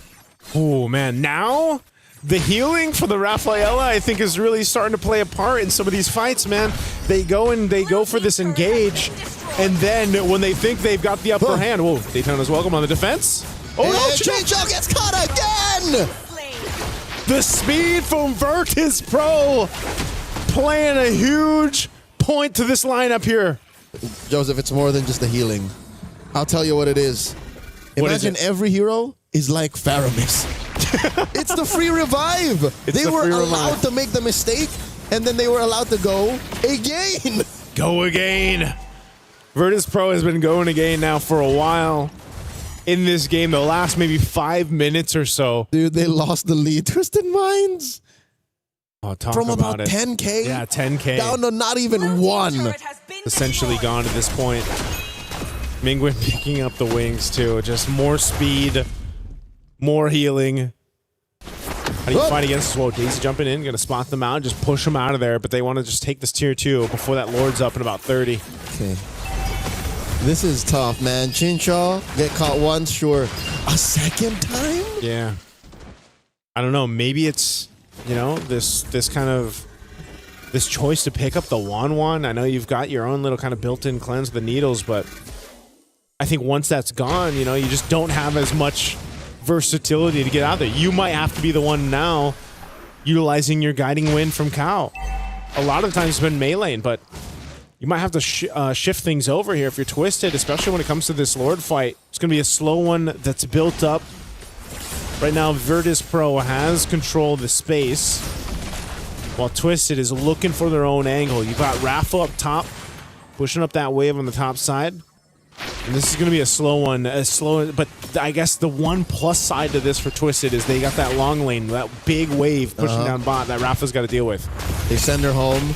This should be the go signal. The minions will reveal that the Esmeralda started the defense. Circling Eagle, RWM, everything with the kitchen sink thrown over at Virtus Pro. Daisy gets taken down. Lunar with a quick burst down. And Miss Meow falls in the hands of Chincho. She fights 2, make it 3, but Lunar pops the wind of nature. Sa shuts her down. And they're not done. Livin is in trouble too. Rafa takes down Chincho, but not before Livin goes. Rafa the only one left for Virtus Pro. So 4 down for Virtus Pro.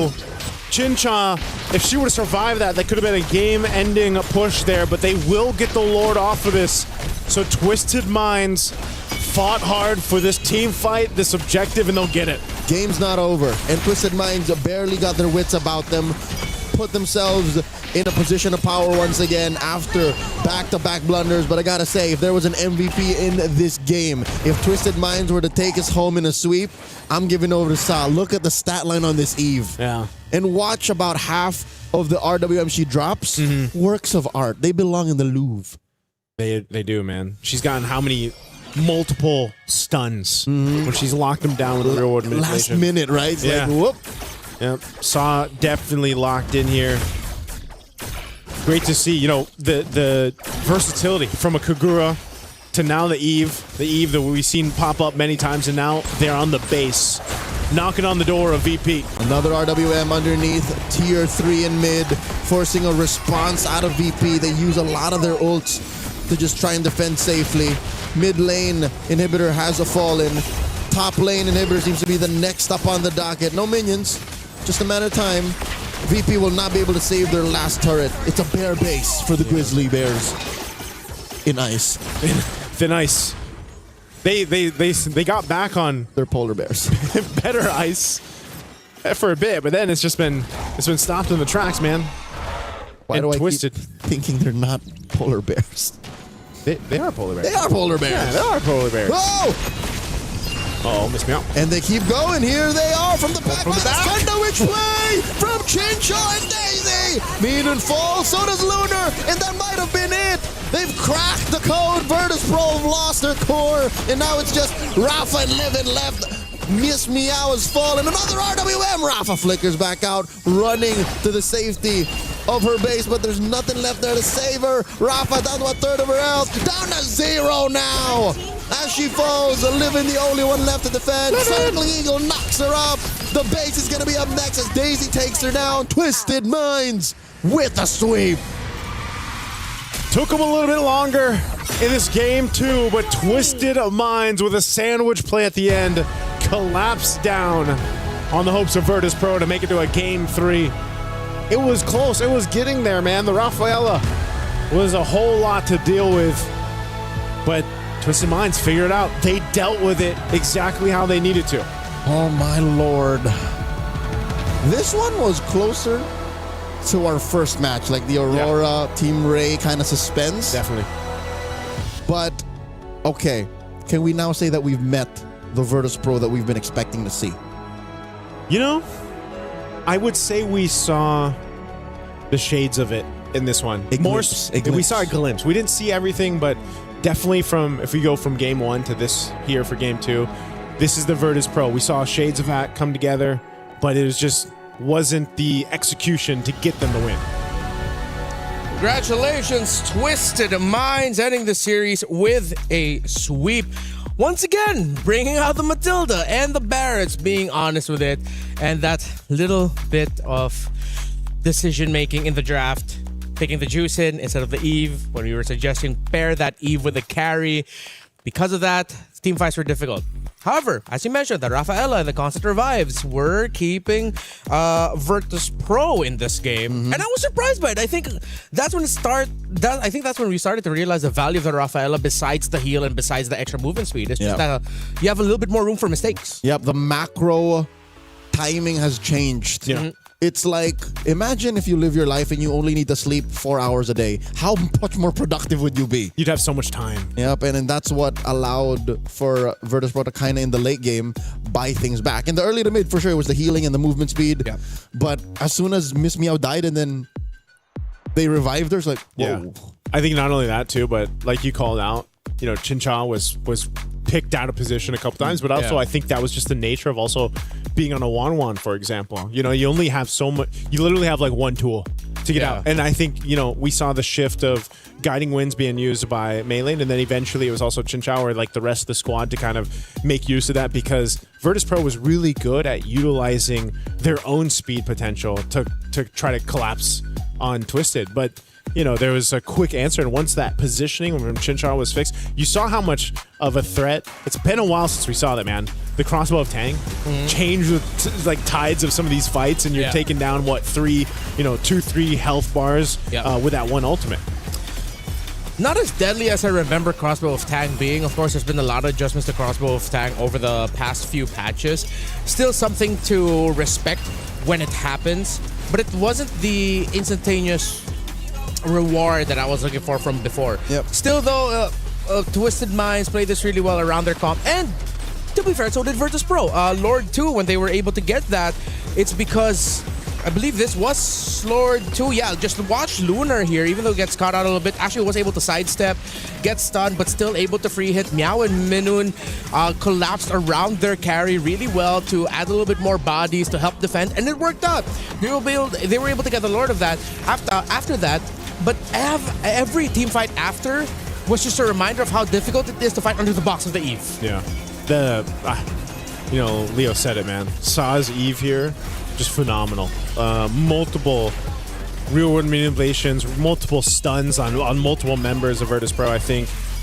It's such a contrasting game from seeing a Kagura and then an Eve in the hands of Saw here for this one. The Eve in Saw's hands is like a paintbrush and an artist, It's just she does beautiful things with it. I'd say the last couple of real world manipulations I don't play many Eves, so whenever I see something like that, it's like, it's art. Yeah, the slight little adjustments, and Now, this begs a question for every team wanting to go up against Twisted Minds. Are they an Ube team? Are they ultimate bonding experience with how they've packed Matilda and Barretts? Because these are drafts and ideas from how many years back?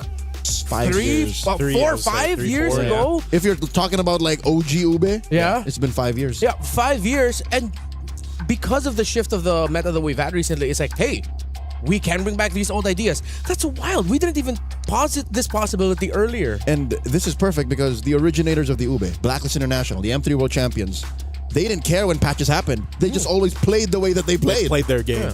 Yeah. And what I see from Twisted Minds are a team that are thinking the same idea. Let's just play our game. Whatever we prepared, our idea of how to play this current meta game, let's go with it. I have so many questions for them, and hopefully Lefel gets to answer ask some really good ones. He's preparing our two ladies from Twisted Minds for an interview right now. But what do you guys think? Is this like a Twisted Minds identity? Is it too early to tell? Is it homework specifically for Virtus Pro? I think we're going to see more of the Matilda Barretts combo and more of if teams opt for Ube strategy. I think we'll see shades of it, but Matilda Barretts is going to be a thing, and that's why same thing when it popped up maybe once or twice in the wildcards, teams just started to kind of like ban out one of the heroes just to go ahead and cover the base of, okay, well, Matilda's not going to be there. So that kind of dealt with a lot of the setup that you see with the Ube strategy. I agree. If there was one more important than the other, it's the Matilda. Yeah. Barretts alone could be scary, but the fact that your whole lineup suddenly has an extra dash and you have out of the roam, good vision, good mobility, she's just too much. So I think moving forward, especially in the next round of the group stage, take care of Matilda. At least have her on a watch list. Yeah. So if we're going up against Twisted Minds, you have to watch out for that Matilda, and that might even just become a first phase ban on the red side or whatever side you're in. And knowing that you're going up against Twisted, you just take out the Matilda away from them. Red band 3. Red band 3. Red band 3. Let's see if how Twisted Minds this match are going to go on moving forward with the Matilda now being showcased by them, and if other teams will emulate it. It's exciting that after what we saw from from series number 1 now into series number 2, it just opened up the possibilities even more. Think about how crazy that is, that today, on day 1 of MWI, we saw a winning Hanabi, a winning 1-1 now. What else won that's unique? Winning, definitely, I mean, those two are a winning Kagura. Winning Kagura. Like the Barretts has kind of popped up before, but these are like the 3 heroes that are like Matilda first pick winning too. Yeah, Matilda first pick. That is kind of surprising. Like, it's working. Yeah, and I love it because that's how we set up MWI at the start of the day, and we've seen it just from the 2 matches. But still not done. We have 2 more matches ahead, and right now an interview on stage with Lefel. Thank you very much, gentlemen. Yes, my name is Fel. Alongside me is Sa as well as Kao. First of all, congratulations for winning that one. How do you guys feel after the win? Very happy. We're very happy because we are winner. Yeah. So right now, Sa, I have to say, right? Game number 2, your Eve was perfect, right? You guys had almost 10,000 goldie, like around 9,000, 10,000. But then when you're in the base, the enemy had a great defense. You guys almost lost it, right? But then you guys recovered. How do you guys recover from the enemy almost going into your base? Ván thứ hai, team mình đã có một khởi đầu xuất sắc và đã lead được 10.000 vàng. Tuy nhiên là khi mà đến nhà chính ở team bạn thì có một số mistake xảy ra, cho nên là team bạn đã có cơ hội để comeback. Thì bạn nghĩ thế nào về việc đó? So we had like 10,000, right? And we're okay to try things. So I feel very chill. Even we lose the fight or anything, I feel very chill. And I trust my team that we can still come back. And I trust myself also because I hold the power. Because you hold the power. Speaking of, again, your Eve was perfect, but then game number 1, you use Kagura. Do you feel like any other mid laners will use Kagura, or is it just a Sa special? I think my one is the best. All right, well, there you go. Her Kagura is probably the best. Now, here's the thing. I also want to ask Kao, because in game number 1, you guys pick up Matilda and then Barretts, right? People watching the stream, they were like, wait, you're fighting against Gord. Gort might kill the Barats. Do you guys have any worry about the Gort? Or you're just like, yeah, we don't care. Actually, we don't. We it's in our plan already. Cause like that's why we picked the Kagura for, and her Kagura performs very well, right? Then that's already in our plan. Yeah. Thank you. Yeah, lovely to hear, because here's the thing, like a lot of things are developing here in MWI and it looks like every team is super prepared. Now, here's the thing, very clean game just now, right? Next up, you're gonna fight either GK or GCT. Are you prepared for that? Is there any worry going up against either GK or GCT after this? That both team are strong team, and we also already prepare for ourselves, and we're confident to fight against them. Is there any team that you're worried about going up against later on? Not our group. Anyone? Like, are you thinking that maybe Vitality might be a problem Yeah, for you of course. guys? Yeah, of course. Vitality and Navi Philippines, I think. So now, you know what? I didn't give Chiba this chance, but is there anything that you guys want to say to all of your fans watching back at home? Hello guys, please support us in this tournament. We're very happy if you guys support us and always follow our journey. Mọi người ơi, nhớ ủng hộ team của mình nha. Sẽ rất là vui nếu như mà mọi người ủng hộ team của mình và đưa comment những lời cổ vũ gửi đến team của mình. Cảm ơn. Well, there you go. Thank you very much, Sa, as well as Kao. And if you guys can follow their journey, follow their social media as well. You know, Instagram, Facebook, TikTok, whatever you guys use. So thank you very much. Good luck for the next match. And for now, I will be throwing it to the Des. Now I'll be throwing it to Break. So we'll see you guys for the third best of 3 right after this.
Play is in our DNA. Whenever we let it out, it becomes our superpower. Now imagine an entire city being built to supercharge it. Qiddiya City, powered by play.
MWI Day 1 here on Stream B, still ongoing. We're heading into our third series of the day, and it's still us, the We Bear Bros. Ever since, it's been us. Us three. Welcome. It's bear number 4. It's bear number 4. Let me just say, it's pretty nice being on this side of the table. Why are you talking about I rarely get a time here. Hey, that's true. Right? Of all the years we've worked together, this is the first time we get to share a desk together, and I'm panel hosting. Oh my goodness, that's true. Because I've always just been like, LaFell's always been my panel host, or we don't even get to work because we're just shifting. So, hey, thanks everyone. I forgot to introduce myself. I'm Renmar. LaFell, that's nice too. Hello, nice to meet you guys. Yeah, really, do they give me a chance to cast? They don't trust me because I usually say the wrong things. I usually say the wrong things, but it's funny though. I'd like to believe that you're a consequence of just timing. You say the right things at the wrong time. You know what? I'll take it away. By the way, can I just say it's fun interviewing the girls? They talk a lot. They do. And They're they very give a lot different. of good info. Sometimes too much, but that's good for me. They're very different from the male MLB players. Yeah, the dudes are always so stoic. Yeah, you know stoicism. Stoicism. Yeah, big fan of stoicism. I mean, not me. I mean, someone else out there. Sorry, that's a wild card joke. Yeah, I wasn't here. All right, so if you guys are gonna drop wild card jokes, I'm just gonna stand here and watch you guys. You know, I wasn't here. I was back home. We'll include you. I appreciate that. Lay down with me. we love you. Thank you. Out of all the men I've ever known, you are one of the ones that I love. Appreciate it. Yeah, thank you. So about this match, right? Yeah, you just started. You just started. Let's keep you on the desk for more than one day. All right, so this match. Oh, they don't have the team logo. So what did I write down again? Navi. It's Navi versus Galaxy Phoenix. All right, there Not we go. Ayanami, man. I'm looking forward to seeing her play. Yeah, It's Ayanami now. It's Ayanami now? Did she take out the knot? I don't know, actually. It's always changing. Well, let's see. Yeah. Where I usually it shows up here. It's like I'm gonna try to pull it out. Should have been maybe Ayanami. Just to confuse the opponents. That's true. That's true. All right? That's true. Because the previous meta is just saying not Ayanami. So it's like, attack Ayanami. It's like, wait. There. Oh, wait, no, it is still not Ayanami. Oh, okay. It still is. It still So is. this is the World Championship winning roster from 2024, except with the addition of Rain and Rian. Of course, previous players such as Shino, not in the roster anymore. But if I'm not mistaken, like a good amount of this roster also experienced that heartbreaking loss against Team Malaysia in the Southeast Asian Games gold medal match. And ever since then, there were questions about whether or not Navi can keep it up. Oh, they've kept it up. It seems like they got angrier after that loss and just got even better. Yeah, I just feel like, again, this is for the people maybe that were thinking about who can get to the grand finals of MWI. Yeah. This would definitely be one of mine, right? I think that they can definitely... No bias? Yeah, no bias. Right. I'm just going to say, because they're very impressive, and I think even when you look at what they accomplished back in... Was this 2024? I know the 3 members there. Where they won that championship, and it was a sweep, if I remember right. Mm-hmm. It was, that championship DNA is still there in that team. who's to say that they can't accomplish that here in 2026 MWI? Yeah, I still remember it back in 2025. They actually looked pretty strong, but then at I think the second stage of the tournament, they just seemed like they couldn't figure out the change of the meta that everyone is going through. Speaking of, this is like the beautiful thing about MWI. Everyone has their own pocket meta, and it's not. They're not shooting in the dark. They know the risk of picking these picks and then what the opponent is going to take, but they have counters for it. So I really feel like for this one, I'm really looking forward to Na'Vi, how they're going to shape their own meta, because having an EXP laner that loves diving to the backline really disrupt a lot of the female teams. And on the other side of the table, from a region that's known for wanting to bring their own identity and trying to make it work in internationals from Cambodia, it's Galaxy Phoenix, one of the few teams, or the only team in history made consistently of all women that played in MPL Cambodia. Yep, correct. Yeah. They in an MPL region. They had a tough time there, but I think they learned a lot. I think that to be able to go ahead and say we're the first female team to go through an MPL. The amount of lessons that they can get in a season like that are phenomenal. So I think, can they transfer that lesson and bring it here to the stage? Yeah, and Team Vitality went through the same thing when they went through MDL Indonesia. I just forgot the specific number of the season, but they went through it. They had a tough time, and they admit they got even better after that experience. I mean, like, hey, if you look to philosophy, as casters of MLBB, we have to look at philosophy, where one philosopher has once said that competition is a healthy way for self-development into excellence. Who said that? Win or lose, your enemy is not your enemy. They are your friend, because only they can actually make you better. If you just fight against yourself, you never know your limit. Who said that? Aristotle? It actually might be Aristotle. I can't remember. I have to recheck. I don't want to. That's a really good quote that you just rambled off the top of your head. What if that's a LaFell original? LaFell, what if that's all you do? Yeah. No. That was not me, because during the off time, I learned a lot, including physics. I learned about the Newton's law of motion. Wait, during the off time as in like... yesterday. Oh, yesterday. Yeah, during the night.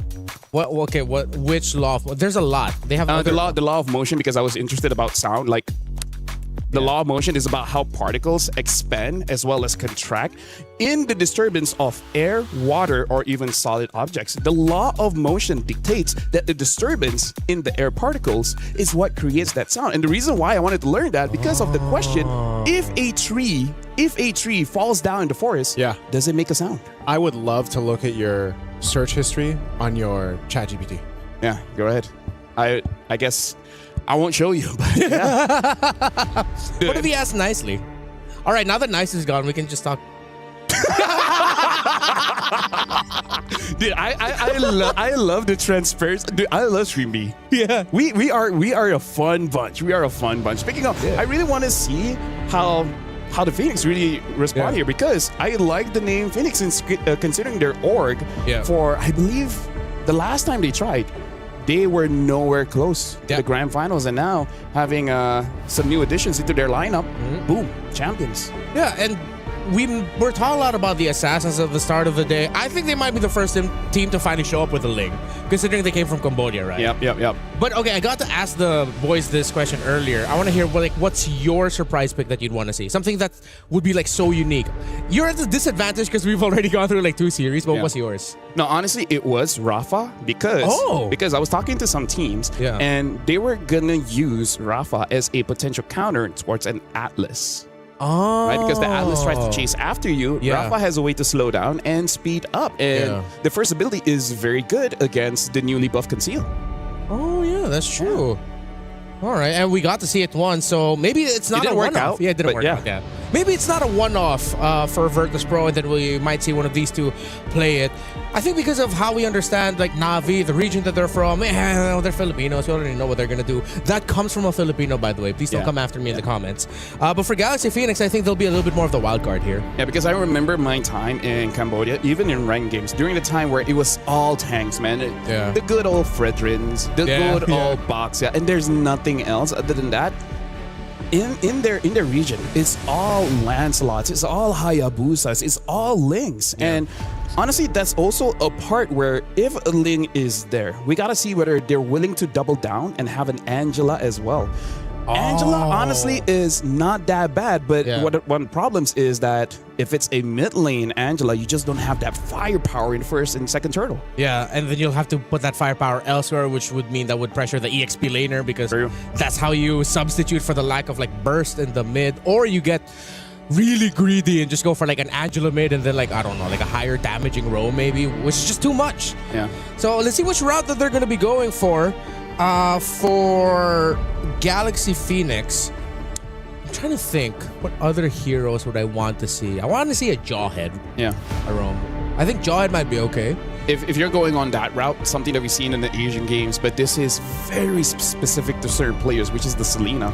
Because Selena with the jungle emblem, it just makes it so that you clear the jungle so much faster, and that really helps with basically all assassin junglers. Yeah, that's how they end up leashing for their jungle. And well, it seems like we were in agreement here that Galaxy Phoenix might be the team that will lean towards the idea of just like fast farm for your jungle. And because of that, they'll go Frederick. it's just the nature of casting. We have all these ideas and then suddenly they go completely against it. Yeah. And speaking of, I love the previous game with the Matilda. Matilda is so obnoxious because so many teams, once Matilda has, let's say, 60% of the map, she just controls it like indefinitely because she keeps on going into your jungle and there's really nothing much that you can do. Yeah. And if you're a team that aren't ready to deal with it, it will show. Yeah. And unfortunately, hey, Nice is back earlier. Hey, Nice, what's up? All right, there you go. We actually said that you were gone, so you did. Yeah. When I say when I was saying we, I didn't mean me.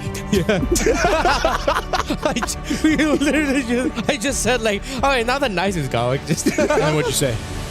We just laughed for like 10 minutes or something. Yeah. No, because if I don't acknowledge that, people will wonder how come they're not letting Naisu speak, and it's just the two of us. I thought when I was going to come back, you guys were through the draft. Well, you came back and we started draft. Hey, we waited for you. Yeah, we were waiting for you. Thank you, because I had to, I've been here since match 1. I'm here till match 4. Hey, you had a good time relieving yourself, so that's good. So now, Expanding Rivers. Expanding Rivers. Navi against That's where you came from. That's where I came from. That's where you came from, yeah. Look at That's this. how I got here so fast. Dude, they ban out the tank, so they're really trying to make sure Galaxy Phoenix actually goes for the assassins. They want them to play assassins. I like that. I thought we were, in my head, I was thinking, okay, Navi might be a little bit more conservative with their approach, and then the Galaxy Phoenix, no, they're just like, no, okay, let's go assassin for assassin. I mean, Keishi, during the height of their championship win, was also a great assassin. I think her Hayabusa was iconic back in 24. I mean, like yesterday we had fireworks. Maybe like the ladies here want fireworks in this game as well. Just boom, boom, bang, bing. Which hero to you is fireworks? Who do you link boom, boom, bang, bing to? Technically, Hanabi, is Japanese, which literally translates to fireworks. So technically, does it? Yeah. Yeah, Hanabi means fireworks. Oh, that's why. Yeah, Hanabi means fireworks. So why doesn't she have a fireworks skin? They didn't know that's what it meant. It's just a cool name. Japanese name generator. Yeah. Hanabi. What hero would I would say? Actually, there's quite a few Chinese theme skins. I think we have one for There's one for Chang'e. Cho. For Cho. Yeah, like He's whenever got they do the- skill and then just Yeah, there's fireworks. fireworks. Yeah. Isn't it called Dragon Boy or something like Yeah, that? it's Dragon Dragon Boy. Boy Cho. Yeah. Dragon Boy Cho. Speaking of, as you guys were talking about it, I just saw that Cho is getting another new skin. Another one? Another new skin. It looks futuristic. It looks heroish. So that's skin number 76. Yeah. At this point, I don't know if he needs any more, man. Hang on. Navi banning out the Phoveus early on could mean that they're... Do they want to play an Papito's back up. Arlet? Yeah, it seems like. Are they gonna, yeah, they might just rush Brio Arlot, but Rush Arlet? or either in blue 2-3. Yeah. Because they're thinking that's not gonna show up here. And if Galaxy Phoenix decide to pick up an Arlot and a red one too, then that's way too greedy. Yeah. Or is it just an Atlas? Or just a throwaway ban, right? Just ban out the Phoveus, forcing out that Freya ban because if they don't ban right. Freya, right? Freya's gonna have a good time. Oh, then that's the hero I was thinking of too. I was like, why would you ban out the... Okay. So, still have Jusen's open if they want to rush that. If they want to play a little bit more towards the control side. In terms of the main big carries, Hirara. There we go. They pick up the Hirara. I do have to say, I wouldn't favor a Zushin first pick just yet because the range feels more awkward now because there's more. Now that they nerfed it? Yeah, nerfed the range, The right? range, yeah. Making it so like Kimi counters her much easier. Like a lot of like even Valentina counters her a little bit easier. And now the Gwyn gets picked up here by Galaxy Phoenix. Okay. Yeah, Oh, and a Belric. Whoa. We saw this banned out, by the way. Was it match 1? Yep, it was match 1. Yep. Yeah, we saw the Belric banned out. So now you get the Belric plus the Guinevere over here. This is a whole lot of crowd control that you can go ahead and play around with. And that, honestly, even with the iframes, Harara, you might have a hard time now going and trying to weave into these fights. Yeah, because Belric is just like happy tree friends, right? Yep. Yeah. You come in, you expect a good time, and then you just get shocked. Yeah. Wow, you just unlocked a part of my brain that I had sealed off for a long time. Hey, you're welcome. That reference. Thank you.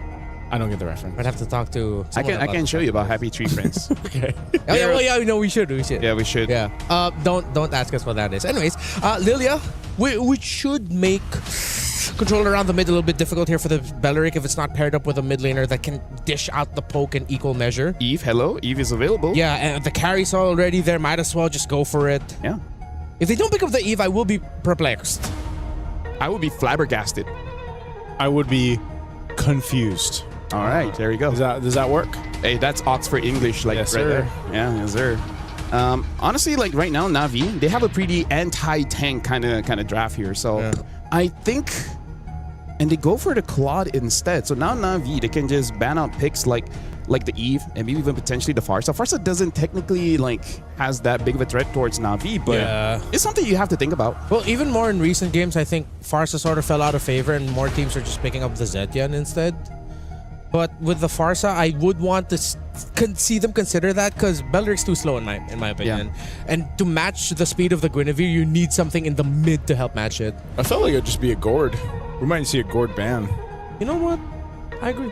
Yeah, maybe just a Gord over here. Because, like, you've got the crowd control to follow through, but you can also be the one to start up that crowd control if it's a projectile. So I almost just expect to see the Gord banned out from Na'Vi. Atlas is going to be one of the bans out here from Galaxy Phoenix, as the roam option has to be someone that is sturdy for this lineup from Na'Vi to, you know, allow, because like think of how much damage is here on this damage profile of the first 3 picks. Honestly, Na'Vi, if they get like a Cho roam here with the Lilia, I expect a very early first blood. Yeah. Very early.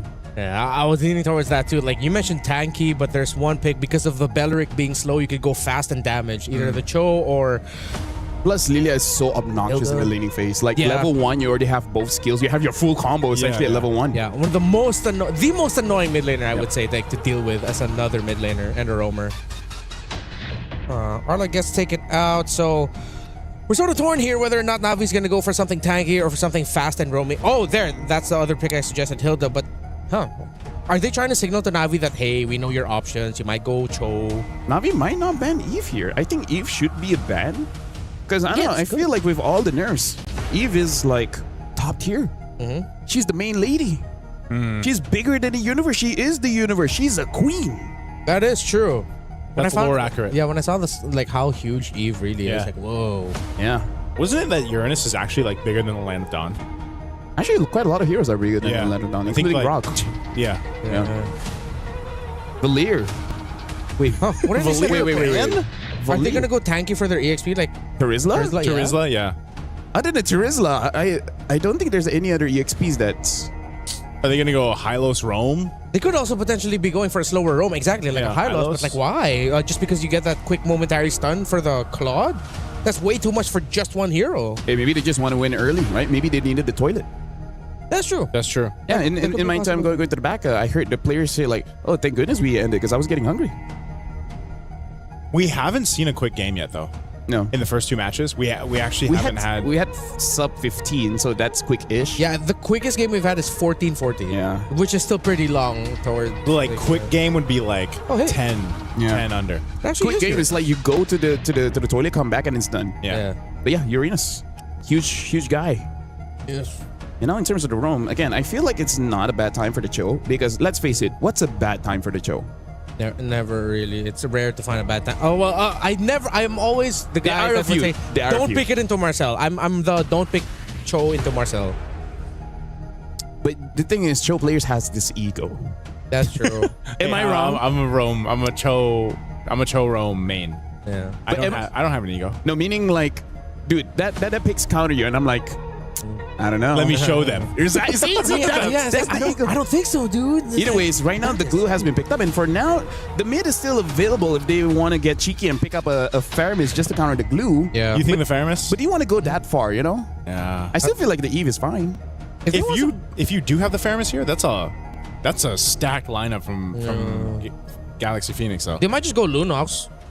They need a little bit more shred. I don't like the lack of reach, but we saw Lunox and Sora earlier. Oh yeah, still the Eve, yeah. Eve or I don't know about the Gord. Well, yeah, with the carry there. Actually, no. There's something about the composition of Navi that makes Eve for Galaxy look so difficult. Farsa. Yeah. Well, the picks I call the Farsa because it's good against the Lilia as well as the carry, but other than that, it's like it's a toss up in the air. Yeah. Well, Navi got what they were looking for, was just a little bit more big control AoE-wise through the glue. Every time I see a Uranus game, it's always just the X factor of like either it goes really bad or really great. Yeah. I completely agree with you. So thank you very much, Renmar. We're going into the game. You kicked me out. Let me just say, I appreciate you, dude. I love you. Why are you kicking me out? The toilet is that way. If you want to go ahead. That's programmed in him at this point. Yeah. Since the draft end. Yeah. No, but thank you. I actually need it. You know what? You guys take over. I really need to go. Thank you very much. Ladies and gentlemen, this is me, LaFell, as well as Nice. You're going to cast this one, which I think we're in agreement that Navi has a pretty solid draft, a pretty strong front line, and everything else. I thought you were going to say in agreement. Good thing Renmar's gone. He hasn't left just yet. Well, ladies and gentlemen, we're jumping into the land of Dawn. And yes, now that Renmar is not here, now we feel free. America. Hey, look at him. Look at him over there. He's so cute. Let's take a look at these emblems, man, because this is... Oh, interesting. Looking at Lilia here, getting to pull yourself together for that Purify. Whoa, look at that. Oh, Sophia already has to get away. Yeah, Sophia burning that flicker early on. This is... Isn't this what we expected, LaFell? Yes. Like, the amount of early aggression and damage that you have with the Lilia, like we mentioned, not to mention, Murray here on the glue, you're not going to have a good time in the early, at least for the early game for now. So I feel like for Galaxy Phoenix, they got to go ahead and kind of keep things under control with that, because at the same time, what is Belric going to do right now? He's not able to do just too much, unless you catch them with the taunt effect from there. Yeah. At this point, Belric is just focusing on photosynthesis, getting as much punishment and try to giving it back. But now Keishi got caught. Should be fine. Now Ayanami is there. Oh, she's going to go back. What? First blood going to hands of Ling. And I think she wanted to go ahead and try to utilize the iframe there, but she got punished instead. Yeah. Maybe she just didn't slide it fast enough, or some players, they just put it like very, very close together. And now, I don't think that's super punishing, because she's still gonna come back. And let's face it, Hirara is one of those heroes that doesn't necessarily need level 4. It's just a nice to have. But I'm pretty sure she will still get level 4 though. Yeah, she should. They got 10 seconds for that turtle to come up anyway. So she'll go ahead and grab one of the camps off there. You can already see the positioning being set up. Fought just there on that Guinevere, just holding it down. Turtle, right as it comes up, we'll go ahead and lean into this with Lima. Yeah. The rest of the team's going to have to respond, though. The thing is, I feel like looking at the levels here, Sophia isn't level 4 yet. I feel like they can let go of the turtle. Oh, hold on, Fox. Yep, spatial migration into the Requiem right there, right on target. Low enough. Murray's going to have to burn the flicker, and Ling will push back Keishi. They're just working a fight for this first turtle. Now Rain taking the damage, the airtime from Ling. So a kill secured, not Ayanami leaving that front side on this Uranus. Keishi just looking for an angle potentially to steal the turtle away. It's a quarter of the health here. She goes in, wings in, but not enough. A feathered airstrike dropped down too, but it's not Ayanami, and she'll survive. Galaxy Phoenix fought for the turtle, and they got it. Nice, dude. This is what I like about games like this, where we're looking at a draft of Galaxy Phoenix, and they know that it's all about fights. It's not about securing those objectives. You have a Farsa, wait for the Farsa to get level 4 and try to get kills. But if you don't have the Farsa, you still get kills? Hey, that's amazing, right? Right now, we got to talk about Ling 2-0-0, 100% kill participation. Really made it so that Rain couldn't do much, because as strong as Lilia is in game, she has one of the lowest HP in the game as well. So it doesn't take much to take down a Lilia. I feel like it's valid, though, because she's got black shoes, It's just like... She's a schoolgirl. You know how much health? Yeah. You're too busy giving your life to school. It's like your HP goes up as you age, but then at a certain age, the HP goes back down. It goes back down. She hasn't hit her peak just yet. Wait till she gets to college. Eventually. In the Lena Dawn, the time works different. By the way, have you heard of the time is relative? Where? Here? So in time is relative. So here? in or Land of Dawn. In physics, Oh. time is called a time dilation. It affects by your speed as well as gravity. That's great to know. Hey, shout out Interstellar. Either ways, the more you know. The more you know. Hey, dude, I learned philosophy as well as physics in like 3 to 4 hours. Yeah, I'm okay to rip it. Okay, you can rip it all day today, man, and tomorrow. Right now for Galaxy Phoenix, what they're really waiting for is for Fa and Sophia because they're going to be the combo, but Lima on this belly is the extender to the combo. You saw a jump in from the Gwen, wait for the opportunity to taunt, and then you can chain CC someone. Even Murray as a tank, she almost got taken out. If they got Keishi, in fact, maybe that's how they're planning to take down this Aurora because you can't hold her down. Right now they're putting pressure on the buff, but Keishi will be able to secure that. Turtle is up. It's already being worked on by Fa. Galaxy Phoenix getting in position. It looks like Winnie's going to try to join here too. They're rotating quickly. Feathered airstrike dropped down. Murray just deleted. Quickly worked on, and Turtle secured. Second one going Galaxy Phoenix. Looking for more in the mid lane. And they'll just kind of back off and disengage here. They're doing a little push up top to continue on, and they built up a nice lead here. LaFell, 2.5k nearly up. Intended or not, Galaxy Phoenix is using the strength of the draft and the weakness of Navi's draft, which is Navi. They don't have a lot of crowd control. Yeah. Right? It's all damage. No one can really stop Sophia from the back from using her feather airstrike. For Galaxy Phoenix, you have to use your timing to make sure that everyone has their skills available and then you go all in. But it has been looking pretty well. We're looking at the items here. Concentrated energy from Fa on this Gwen to make it so that if there is eventually a 1v1 on the side lanes, maybe against Rihanna or Keishi, she has a way to fight. Yeah, right now. Oh, man. Look, I don't even know if they want to fight, though. They just, the way they're playing at LaFell is they're just pushing them off. Yeah. Hey, everyone's afraid of the Farsa. Right? You think you're not afraid of a bird, but the moment the bird drops something on your shoulder, you start to respect it. Yeah. That's how I would respect it too. Right? You know, feathered airstrike, deadly enough from the skies. Not to mention Ling using the skies as well in the Sora. This is probably one of the better Sora games we've seen so far too today. A little attempt there from Fa, but Murray will be fine. They're really putting a lot of tension here on this bottom side of the map, that tier 1, but they got to deal with the push happening from Ling, and so for Galaxy Phoenix, LaFell, they got full control right now. You know what? Respect to them. Galaxy Phoenix picking out the parts on his kin. She had to burn the flicker. And now, this is the thing. As we've seen previously, you can just replicate that time and time again if you're Galaxy Phoenix. Right now, Rian is kind of stuck between a hard spot here. Oh, they're going full force for this. They're going to get sandwiched in. A Wrath of the Dryad set up from Lima. And they'll unleash with a Blazing Duet too. Taking down 2. Fa picks up a kill. And now they have a clear sign for this turtle here. Let me just say, Naisu, that play was kind of unnecessary, but it gave them a big dopamine spike. Yeah. So I feel like it's completely okay. Because again, there was no minions there, so it's not super necessary. But, you know, either way, right now, it gave space for Keishi to get some farm. And we all know Keishi needs the farm. Keishi needs a farm. That was Lima utilizing that photosynthesis that she's had the entire game. She utilized the flicker and the Wrath of the Dryad right there. Instead of expanding the carbon dioxide, she just created some friends. Because I'm assuming Beller's friends are just a few weeds. I'm sure he's got a whole family. He has a family? Yeah. Shout outs to the guy. Yep, shout outs to the guy. Or shout outs to it. I don't he. want to gender anyone. You know, I've had bad experiences. I think it's literally in his lore. It says he.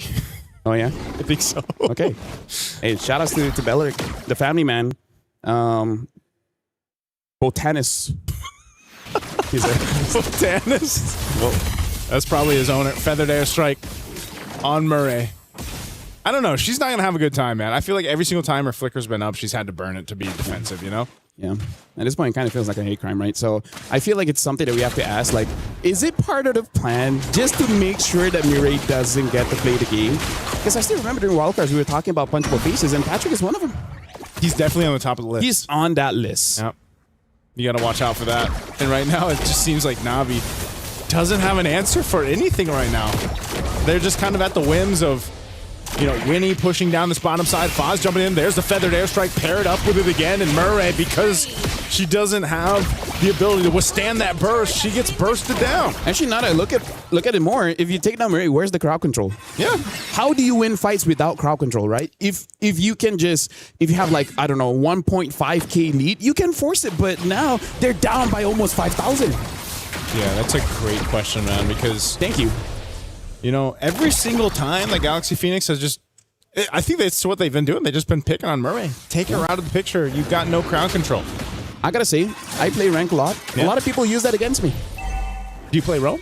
Yeah. Oh, you do? Yeah. We're both roamers. Yeah. Just kill the roamer as much as you can. And then even if you lose, you feel good. Yeah. Right now, Lord, going to be the easy take for Galaxy Phoenix, unless somehow, some way, Na'Vi can do anything. But no one's in position as a Lord goes over to Galaxy Phoenix. There is a push down bot from Rianne as she took down the tier 1 turret. Looks like she wants to... Okay, she's going to go back because they got the call. Looks like she might have wanted to push down tier 2. Oh, she canceled it. They actually want to make a play. Oh, they're going to go for Sophia. She tries to get away, but they're going to collapse down anyway. And now, with the Hirara in the hands of Keishi, she's able to pop off the kill. Lima could be next. They made a play down bot, and that's one step in many steps that Na'Vi needs. Hey, that's a very good step. You got to take down Sophia, man, because even though this stat line doesn't look like it, that Farsa is a problem. Although with that being said, 10 minutes in now, winning is going to be the problem. They can't stop this. Where's the knockup? No one can stop the Blazing Duet. Oh, yeah. They try to get this tier 2 in mid. It's not going to happen. That Lord still has to be dealt with by Na'Vi. I'm just going to go ahead and charge in, getting the shield down, that holy defense. And I think Galaxy Phoenix is going to be entirely happy with the way this first Lord went. They will most likely get another turret here. And so for Na'Vi on the defense, I think you have to start looking, do they actually have potential to extend this game another maybe 6 to 8 minutes at this point? Bottom turret worked on too. That last push trying to get this holy defense shield in the mid won't pop just yet. I gotta say, even if it extends, you're really just hoping that Rianne can just hard carry the game, because in terms of the win condition here, I feel like Na'Vi, they got a high risk, high reward one, because looking at the draft, they win the lane, right? But the fact that they didn't win the lane hard enough so that they can get a good snowball makes it so that the strength of this draft has been muted, right? So I feel like for them to win, it really is on Galaxy Phoenix overextending, and the carry just has way too much damage that they do not expect. Yeah, this is... I think it kind of ends up being the case for a lot of the compositions that bring up the carry. You know, you almost go into this notion of, all right, let's just put it all on the shoulders of the carry, right? Let her get the itemization she needs, which, again, looking at it, she's got the Trinity. I would say it's good enough. Just, you know, just be careful of getting targeted first. I feel like if they're able to take down Sophia, that's a good enough opportunity for you to continue the fight. Like, get rid of the feathered airstrike and exactly. You're at least in a fighting position. You know, maybe if this wasn't a 6,000 gold deficit that Na'Vi's trying to work from, that might be even more of the case there. Yeah, look at the gold difference here. No big difference in terms of the jungle, but everywhere else, almost 1,000 each. The worst is in the EXP. Ling is having an MVP performance, 3-0-2 on this Sora, really controlling the skies. This really looks like they just took something out of Sun Tzu and being like, hey, if you can't find them on land, fight them in the sky. Actually, they have a lot of sky power with this line. A lot of sky power. So that's... Sora literally means sky. Yes. And they also have that feathered airstrike in the sky. Right now, this Lord is up. Galaxy Phoenix took the last Lord just easily. I don't know if Na'Vi wants to fight this one. They are getting in position to seem like they want to go ahead and fight for it, contest this, but Galaxy Phoenix already starting core to the health. Rain trying to get in zone. Can they actually make this happen? There's a sliver left, but Fa will secure the Lord, and now the Blazing Duet takes out not Ayanami. Rianne's going to be next. She's battling out Fa, but Fa will get another as they fall apart here in the jungle on Na'Vi's side. As Winnie gets a double and Rain cut off from the base. Has to deal with Ling. Ling pops the flicker. And now they're just trying to buy some more time off of it. Murray went down too, trying to delay the inevitable. But with a Lord secured, Galaxy Phoenix taking down 4 members of Na'Vi. They'll just march down this mid lane with a row of minions and the shield already popped in the mid base turret. They've got a clear sight for the win. A feathered airstrike dropped down. Not Ayanami's back in the game. 2 for now. With Na'Vi, they got to clear out the minions and prep for the Lord push. Yeah, right now the Lord is here, and Ling is on the way. Ling can take down a big chunk out of Na'Vi, but looks like they're not gonna force it just yet. The minion waves aren't in the right spot. Oh, wait. Unless they try to make it the right spot. They're going to set it up here in the base anyway. A feathered airstrike comes down as well. The follow through from Winnie. Not able to capitalize the kill, but they'll just lock on the base with the Lord up, and they've got enough firepower to do it as Galaxy Phoenix take game 1. Yeah, honestly, right now, Galaxy Phoenix, I would say they're winning based on the draft, but more about drafting for themselves. They like to fight, so just fight. I like it when they understand themselves the most, you know? Like, we like to play late, so let's just get a draft that can play late. We like to fight. We have a lot of suppressed aggression, and then this is the healthiest way for us to express ourselves. Remar, do you have a lot of suppressed aggression? Yes. All right, good to know. I have a number for anger management. Thank you, Ashley. Actually, I don't. All right. Sorry to bring your hopes up. Now it's about to be very visual aggression. But no, it's okay. That isn't a threat. Well, congratulations, by the way, Galaxy Phoenix. That was dominating. And we were saying that they were going to be the team that wants to fight, coming from Cambodia, which is why I said what I said about the Uranus, man. Yeah. It's either really bad or really great. Unfortunately, I think when you're up against a team that just wants to fight, you're going to need to match that aggression, and Uranus just isn't it.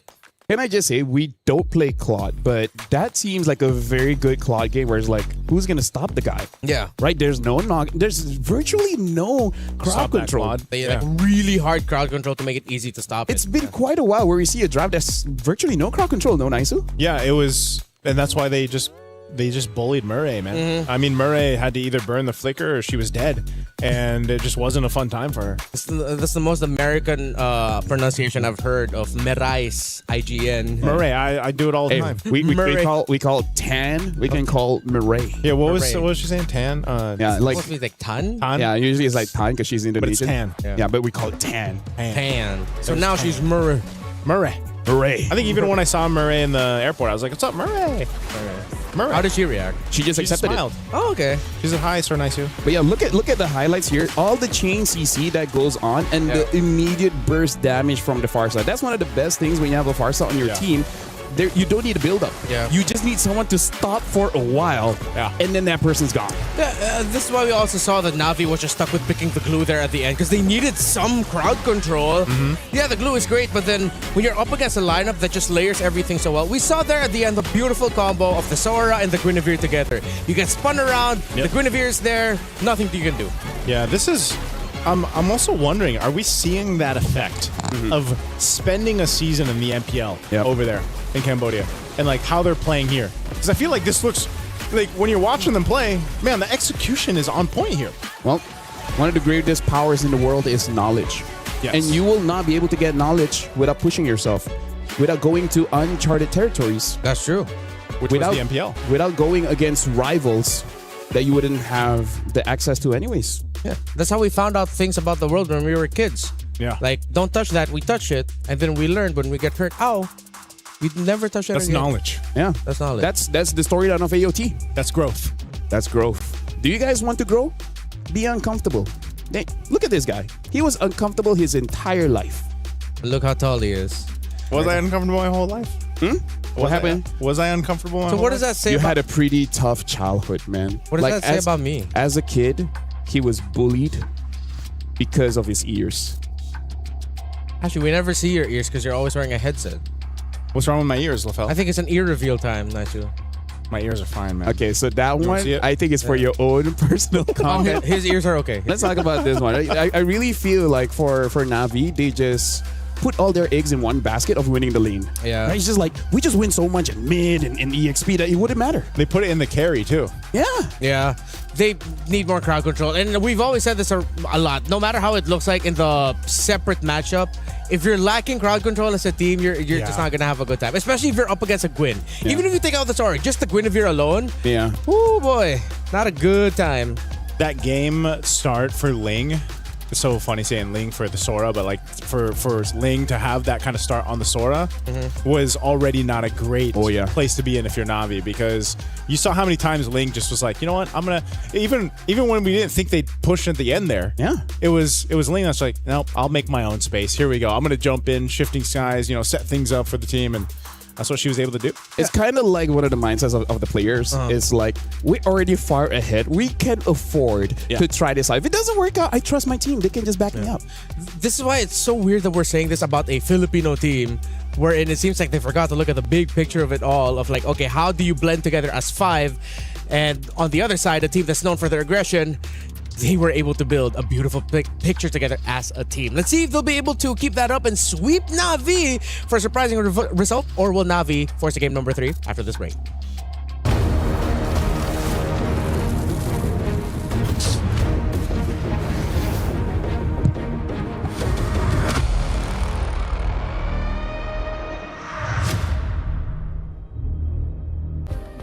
Play is in our DNA. Whenever we let it out, it becomes our superpower. Now imagine an entire city being built to supercharge it. Kadir City, powered by play.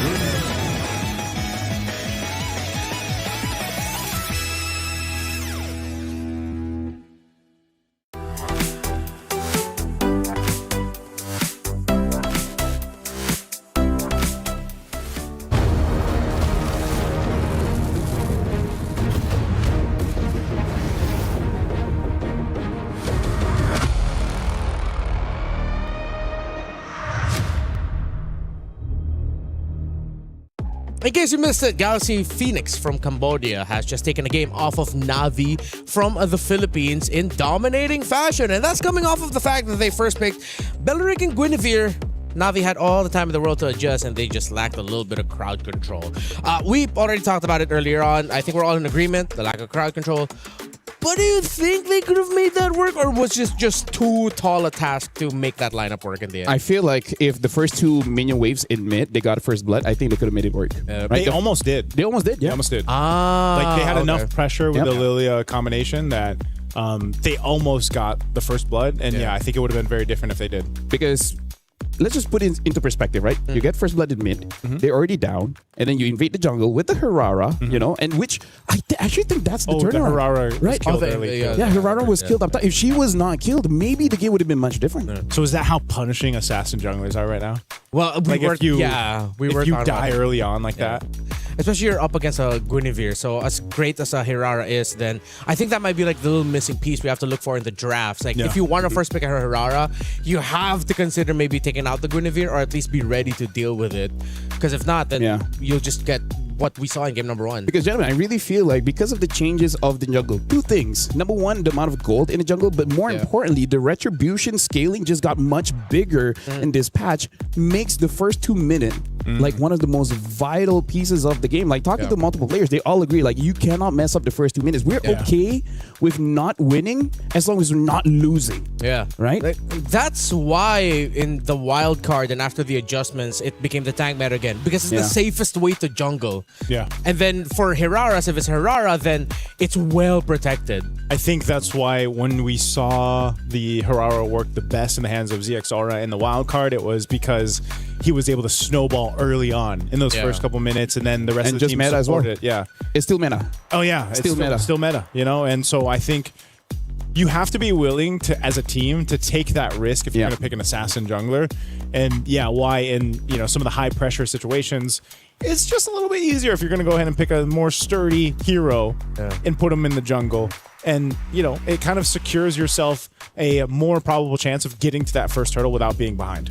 I remember what we were talking about in the draft when you decided to bring out the Farsa, and then Farsa did get picked up here by Sophia, who is known for the burst style single target heroes, but this time it's a little bit more AoE focused. You get to rotate around the map fast. I think we just have to give it to Galaxy Phoenix. Instead of looking at it as a bit of a mishap on the side of Na'Vi, what if Galaxy Phoenix were just read the rotations really well, read the draft so well that they set it up perfectly for themselves? We have to give them their credits. The fact that they caught the Hirara in mid-rotation, I think that kind of clears it, right?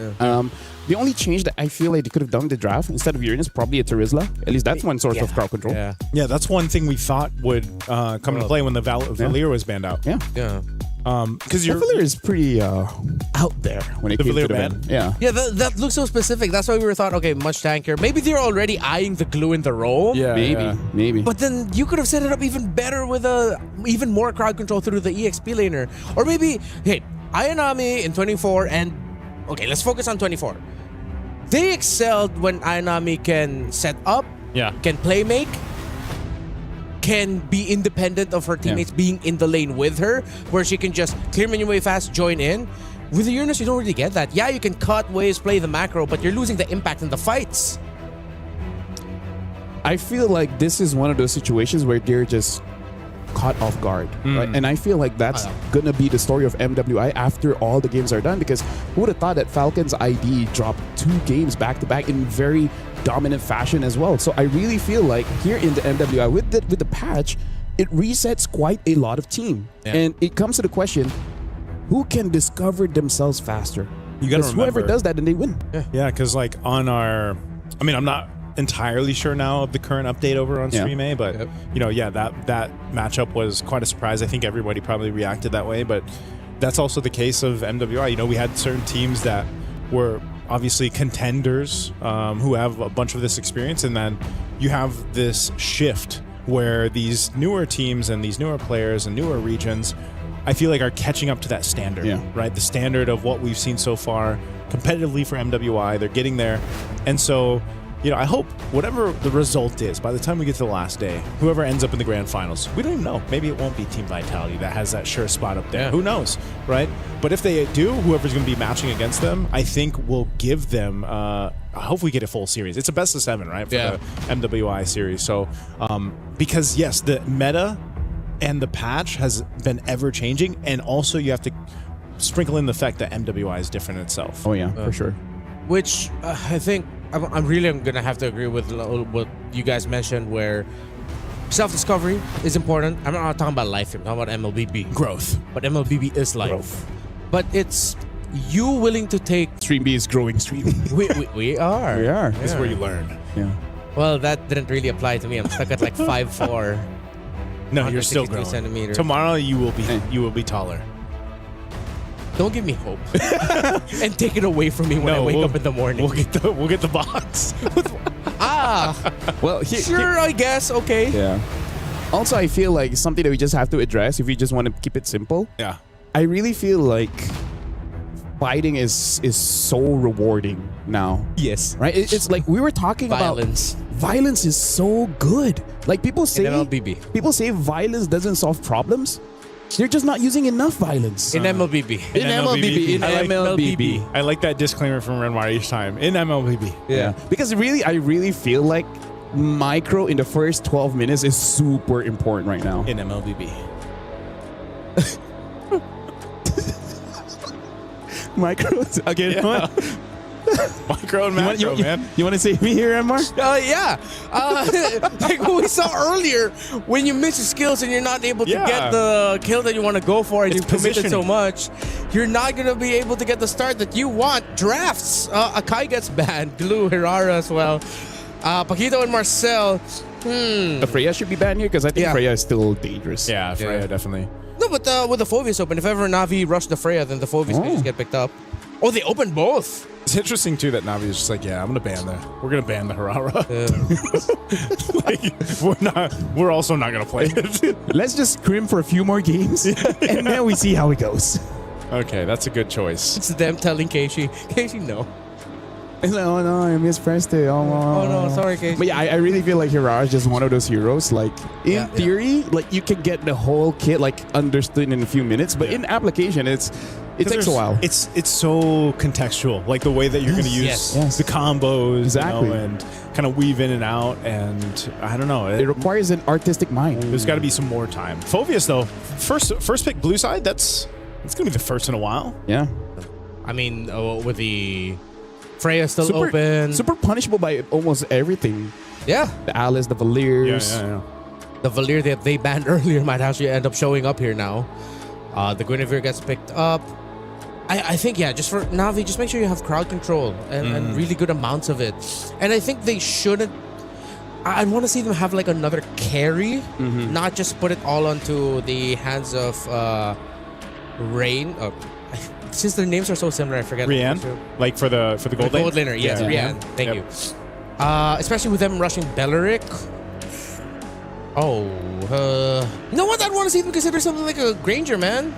Something that's just like skill based and not basic attack based, and then just get your damage elsewhere. I think taking the Claude wouldn't be that bad as well. Yeah. Into Belleric? But into Belleric though, this might be a. Okay, it's not a sure thing that the Claude will struggle. We have seen games where the Claude will be fine against the Belleric. They still want to go for the carry. Wow. It's probably just because it's also supplemented differently now. Yeah. Like you've got the carry, but even the Phoveus, and let's see what ends up being in the Roam. I think Navi wants to go ahead and just kind of give it another go on this one. But knowing that you're up against this Guinevere Belleric pick, okay, Jushin. Now you've got the amount of crowd control you wish you had in game one. But now Keishi definitely needs a hard carry that can deal with anything in the first, I would say, 9 minutes of the game. Yeah. Right, you got to give time for this carry. So, a Suyo? Yeah. Right? Yeah. Something like a Suyo? Yeah. Damage, crowd control, can pretty much do a lot of everything. Not really the tankiest in the world, but difficult to take down. Yeah. Suyo would be great. But when you mentioned the Jushin earlier, you also brought up something like Kimmy being really good against it. I think Lilia would be good also here for Galaxy. Which would mean that is the Jushin too early? Could they have considered other options instead of picking it right away? Even the Gord is good. Yeah, even the Gord, as you mentioned earlier. So it seems like Galaxy Phoenix, they are a step ahead, man. I think they're a step ahead because, again, they just know what they want to do. They want to fight at any time, right? So it's like, okay, whatever you pick, can you fight the moment a Gwyn gets a pick off? Can you fight the moment Bellary gets a taunt off? And it's like, yeah I can. So all right, pick it up. Yeah, I think this is that's why, they need a draft that has no hesitation. Yeah, you can't hesitate, like the draft, but also your decision making sometimes in some of these cases, like some teams thrive on the let's just go for it. Yep. And some teams, I feel like, shoot themselves in the foot when they're like they're too hesitant on executing the draft that they brought, executing that game plan. And so maybe that's going to be the change of course for here. Yeah, have the mentality of like, what's the worst that can happen? Yeah. That's my mentality. Yeah, generally that's a good approach to life overall. Yeah. These are life lessons, sir. Yeah. Hey, you came here for the games, and you just get life lessons. We're showing our age. Knowledge. We're showing our experience. Our knowledge. And our knowledge. Yep. The stream is just memes and trends. 6-7. Stream A, man. They're different level. They're different. Let's put it that way. Stream A is... we're the fun bunch. There's nothing wrong with being different. That's true. There's nothing wrong. We're all different here, right? Yeah. I want to say in MLBB. But I was like, no, I can't. All right. Well, Sora has been banned out here. Other than that, I wonder if they want to respect an Alice. Because Alice can make Phoveus womp sad. Yeah. And then also just keeps on that. I mean, like, carry counters the Alice pretty hard. So maybe that's why they would just want to leave it open. Yeah. I think, though, it would be risky if they left it open. Because then you're waiting for the carry. Yeah. And then no one else in the team is going to make it, give it a difficult time. Actually, now that I look at it, there's a lot of magic damage here. Suya probably isn't the pick because you're just going to die super quickly. That's true. Right? Are they then going to be forced to go tank? They can't go Fredrin anymore with the Gord and the Belleric around. What else could they go? The Kai's gone. Baksha's gone. We've seen Falcon's ID try to use the Hanzo. Didn't work out that well. In fact, I feel like Hanzo has basically not won a single game ever since the wild cards. Hanzo's been on my like wish list for it to work. Just because the Ghost Ninja. Yeah. Something a little bit different. Yeah. Hanzo is different, and that's what we want in MLBB. Yes, sir. Oh, what does Gata Kacha say? Unity and diversity. Love Gata Kacha, man. He popped up earlier today too. That we didn't see him, like he was almost non-existent in wildcards. Oh, Yuzong band. Yeah. Oh, that's also a perfect band. That's a good band. Imagine how sad Phobius would be fighting against a Yuzong. I forgot about that. Solid band. And now we get to see. That means that they just draft themselves in the corner because the Alice is still a really good option. They're pretty much stuck. Yeah. They pick up the Claude first just to see how great an Alice or whatever is going to be in this game. So now Na'Vi, I feel like the big question is really just going to be that jungler. It has to cover up the weak spot of the early. Or do they go crazy and pick up a Yi Sin Shin and just try to wait for a really late game? Oh, they go get a Concha though. Great hero. Let's see if they're gonna lean in on the late front. Oh, there we go. Thank you. Forgot about a Nolan. Finally, thank you. Someone decided to pick up a Nolan. I mean, like, it's okay for me to forget about Nolan because he forgot about Layla, right? So it's like equilibrium. His brother or his dad? Dad. Oh, that's Dad, right. Yeah, Nolan's the dad of Layla. Remember, our joke for the longest time in PH was Nolan is deadbeat dad. Oh. Left his daughter to travel the future for what? I thought it was To always save her. I thought it was always Christopher Nolan. Huh? Christopher Nolan. Great actor. Great That's actor. the Leo one. Well, final pick here. The EXP. Alice is still good. Yeah. Other than the Alice, What other burst. things? Do they want damage with it? Do they just want to go Lapo or something? Oh, there it is. Might as well. You need that physical. Yeah, they spread out their damage profile. It just since it worked out so well for Galaxy Phoenix, again, since because of some early trades didn't go in the favor of Na'Vi, I'm leaning a bit more towards them, but I have been looking for Nolan since the start of this day, and I'm finally seeing it. Yeah. You know, just Layla's because I been like looking for Nolan. Yep. Her entire life. Her entire life, yeah. He was a baby when he left. I'm leaning towards Na'Vi for this one. For me, it really is the first 4 minutes of the game. If Na'Vi is somehow able to get a lot of creeps in the jungle, it might be their game. Do you want to kick him out? No, that's your job. Hey, you know what? Thank you very much, Remar. Thank You you. have been an amazing host. Thanks so much. We wouldn't want anyone else. Aw. No one else. Appreciate it. I'll stick to that. My name is Afel. Alongside with me is Nicey. We're going to cast the second game here, which, hey, this time it looks a bit more balanced for both teams.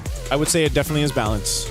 It's a 50-50 for me. I know you guys gave... Did you say Na'Vi? Is that who you went with? If Na'Vi wins the first 4 minutes... First 4 minutes. So you're It's on the them. first It's 4 them. minutes. Yep. Okay. I'm going to lean towards Na'Vi on this one, too. I think their composition's much better overall. Covers the grounds. And the weak points that they had in the last game, man.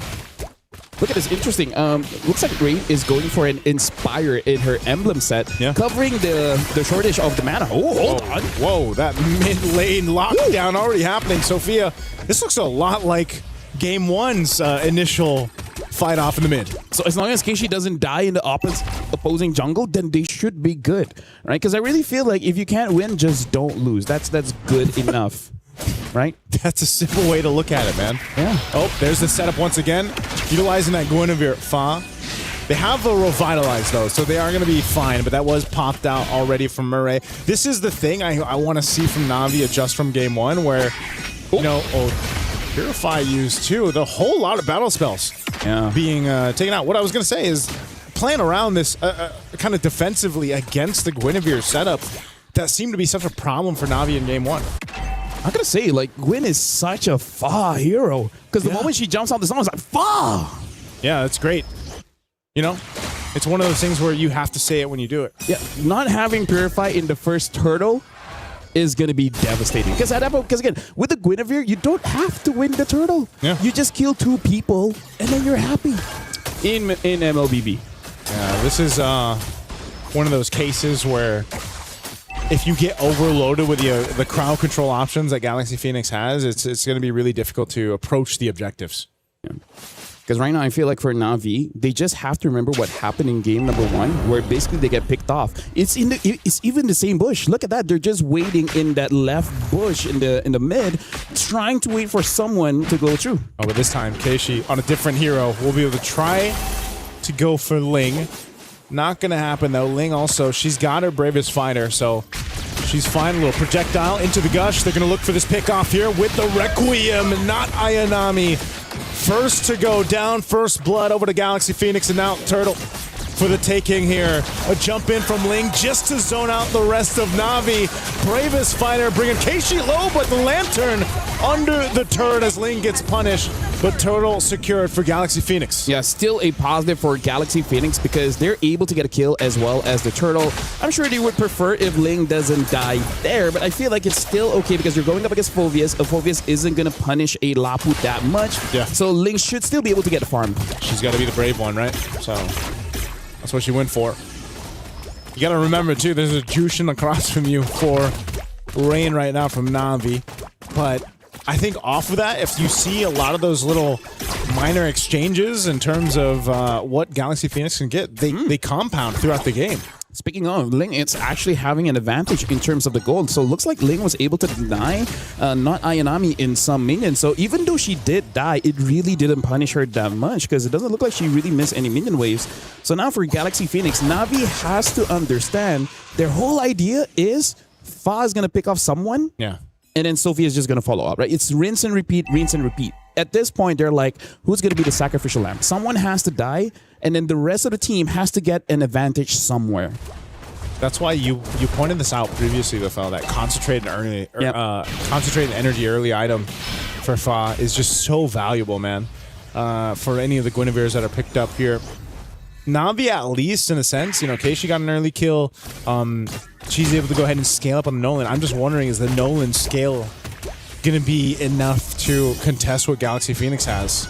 I feel like the skill is going to be good if you can get Sophia, right? Because I really feel like it's not what you have, it's about how you use it. Yeah. You got the damage. Yep. But if you can't kill Sophia, if you can't kill Winnie, then there's really no point to your hero. Yeah.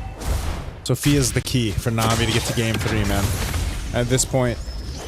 But Sophia, playing like the way that she did on the far side, now you don't have as much mobility to kind of get out of those dangerous situations. You're really just relying on either getting that little minor stun in with a projectile or just flickering, right? The athletic flicker, as I call it. But right now, the second turtle's up.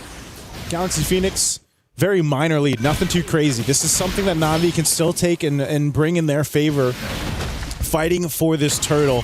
This is going to be a full-on fight, too. 5v5 for this one as everyone's around this. No setup there with spatial migration. This might be not Ayanami going for this. Dark Wave is already used, too. Here's the engagement, though, and Revitalized used. He's trying to get away. Winnie once again with the Blazing Dude on the backside will be able to take her out. They go for the trade right now, ignoring the turtle. Rihanna joining the fight on Winnie. She's going to be pushed back, but here in the mid lane, a Lantern will take out Lima, bringing her back to the turret. And now Murray could be the one in trouble as she's going to be the trade again. It's a 2-for-1 as Galaxy Phoenix can now take the turtle. I gotta say, Nangsu, this is very unfortunate because Na'Vi, they're missing quite a lot of abilities. The most obvious one is the Avatar of the Guardian. Yeah. Because here's the thing, they gotta figure out how to take down Fa. And Fa has been perfect so far. Rian in trouble. Projectile already got stunned too. She's going to pop the ultimate. Tries to get away and she dodges and weaves, but Ling won't let it happen. Catches her under the turret.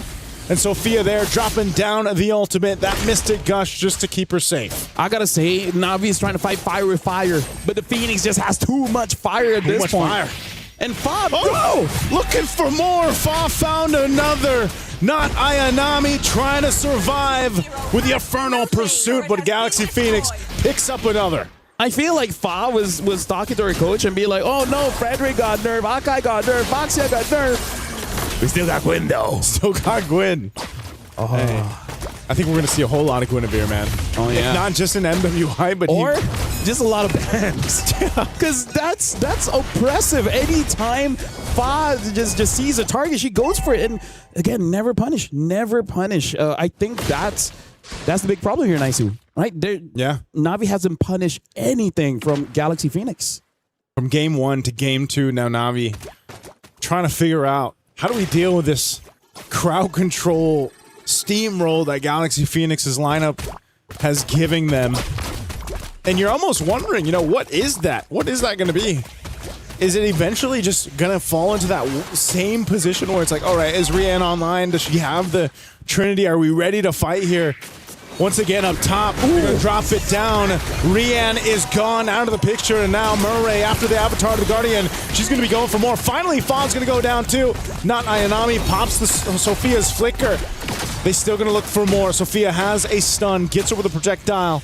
They lose Fa, but it's a trade though. You're gold laner for the jungler. Yeah, at this point, it's kind of like good news, bad news. Good news, we're able to take Fa. Bad news, Fa does not have a shutdown. She only had 1 kill. And now Ayanami's here finding Ling. Ling should be able to get out of here, but now with Rian. Oh, can they get Ling? Okay, Bravest Fighter. Flying Clouds, though. Again, that is going to be something to consider. How fast they can bring themselves back to a base defense or into a defense of the fight if they have to with the Flying Clouds. This last turtle is going to be up. 2 already went over to Galaxy Phoenix, and now they're in position here with nearly a 3,000 gold lead to take 3 for 3. A Mystic Gush would drop down from Sophia. There's an Avatar of the Guardian. They're going to try to cut Sophia off as she's trying to get away. She's still alive. Good Wrath of the Dryad to cover the fire, plus the Blazing Duet on the backside under the turret. Winnie will get back with the BMI and 2 down for Na'Vi. We understand the idea, but again, the execution just wasn't clean enough, and this is one of the reasons why Beleric is so prio, because it's a very good anti-dive comp, right? It's just like, whoever comes in, I alone can basically disperse everyone.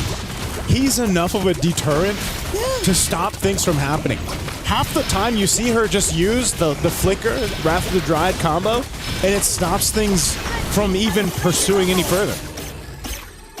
It's just one of those things that just prevents any kind of action, because damn if you do, damn if you don't. If you don't attack me at all, we're just gonna take things for free. Yeah. But then if you come and attack us, you have a toll to pay, right? You're not gonna get out scot-free. Yep. And this is interesting too. Looking at the items, you see Sophia has the Genius Wand herself on the gourd. Yeah. And then that's actually what allows them, whether it's her, whether it's, you know, utilizing this Guinevere from Fa, they work in conjunction with each other. Look at this. Rain also looks like is going to go for the Sky Piercer. I think even she understands that they need some kind of miracle here. Yeah, they need something to happen. Again, Na'Vi, they've got to find themselves in this kind of space of surviving. Again, a spatial migration, even with the Revitalize, just gone in an instant. Murray, she's dealt with this now from game 1 to game 2, and it just seems like Galaxy Phoenix has her number. Lord's going to go ahead and charge in on that top turret, taking out the Holy Defense. Right now, Galaxy Phoenix is just, hey, we have one combo, right? Gwyn jumps in, and then the Gourd ult. Yeah.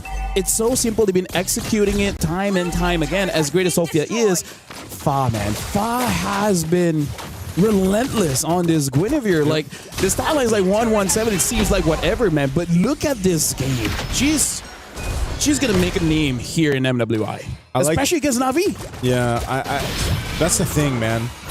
That's why I was asking. You know, that experience, that veterancy they got from competing in an MPL. Even if they didn't get the results that they wanted, I think that was enough to go ahead and give them this kind of confidence, this kind of synergy that we're seeing them execute just even here in this first series for Galaxy Phoenix. Like, they're playing as a team. They have that synergy. They have that call. And it's just who's going to be able to go ahead and stop that momentum they built up in this portion. Whereas in Na'Vi, on the other hand, like you said, where are they going to be able to answer? Whether it's Fa, whether it's Lima, whether it's Sophia setting things up for them. There is like Galaxy Phoenix be like, all of those guys did this to us. Yeah. They keep using Gwyn, Gourd, Farsa, and now we're going to give it over to you. Which honestly, it might also be a different advantage where, you know, MPL Cambodia is like, you know what?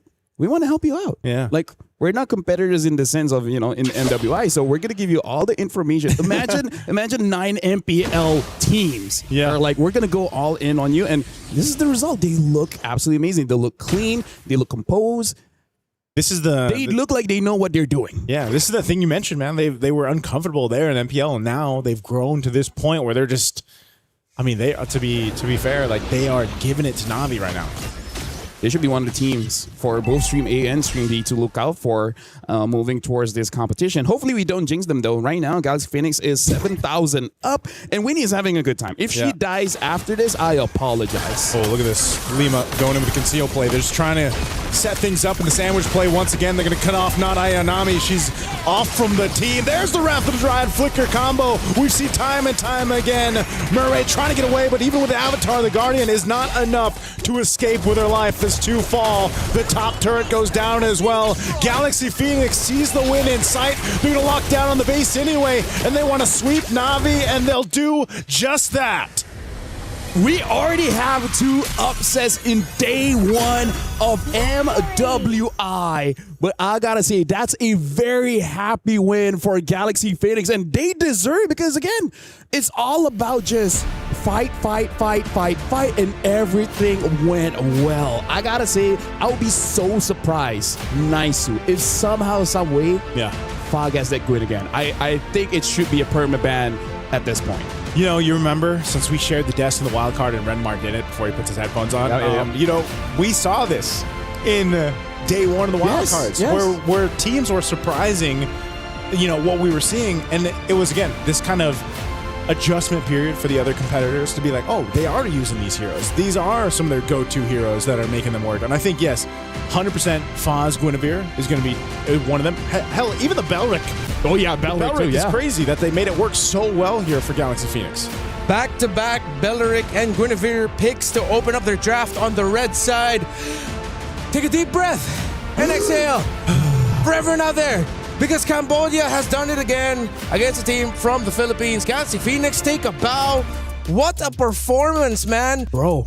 Violence was the answer. Yeah. Constant fighting, constant playing. And you saw the moments where Navi's just like, how do we read this? Yeah. Well, Galaxy Phoenix are just going for it. The Bellavere combo is good. The Bellavere. I like that Bellavere. The Guinevere. Bellavere. Let's do Bellavere. Bellavere. Yeah, I feel like the Guinevere is going to be something else. Guinrick is an unfortunately named son. I don't want to say. Bellavere grew up in a penthouse in New York. Bellavere is from... Yes, he's from... He's European. He's European. He's European. Yep. But yeah, the combo is nasty, and this is why we see Bellery gets banned. Yeah. So that's why he was banned earlier on today, actually. Yeah. Maybe you can deal with the Quinn. You just can't deal with the tree. Yeah. No, but there's no synthesis. Like, I agree with you that if there was like MVP for series, it would definitely be Fa. Yeah. Not a lot of Guineveres can play like how Fa played today. Fa. It's calculated, but at the same time, it felt like you didn't feel any hesitation. Fa! Every single time she said, Fa! Because she knows she's not going to get punished. Yeah. She's Guinevere. She's beautiful, elegant, and slippery. And all she needed was a concentrated energy and brute force. Yeah. Be like, my punch gives me more HP than any damage you can throw to me. Yeah. It really felt like we saw a team in the VPA just wanting to find their timing and overthink things, you know, take things into consideration, calculate. Well, Galaxy Phoenix has already done the math. Yep. During the time where Na'Vi are still trying to calculate. It was beautiful, honestly, to witness how Galaxy Phoenix played this game. Yeah. Free-flowing, it felt natural every time. Look at Lima just walking through on this Belric, utilizing the flicker at the right time, too. Mm-hmm.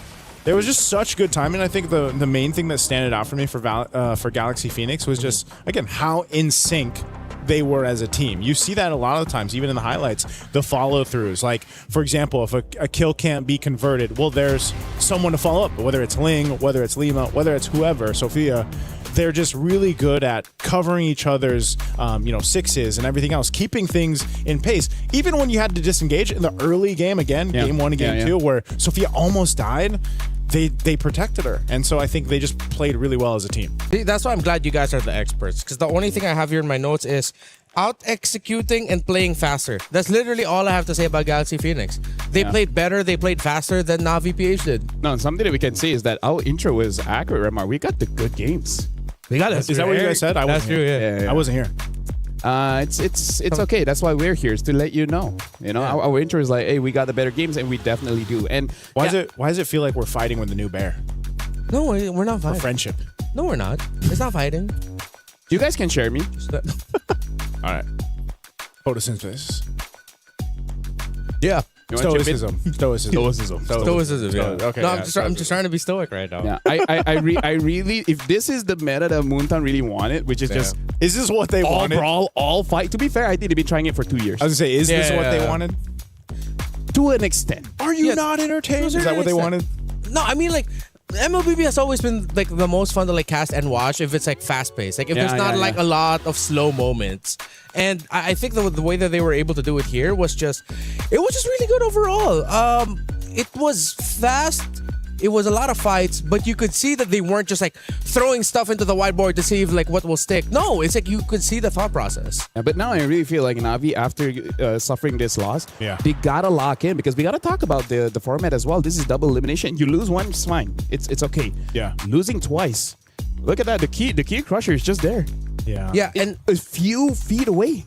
And they are big feet he's in a difficult group. So right now, waiting for them is, I don't know, who won in the previous ones? We'll just name out the teams in the group of Navi. Gen G, Foot, Vitality, Made in Brazil lost, Falcon Daisies, and Falcons Mena. Bro, that is tough competition. Just Vitality is enough. I mean, like, it's almost like we have a huge thingy in front of us that reminds us of Vitality. Yeah. That's true. I was like, the Vitality booth is right in front of us. I may or may not have instantly bought a Vitality jacket earlier. Before we were even live today, this is how big of a fan he is. I think you could just show it and it's fine. No. Oh, no. Okay, I'm not allowed to yet. All right. But one day you'll see him wearing it. One day? Yeah. All right. Before we even live. Hey, it goes from one day to day one, am I right? Day one or one day? Day one or one day? Or day one? There you go. Yeah. You One just day or switch. day one? You just switch things around. You switch things Depends around. on the context. In my years of casting MLBB, it's surprisingly enough, it's through LaFell that I have learned the most life lessons. Yeah? You drop a lot of wisdom, man. I think a lot of our viewers too for MLBB have learned a lot of life lessons from you. I know they've shared their sentiments online. Yeah. Right? What is one life lesson you could share now to us? What is one life lesson that... Okay, you know what? Yeah. Since things are going to happen anyways, embrace mistake. So, in the context of this last game, embrace it. You're like, yeah, you lost, but why? He needs to embrace the mistakes. It's like, yeah, we lost, but why? And what can we do to make this someone else's problem? Whose mistake? Whose mistake? I feel like the mistake is really just not being prepared against that Belleric as well as the Gwyn combo. Oh, mistake. Okay, yeah, okay. I was thinking mistake. So I'm asking you, like, who is mistake? Oh, like that's not me. That's not me. That was my mistake. But no, I agree. Have you eaten yet? I have. I haven't. No, but yeah, I'm agree. Although the thing is, it feels like it was just like the Matilda and Barretts from the Twisted Minds game. Yeah. Where it's like, try to react to it as much as you want. If there's a team that like has a very clear idea of what they want to do, it's like there's not much you can do to adjust to it in a best of 3. Oh yeah. Right? I guess it's all about the roam jungle combo now.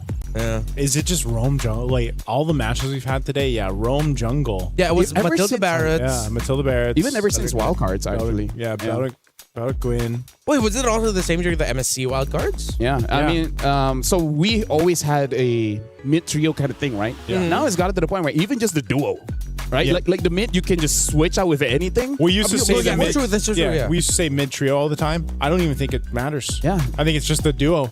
I think the mid's been cut out.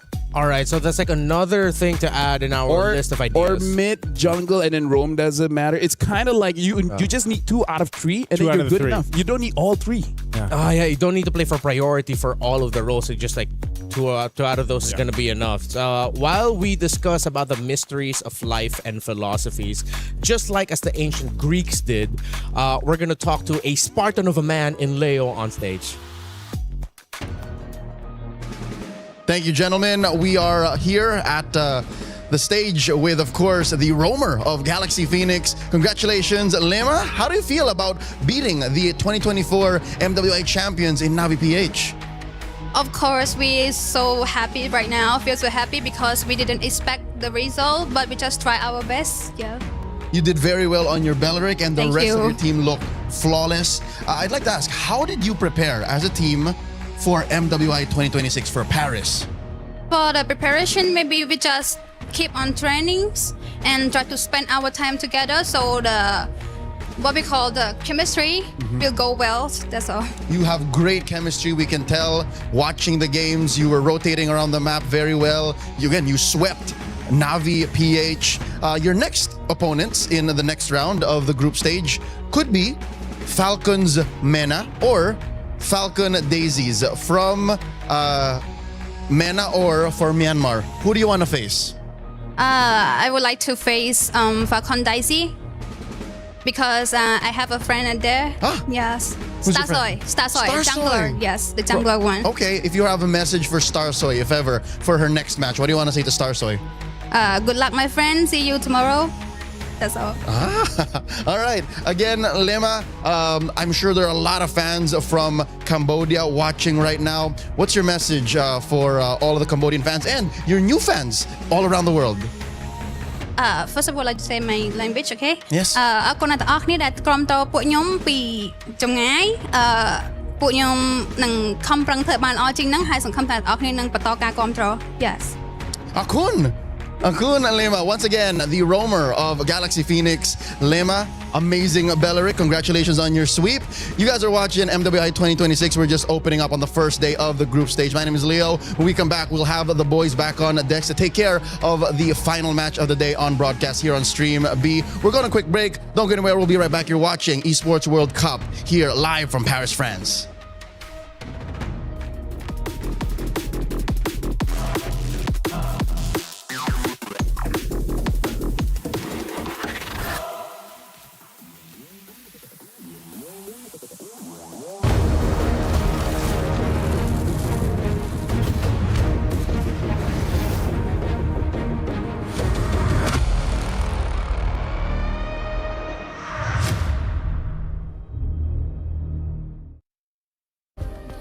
Play is in our DNA. Whenever we let it out, it becomes our superpower. Now imagine an entire city being built to supercharge it. Kadir City, powered by play.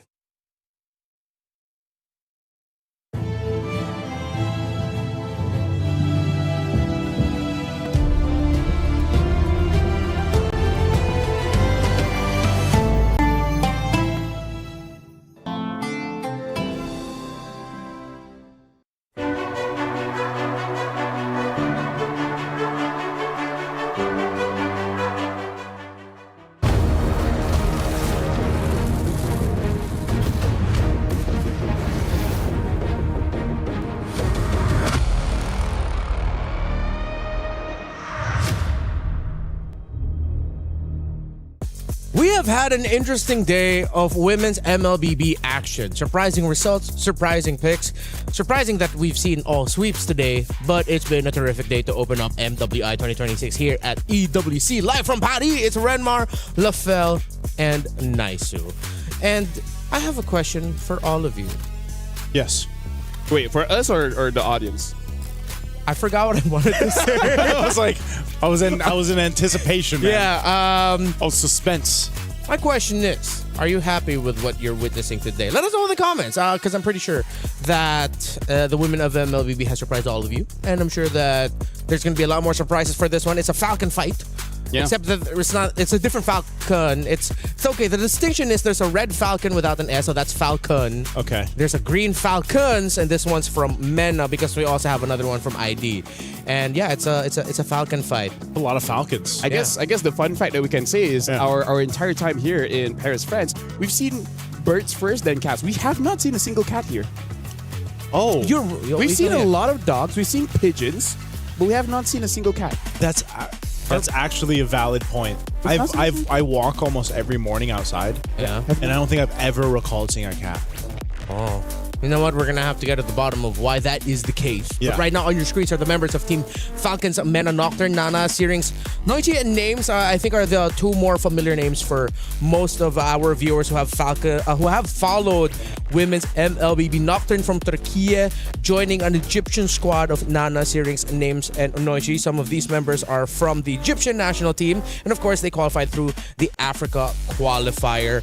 Falcons, this Falcons team from MENA, I feel like they've always been the team of like on the cusp of doing something really great. Yeah. But whether or not they're a victim of their own like surprising choices or because of meta shifts, I really hope this is the year where we see them rise above expectations. Yeah, I remember one of the first glimpses of seeing them compete on a stage, back in actual Africa. Of course, their qualifier leading to this point, I think they dominated the qualifier actually over too.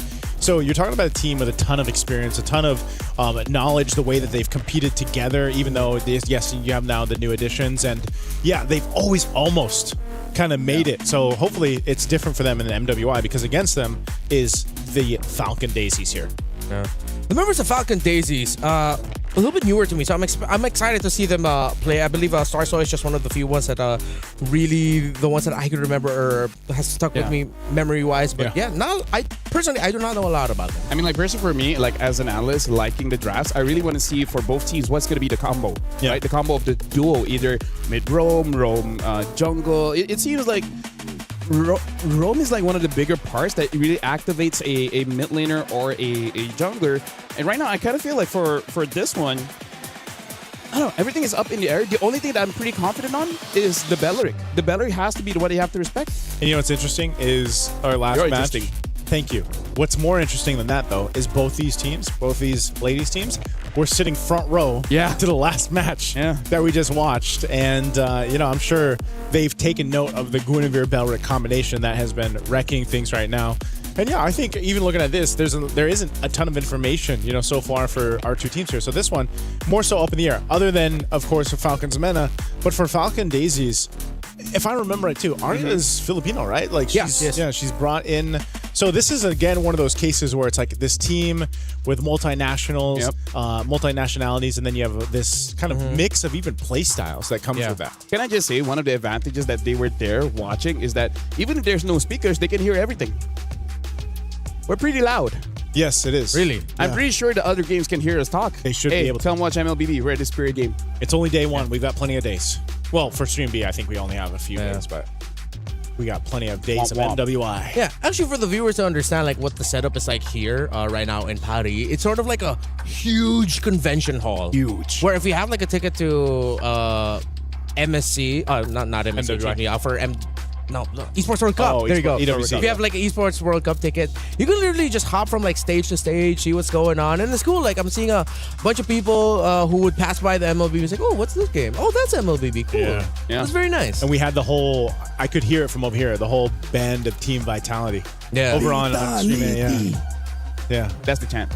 I wonder what the results of Stream A has been. I haven't gotten a chance to look yet. Based off of the chanting, Did you get a chance to look? It's been quiet so far, so maybe Vitality already won. Like I mean, the Vitality fans were pretty loud earlier, so maybe Did you sneak over there earlier, or no? I didn't. Oh, you didn't? Yeah. You've been here the whole time? I've been here the whole time. Who cares about Stream It's like, this is the place where it's popping. You go here. This is where you get a chance to win. What is it? 50,000 diamonds? Yes. Maybe Actually, it's there too. No, oh, it's not you know there. what? It's That here. should be our. No. This is our marketing for Stream B. If you want a chance to win 50,000 diamonds, you watch Stream B. If you want to be a bear, there's a lot of steps, but watching this one is step one. Yeah. Hey, there's a lot of context that you can learn from Stream B. Yeah. If you just missed last match, a whole bunch of knowledge and wealth. I mean, like in terms of philosophy, there's actually a challenge to the philosophy of how competition is healthy. Because I think the eastern side of the world, they challenged that idea. What? Didn't Sun Tzu make Art of War? That's true. That's true. That's true. Yeah, but it was an eastern philosopher that basically said that the inherent structure of a competition is inherently toxic. Where are you really doing it for self-improvement, or is it just you abusing your talents to make yourself feel good against inferior people? It's the reality of the world, you know, like philosophers. It's been such a long time since the 1200s where. So I want you to wrap that and tie it to this matchup that we're about to watch. So between two falcons, right? Why are you fighting? Are you fighting? Yeah. So that you will eventually become a champion. Yeah. By going through all your different rivals Yeah. to make yourself the strongest that you can ever be, the best version of yourself, or Are you doing it here simply for selfish reasons to show that you are the best? You don't care about the results. Here's my philosophy. If you want to be your best, $150,000 is pretty good way of being able to do that. That's true. Yeah. That $500,000 prize pool. Yeah, and that it's like it is not toxic to be of one. Speaking of, we even see that philosophy in football or in soccer. Blue line. You mean football? Football, yes, but Football. you know, for the NA fans, a couple of heads just turned towards their way. Have you guys watched Blue Lock? No, I haven't. Okay, so it's basically a football anime where it's all about a bunch of ego. Brunos. It's all about not passing to your team, but you yourself get the goal. Shout out to Norway. Something just happened. Shout out to Norway. Yeah, Norway. Yeah. Yeah, and I think So see, it applies even in 2026. Yeah, and for this matchup specifically, you shouldn't pass on your chance to win by making sure that you don't hesitate. Just go for it. I feel like Galaxy Phoenix taught a lot of the teams here in MWI who get to watch your game something very important. Something that LaFell has been saying for a long time. What's that? Violence is good in MLBB. In MLBB. You don't hesitate. Half a second is such a long time. Yeah. It's weird because that's the nature of the meta right now. Yeah. Just fight. Yeah, as long as you don't. Well, okay, it can't just be like you're fighting for nothing. You have to be at least fighting for something. Yeah. Because everything the Galaxy Phoenix did in the last one, they were fighting for something. Fighting for advantage, fighting for an objective, stealing away. Even just stealing away a camp meant it was a fight for them. Actually, it's just getting Marie. Actually, that's what they're fighting for. It's like, why do we fight? Fighting for Mirai. I was like, okay, that's good enough. Right. That's So, good enough. if we're going to be following that line of thought from the previous series, then Nana from the side of Falcon Smena and Falcon Daisy's Star Soy, who is a veteran already from the MWI field, I think they're going to be the ones that are going to be eyed out by the two teams. Yeah. You're going to have to protect your jungle. That I would not be so mad if both of them just decided to like hunker down and pick some tankle. Those tankle heroes. Hey, It's been a long day. You know, it's been a long day. It's been a long It's been day. a long day. the difference between being 4 series in to he's 1 series in. Yeah. Tankle heroes. So tankle, the tank jungles. I wouldn't mind it. I wouldn't mind if they decided to just lean in on that idea, just so that they're safe. You know. I can't wait for tomorrow. I'm the best host, and then by game 3, I make no sense. Yeah. To prepare, I'm gonna learn all the theories about light. Just watch what I did today, so you know what not to do. So what should be the prio bans now, right? I feel like that's part of the equation. I feel like Zushin is safe now. You can leave it open. I think after what I saw earlier, Yeah. even if it's not Galaxy Phoenix, just ban the Gwyn. Or be ready be ready to deal with it, because it was the one that wasn't affected by the nerfs to Fredrin, Baksha, That's Akai. Gwyn is actually in a really good spot. Yeah, very good spot. Yeah. It seems weird that it just happened to be the case, especially when those new skins came out. So is someone gonna pick up a Deeroth? Actually, he's the only one that's like hasn't existed. Yeah, Cho, Paquito, Guinevere. Yeah. Yeah. So I'm like, where's the Dyroth, man? Wait, no. What was the original counter to Esmeralda all these times? Dyroth. That's why I almost wanted to say, he'd pop up in the draft, and then I was like, nah. No one is gonna do. No one's gonna pick up the Dyroth. Paquito consistently banned today. So is the Marcel. I think a lot of the initial trays have been playing around making sure teams don't get like the tank jungles. No. Freya, Hirara, Phovius are being fought for, but Guinevere, I think, needs some respect in her name. I wonder also if we're just gonna see another version of blue side pick up Harara. Like just rush all the teams just want to give it that one game, you know? Let's just see if we can make the Harara work, because so far it's even back in wildcards, there was only 1 or 2 teams that actually found success with that. So I think we're seeing something similar for MWI. Because I feel like for all the assassin players, getting used to Harara is quite difficult, because a lot of the damaged junglers, they're break dancers. They go in and then they pop off. Hirara, she tangos, right? That's true. That's true. She takes time, and she needs a good partner. Oh. So who's her partner? The Roam? Well, I mean, that's why we were talking about how important Roam in jungle is. Yeah. The only question is what is really the perfect one? Because honestly, I feel like no one has really figured that out just yet. The perfect partner for Harara. Exactly. Okay. Yeah. Belric. Belric is just everyone's friend. Because He's everyone's friend. Yeah. I miss the days when he was just a little crawling tree boy. I remember that. He was so cute back then. I remember that. He was a crawling tree. I'm trying to remember. The one where he kind of old looked like a Belric? beetle. Yeah, like a beetle. Oh, yeah, that was yeah. so. Yeah, that's a showing our throwback. age. And his Yeah, ultimate for was sure. different, right? Yes. Or- That I actually can't remember his original ultimate anymore. I can't remember the original ultimate. Was it a heal? I think it's something like Uranus' current alt. I think it was like Seed of Life or something. Yeah, because I think actually now that I think about it, I think he healed himself and someone close to him, something like that. I could be wrong. Yeah, I could. Speaking of, I remember Uranus having a suppression alt. Did he? Oh, Yeah, he that's did. way back. That's way back. That's way, way That's way back. That's a throwback right there. That's a throwback. I remember a time back in my day. Wait, I already said this to you. Lolita can stop turret shots with her shield. Yeah, that I remember. Yeah, when she first came on. So for this one, yeah, I don't know what is gonna be the perfect counter. All right, okay. Well, Oh, look at that. maybe controversial question. Is Hirara overrated? Is Harara overrated? I think she's misunderstood. Oh, wow, that is a good way to put it. I you very would much. agree. I would agree with Thank that. you very much. Harara Is misunderstood. Wait, okay, for you, why is she misunderstood?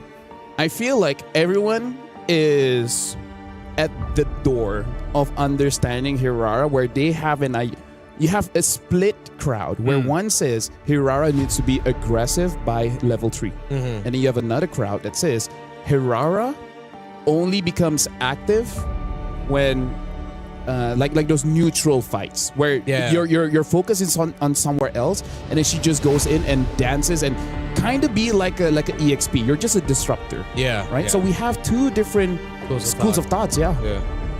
Ooh, let's see if any of these two would want to pick up the Hirara, and we'll see what school of thought they subscribe to. So we head into the draft. Paquito is still taking out Phovius too. Freya is up in the air right now for Falcon Daisies if they want to pick it up, and it doesn't get banned out by Falcon's men. Okay, there's the Matilda. I actually almost expected Falcon's Mena to pick up the Matilda. Yeah. Like to be one of those teams that go through that because they have, you know, just like we saw from the wild cards, the men's team over there, they made that Matilda, the Matilda Barretts work really well.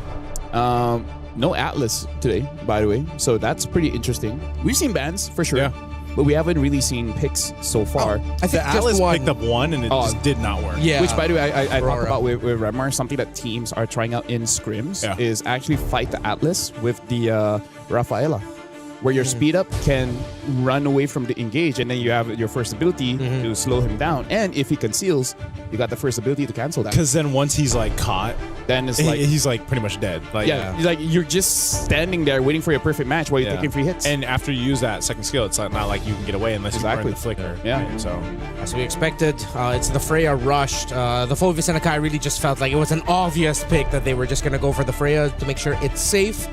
Most likely still going to go into the EXP, or is it going to be just an Esmeralda? Yeah, Esmeralda tree. And then, do they want to go for a tanked jungle here? Because we still have the Baxia.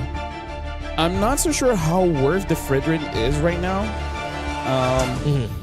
I'm actually quite surprised we don't see too much Eves. We see Eves, but not super prio. Yeah. Maybe just because they have the idea that Eve is perfect against tank jungle, so don't show it up too early, and there goes the Harara. okay, so my theory of teams wanting to go ahead and give it a test, give it a whirl, is staying true, at least from series to series so far.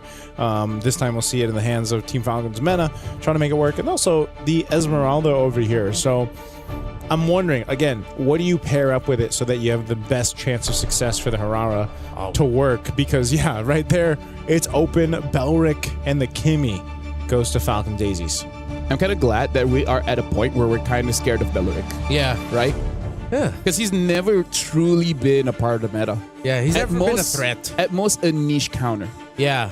Niche counter or just very select teams who's like, okay, we're going to play. And the last time I remembered that was the day when he was still a little beetle boy. Yeah. Before he grew up into the tree. So it's good to see. Oh, the Hylos pickup. This is very interesting. Interesting in the sense that I think there are other picks that you can prio, but you pick up the Hylos. Very interesting, no? It is. what are they trying to supplement? It seems like it's more they're trying to set up for something. Because if you're thinking that the stun is just to delay the Freya just a little bit, it's too much for one hero. You're gonna be taking a lot of damage in the mid from the Kimmy and the Belleric being there. So I think Falcon should not overlook a Lilia potentially getting picked up by Falcon's mana. Can we entertain the idea that maybe this is a pairing for Hirara where you need a front line that consistently slows the enemy so that Hirara can go in and out pretty safe?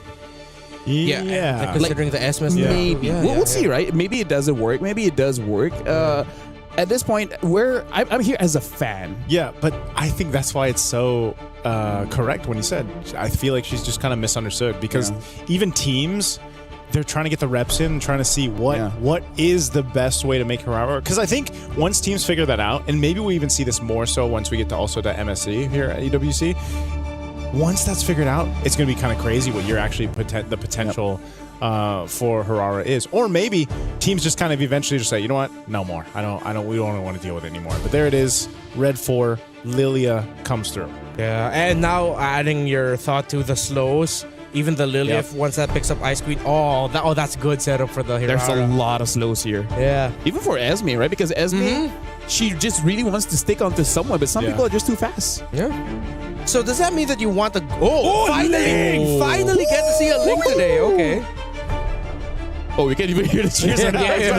Yeah, we like the Link too. Yes, sir. Oh, it's nice to have an audience. Yeah. Oh, wait. And our audience are all experts. A CC. Haven't seen the CC for a while. So, Chotomate. Yeah, I'm trying to think. Because of the Belleric, it makes... Which one is the gold? Is it the CC or the Freya? I think it... Well, that's the question, right? I think it's going to be. Unless they end up switching. Yeah, they both can be. I think in lane, Freya does a little bit better against Esmeralda. CC, sometimes you're just like stuck there like, oh, okay, you're shielded. I'll use my blitz. Oh, it's like you're just hitting her shields over and over again. While the Freya can constantly damage. I'm trying to think like, what can they pick in gold? And this is always the tough part of Moskov? With the Ling, the knockback, that would be good. Yeah. That's a good pickup. And against the Freya as well. Yeah. Right? Unless they go for something really funny like an Obsidian, but no, with the Bella or Bruno. Just go Moskov. Clint. Huh. I see the idea, but it's not without its risks. Yeah. Right? You try to kill them first. Yeah. But if you don't kill them first, they're gonna kill you. That's the philosophy in life. Kill them first, if not in MLBB. In MLBB. In MLBB. Yeah. Sometimes the best defense is amazing offense. Quick reminder for all y'all. Get checked for paranoia. Nice too, LaFell. Let's go. So, thank you very much, Remar. Yes, my name is LaFell. Alongside with Nice. I think the biggest question mark is really going to be on this Ling. The Ling. I feel like Ling, 2 items is going to be pretty strong. The only question is, what is that second item, right? I feel like Berserker will be the first. Yeah. And it's either the Windtalker or the Haas Claw. I've seen some people experiment with the Sky Piercer, but I think teams will try to stay off that. Like, was his buff good enough? I've gone up against some Lings when we flew back to our own countries. Yeah. It looked kind of nasty. But now, ladies and gentlemen, we are jumping into the game in the Land of Dawn. We got to see Starsoy on this Ling. Can she make it work against the Hirara being used by Nana? And then we go for a pause. All right. We're going to have to wait a little bit longer. You know? But yeah, I think, looking at the emblems too. Fatal for the Ling just to have more crits. A little more, the crit. Which honestly, it's less about the Ling buff and more about the Berserker Fury buff. Now that's nasty. Yeah. You have physical damage, you have crit chance, you have crit damage increase, and then you have true damage whenever you crit. That's quite a lot of on-hit bursts. So this is going to answer the question too. If you're stalled out early on an assassin jungle, right? Yeah. How punishing exactly is that? Because now that you have two assassins against each other, who what context does that bring into, let's say, first turtle even, right? Whoever gets pressure, or is it going to be the case where both the teams just don't even put pressure there? They just let their assassin junglers build up the way that they need to in a natural process, and then you fight it out full power for your first turtle. Because if you think about it, Hirara versus a Ling in general, it's a very different. They're both going to be looking for that opener. Yes. So it's up to the rest of the team to secure the space that they need for that to happen. if I was a coach, the thing that I would do is do what Phoenix did just now, which is select one target and then keep that target down indefinitely. And with that, you have more jungle control. So instead of taking down the jungler directly, you just take their farm away. And that's just going to be enough, especially if you're the Ling, because you can take their farm and then immediately go back to your own jungle. And then that snowball is just going to be too much for anyone to really deal with. Yeah, so who is the main... Who was there? The high loss. The high loss, yeah. If you kill the high loss enough, they have no forward momentum. Yeah. That's the unfortunate life of a Actually, roam, wait. though. It's Ling against a Lilia. Lilia does not have a lot of HP. Yeah. The Ling needs no items to take down a Lilia. Yeah. As soon as you hit level 4, you're maybe even before. Yeah. You know how many times we've seen almost a first blood happen in the first minute? Yep. But let's jump back into the game. This is what we were talking about. We'll see exactly what happens here. But yeah, the Lilia with the Hylos. You have across from them the Belric and the Kimmy. So one thing's for sure, no one goes down in that first minute. They just go to the default, secure what they need to. It looks like that's going to be orange start for Starsoy. Yeah, let me just say, Naisu, as roamers, we can kind of tell how the team is going to play based on the boots that they buy. Because after the buff of Conceal, basically everyone went Conceal, right? Yeah. But look at the high loss. He actually went for Encourage. So I feel like Falcon's Mena, they're going to be more reactive and kiting back instead of being super proactive in their fights. That's a very interesting choice. We haven't seen Encourage for a while. It's basically been all Conceal. It's funny because I just, I actually prefer Encourage. Yeah. But I just know Conceal is the way to go. Yeah. Especially because, at this level of play, that's exactly what you need to be able to do. You need to pop that Conceal, kind of surprise the enemy or opposing team with it. But yeah, this could be a change of pace anyway to go ahead and start into this game one. You can see exactly what we were talking about too, where both junglers are pretty much unbothered in the early minutes of the game. So this leads into that first turtle, right? First objective. They both got the level 4s that they needed. This is pretty much as easy as it gets for jungler pathing into your first objective take. Looks like it's a ladies' tree where they're just like, you don't bother me. Yeah. I don't bother you. We'll just get whatever's free. Ladies' agreement. So, gentlemen's agreement, ladies' treaty. Ladies' treaty. I like that. Yeah. First turtle, fight for the space here. Nucci holding up that front side. She's still got the revitalize, so they've got plenty of time to go ahead and deal with this. Half health on the turtle right now. Kiko joining the fight too. I think they just want to fight it out. Valkyrie's set going to be used. She jumps on in. They're crashing down. Nucci going to be first. Double for Kiko. Name's now joining the fight. She's going to go for it too, but she gets catered down on here right under the turtle. And Names goes down. 3 kills for Falcon Daisies here, plus the turtle.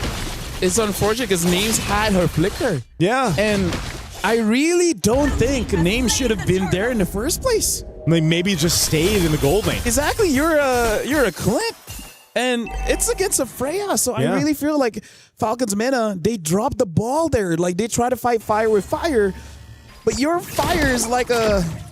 It's not there yet. It's an ember at this point.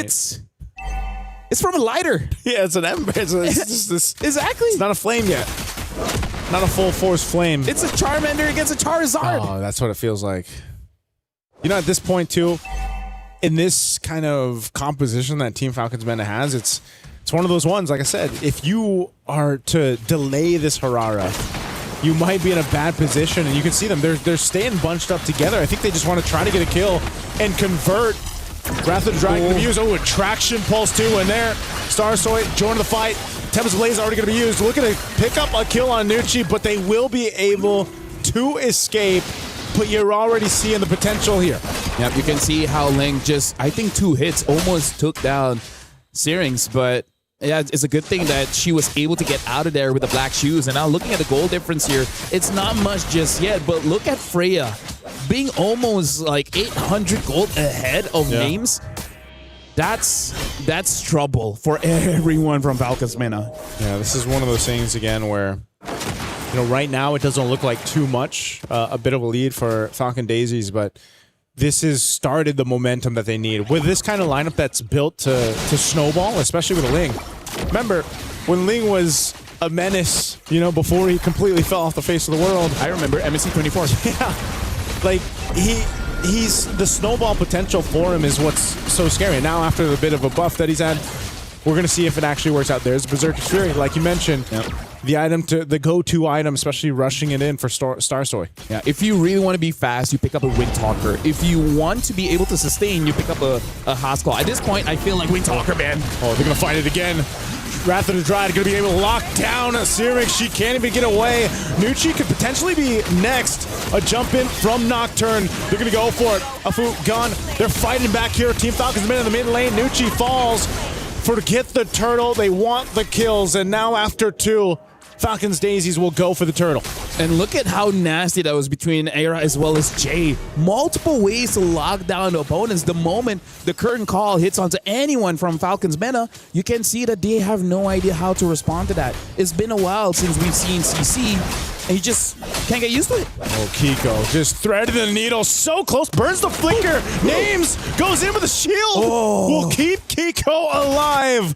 What a play to stay alive in that one. Turtle still for the taking here. Neither team wants to commit just yet. You hear cheers, you hear groaning, so you know which side favors which.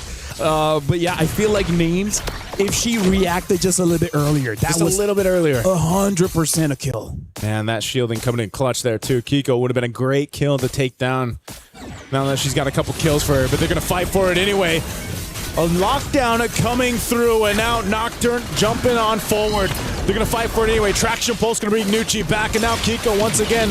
Tempest Blaze going to be used, and he'll chase down Nana. Starsoy picking up a kill, looking for another as she finds Nucci. And now Syrinx cut off from the team. Kiko just unleashing hit after hit with nowhere to go. Kiko's on a killing spree. Whoever gets the early game nice, it becomes so unfair so fast. Like, even though it's a 2,000 gold lead, the fact that Starsoy got her Berserker Fury super fast, she don't care if you're tanky. I have 2 damage. That's not something you can say before. The Berserker Fury buff, it's life-changing for all the crit heroes. And Starsoy just having a hell of a game. She's on fire right now alongside Kiko. And this is just so much that you can utilize. I mean, even the traction pulses, man, have done a great job at either counter-engaging or engaging. Look at how crazy this is. Sky Piercer and Haskell. It's kind of like, how much do we want to extend our lead? Yeah. It's like, Yes. Yes. There that you much. go. I like that Starsoy, like, going for the Wind Talker is going to be cheaper, but at this point she's like, I don't care. Yeah. I just need to stay alive. This is such an impressive game 1 from Falcon Daisies, especially considering what they brought in the draft. I mean, this is why we open the day with highlighting MWI's meta. You know, from year to year, it's always refreshing to see what the ladies decide to draft. You know, it's a different style of play, but then again, also you have the meta that's ever changing, ever shifting right now. And hopefully this is just shades of what we get to see for the weeks ahead. Right now, Jay, she's going to take a couple shots. She's going to be fine though. Still has her revitalized too. And now Kiko could be the next target. Nocturne jumping in. A couple members, Team Falcons meta, waiting patiently. And right now, honestly, looking at Falcons Daisies, with the lead that they have, their draft is absolutely perfect because they have a lot of burst, but also they have rage with that Kimmy. So the moment Falcons Mena lose the front line, you're gonna see those turrets get destroyed. Yeah, this is one of those things, you know, where it's like, just like we usually see with a Moscow, for example, the Ling puts so much pressure on the opposite end of the map, and that's what Starsoy was able to go ahead and do, and now this Lord's up. Falcons Mena, they want to go ahead and contest this. Half health, they got to make a decision very quickly, but I think it's going to be way too late because you got Syrinx on the other side of the map, so that is a free Lord take for Falcon Daisies. Right now, it's just that Falcon Daisies, they have an unpunishable dive, right? Yeah. Unless Falcons Mena had a Belleric, there's no hesitation. The Freya can go in, what are they going to do, right? The Ling goes in, what are you going to do? I don't see a Cho, I don't see a Kaja, I don't see anyone to lock us down. And even if someone makes a mistake, look at the firepower of the Kimmy, the Freya, heck, even the CC. Yeah. Right? I think that's one of the stories for today. Unpunished. Unpunished. It seems like that's been the storyline, at least for our matches over here on Stream B, but I think the closest thing they have to a lockdown is what, the Glorious Pathway from Nucci. They try to slow them down at least and get that stun off, but it's just not enough. And with this Lord making its way slowly down that bottom side, Falcon Daisies, they've got the idea here. Sea Halberd picked up by Kiko. Gonna help kind of handle some of that revitalized healing and the rest of the sustainability that comes with Falcon's Mena here. But they've got to get prepped and ready for this base push. Yeah. I feel like for the coaching staff for Falcons Men as well has to really rethink about the draft, because this is kind of like what Navi did earlier, and hoping that they get such a huge lead early that it doesn't care. And look at Nuki. Woo-wee! 50% HP gone by 1 CC. Yeah, traction pulse used as well. But the Lord was cleared up. Still just trying to get that Holy Defense Shield. Top one's going to pop as well. Good push there from Starsoy. Falcons Mena have to figure something out here as they're trying to hold on desperately. The last bit of turrets that they have. They're going to go for this stun. They've got some damage on Jay. She's going to be fine, though. Pop of the Revitalize, and she's able to get out there just fine. Tier 2 turret down and taken care of. Falcon Daisies take what they want. I feel like at this point, it really is on the mistakes of Falcon Daisy, because I don't think that Falcon's Mena has a comebackable draft. They have quite good wave clear with the Lilia, but then you're hoping for names to have enough burst damage to really take down Falcons. Look at the items right now. It's not looking good. Endless battle into the Malefic Gun, and that's part of the reason why Clint really needs a very good early game. Your items are just expensive, which I really feel like that's the biggest mistake that Falcons Mena did, was the fact that Names tried to join Turtle 1 against a Freya, against a Ling, against a Kimmy. Should have just stayed in lane. It's one of those things where mistakes cause objectives and objectives cause games, right? That's what we're seeing built up here. And here's another one. A team fight's going to break out in the jungle. Here's Starsoy off the backside, but Syrinx will go down first. It's a double for Kiko. They burn the flicker. They find it. 2 pickoffs easily. Just cutting them off for Team Falcons Mena. Unless Falcons Mena can stall the game to 90 minutes, I don't see them having the firepower. Yeah. I really don't. Like, as much as we got to give hope and everything, we got to be realistic. With the draft that Falcon Daisies have, it's a rough game. It is a rough game. It's one of those things where there's almost just too many ways for this compositions from Falcon Daisies to pick what they want. Yeah. That last team fight, that last little sandwich play was exactly what we're talking about. And Falcons Mena just keeps going for it. Now Nucci going to be in trouble too. Locking down once again. Glorious Pathway on the defense. Starsoy will join the fight. Goes in. Syrinx down once again. They still have the base turrets, but without Syrinx, without a Revitalize, without a Glorious Pathway, what kind of defense can Falcons Mena have? Nice. So today I learned, right, if Hirara gets tied down with the current call, even with the iframe, she can't move. She can't move. They're going to have to try to figure a way to move through this. Bottom turret already down. Nucci going to be next. She is deleted and gone. Looking for more. Lord still up. Tempest Blades just for some finesse. And the base is going to be locked on as Falcon Daisies look to end the game. They're taking so much damage, though. They still have to respect the damage coming through from Names, and they can't end the game just yet. Not yet, but here's the thing. Like, Falcons Mena, I feel like most of the damage came from Syrinx, so I think that's good. Looking at the gold difference here, it really doesn't matter that much, except when you look at the jungle. Almost 4,000 difference, and this is one of the scariest things about the Ling, is that the Ling is so fast that a 200 gold lead will eventually feel like 4,000. So with the endless battle as well, the on-hit damage from Starsoy, like, imagine if she jumps down and that just so happens to be a crit. It's going to be a crit. There's going to be true damage, and then there's going to be true damage on the Endless Battle as well. Endless Battle, as well as Hasclaw, as well as the Berserker Fury, has so much physical items there, so the scaling on Ling's first hit is going to be enough for it to be like, yeah, you don't want this smoke. You don't want this. You don't want anything to do with this, and that's kind of been the nature. That's why I'm so surprised that we continue to see Falcons Mena just be like, yeah, we do want something to do with this. Like, they've been showing up in the jungle every time, like, hey, and imagine like they go in and say, that's all you got? Huh? That's all you got?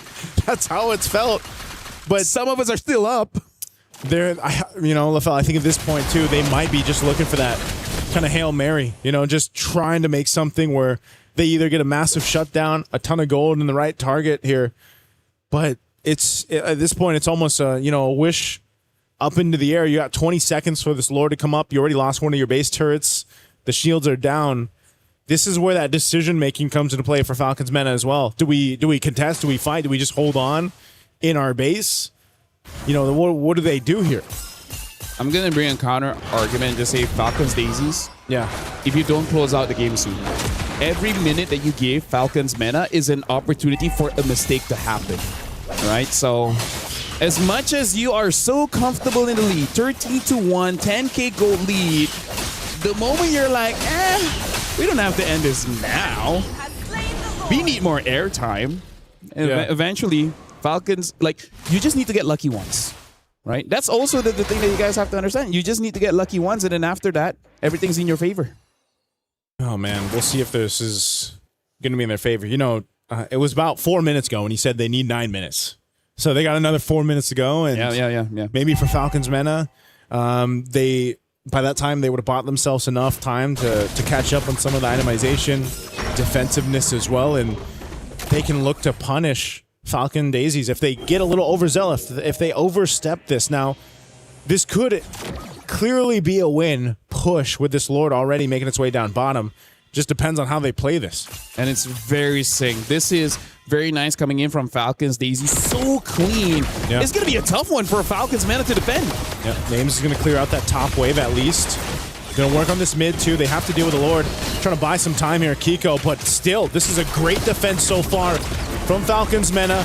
Lord's got to be worked on unless they push this a little bit further. Gore's pathway to slow things down. But so far, so good for Falcons Meta. Clearing out the waves. They've bought themselves more time. Let's talk about what will happen if this game goes long enough. Nana on this Herrera will have very low cooldowns, making it so that she can fight. Oh, hold on, someone got caught. They're going to go for Nucci, Wrath of Dry, and everything else. The team has to show up for her, and they will be enough, but Starsoy will take out Syrinx.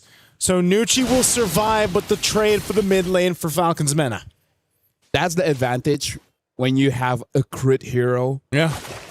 Syrinx didn't have time for the black shoes or the flicker. The burst is just too much. She couldn't expect it. Oh, traction pulse again. Starsoy waiting on the wings here. They just want to clear out the waves. That's all they have to do. But I'll tell you what, man, Falcons Meta doing a phenomenal job at defending. Again, they're down thousands and thousands of gold, but they've essentially brought them up to this point about 7 minutes from the last time that Falcon Daisies were knocking on the base turrets. Eventually, Nana will be so good in a long team fight, and Names will be so good in a short team fight. Look at it, even with the BOD, right? Look at Names. Names is just one item away. Either you go for a win of nature just to make sure you don't die instantly to Starsoy, or actually, I think that is going to be the item. The other item I would consider is perhaps a rose gold. Yeah. But it looks like it's going to be the win of nature route. Looking at Herrera as well. Cooldown reduction. I think at this point, there's going to be enough cooldown for Herrera to actually have a good tango in a fight around the Lord. So even though the goal lead for Falcons Daisies is 12,000, it's becoming less and less important. Yeah.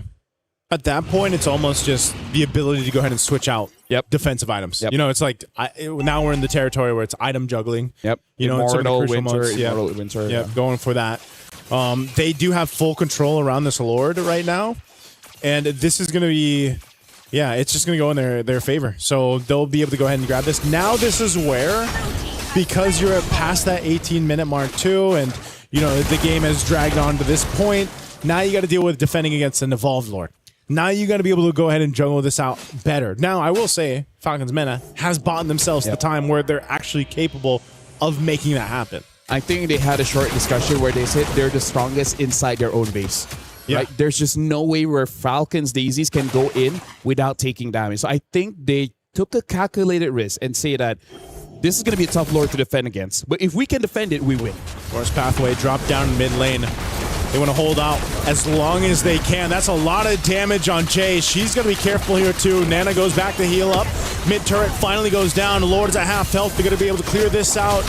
Jay, though, isn't a part of the fight. She already popped the Revitalize too. So once again, Falcons Mena will successfully defend against an Evolved Lord nearing that 20-minute mark. If you can defend that Lord, you can win. You can win. You can. I feel like they can now because even Nocturne has scaled up to the point where she's becoming nigh unkillable. Yeah. So Falcons Daisies, this could be one of the biggest upsets of being like 13,000 ahead and then still losing. Yeah, there's a potential for this to completely flip on the heads of Falcon Daisies here if they're not careful enough. Even taking out 2 base turrets. Again, we're talking about the threat of now the late game composition and itemization from Falcons Mena. You can see that Wind of Nature was picked up there. 4 names. Harara as well. Nearly there. You know, just sometimes enough damage, but it's Nocturne. There's the BOD. And even for Syrinx has died multiple times, but her damage throughput on the Lilia is stopping Falcon Daisies in their tracks half the time. She's taking a lot of damage here. Jay's gonna go for it. Goes in with the Wrath Dryad off the conceal. Kiko looking for an angle on the backside too, alongside Starsoy. She's gonna jump in. Tempest Play is gonna be used. Crash Chin down, looking to pick up a kill. They find a names. That's a big pickup. Nucci falls. The 1-for-2 trade. Chasing them down to the jungle they go. You can't escape Starsoy though. She's looking for another. Takes them down. Arya will get the kill. 1 left. It's only Syrinx. As Falcon Daisies, they don't have a wave pushing in just yet. Mid lane will be able to follow, and Syrinx, she wants to clear this out and delay it, but she's pushed off. Black Shoes already, and that's game 1 in 21 minutes, going over to Falcon Daisies. Congratulations to Falcon Daisies. But I gotta say, I gotta bring it up instantly. For Falcons Mena to win, names, you can't make that kind of play. I don't know why she dashed in the middle of the team fight. She should have dashed away, but she dashed in. That's your only dash. So, yeah, I mean, like, here's the thing. Everyone makes those mistakes. Yeah. Right? Everyone makes those mistakes, but not a 500,000 USD tournament. This is where the point is like one small mistake costs you thousands. Yeah. You know, it's one of those things, too, where once again, I don't know. Harara is just not working for teams. But I do want to say props to Falcons Mena being down as much as they were and staying in for as long as they did. Agreed. You called it out. They needed about 9 minutes. They got about 10, into that game. And they extended it. They fought hard. But yes, some of those mistakes, like I said, mistakes lead to objectives. Objectives lead to games. And that was the case throughout this game 1 for them. And now bringing in... So now, honestly, want to bring in Remar because even you were like, why did she dash in? Because if the Clint stayed alive long enough, maybe, right? Maybe. Yeah, I was already quite miffed about it since, well, you pointed it out as well, Turtle number 1. What was the Clint doing there? You're up against a Freya. You're up against a Ling. And you are the guy who's supposed to be popping off at around 8-9 minutes with your damage that when the Freya and the Ling goes in, you're realizing it's not easy to survive up against a burst damage of a Clint. It seems like for a moment, just for the very first Turtle, Falcons Mena forgot what kind of composition they were up against, what heroes they were up against. They fought into it, then they were harshly reminded the heroes that you're up against early game, they love that. Oh, yeah. And that's what set them so far back early on. I mean, as we take a look at the highlights here, this is that fight. This is that first fight for the Turtle. And you can just see that just his names, like LaFell mentioned, traveled all the way down here and then just got targeted on. Like, when they see the Clint, and she couldn't even flicker, So that is just a big setback overall as a team off that first Turtle fight. I do gotta say, though, shout out to all the Beleric fans.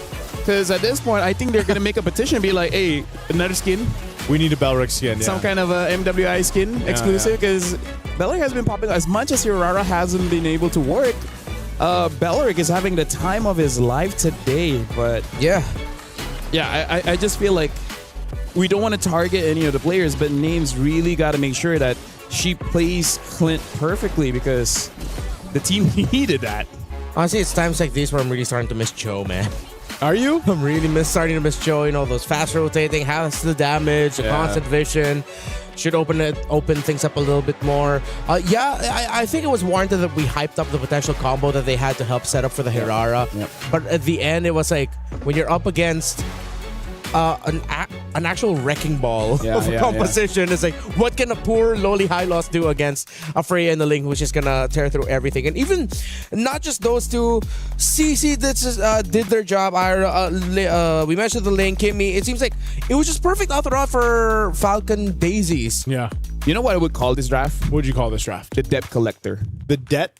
Debt collector, yeah. Debt collector? They're relentless. They keep on chasing, and then it's like, what are you going to do about it, right? Yeah. The Freya and the Link, that's it. And it's just like, there's no way for you to run. It's nice to see the Ling work. Yeah, the way that Star Soy was able to make it work, because she just did a great job. But yeah, Kiko, I mean, all of them. I think, again, as a team, Falcon Daisies made this work, and it was great to see in game one.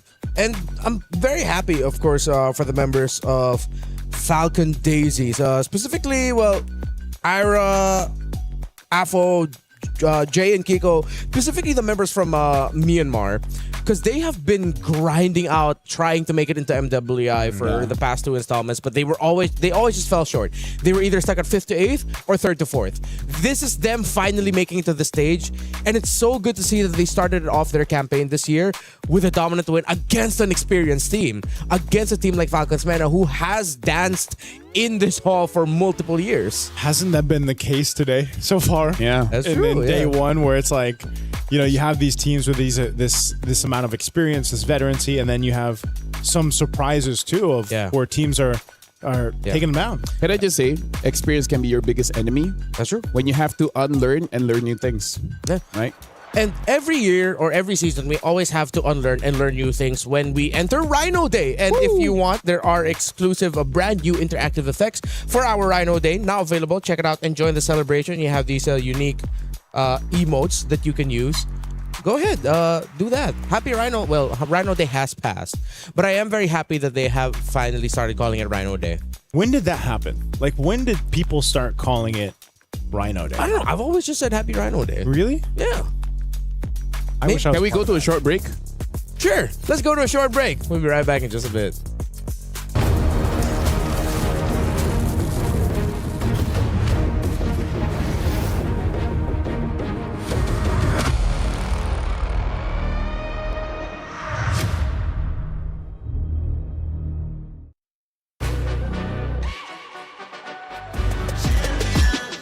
This ain't no regular thing. I came for the ring, you know what I mean.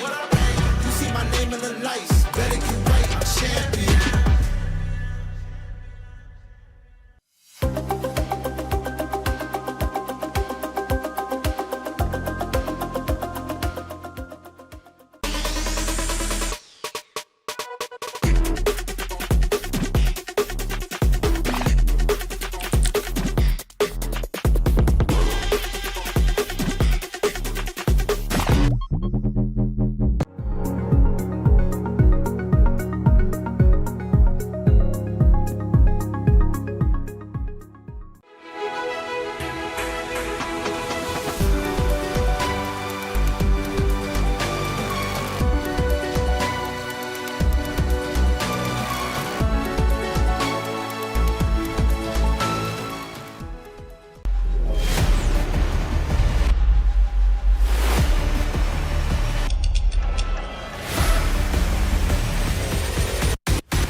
The human body was built to move, not trapped at a desk in one singular posture for 12 hours a day.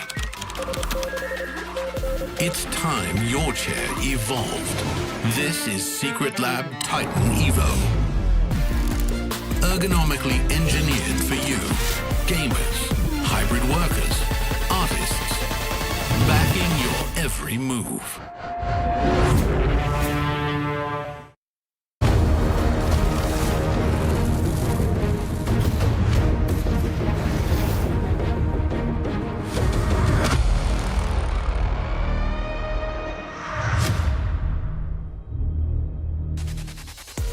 In MLBB, there are only winners and losers.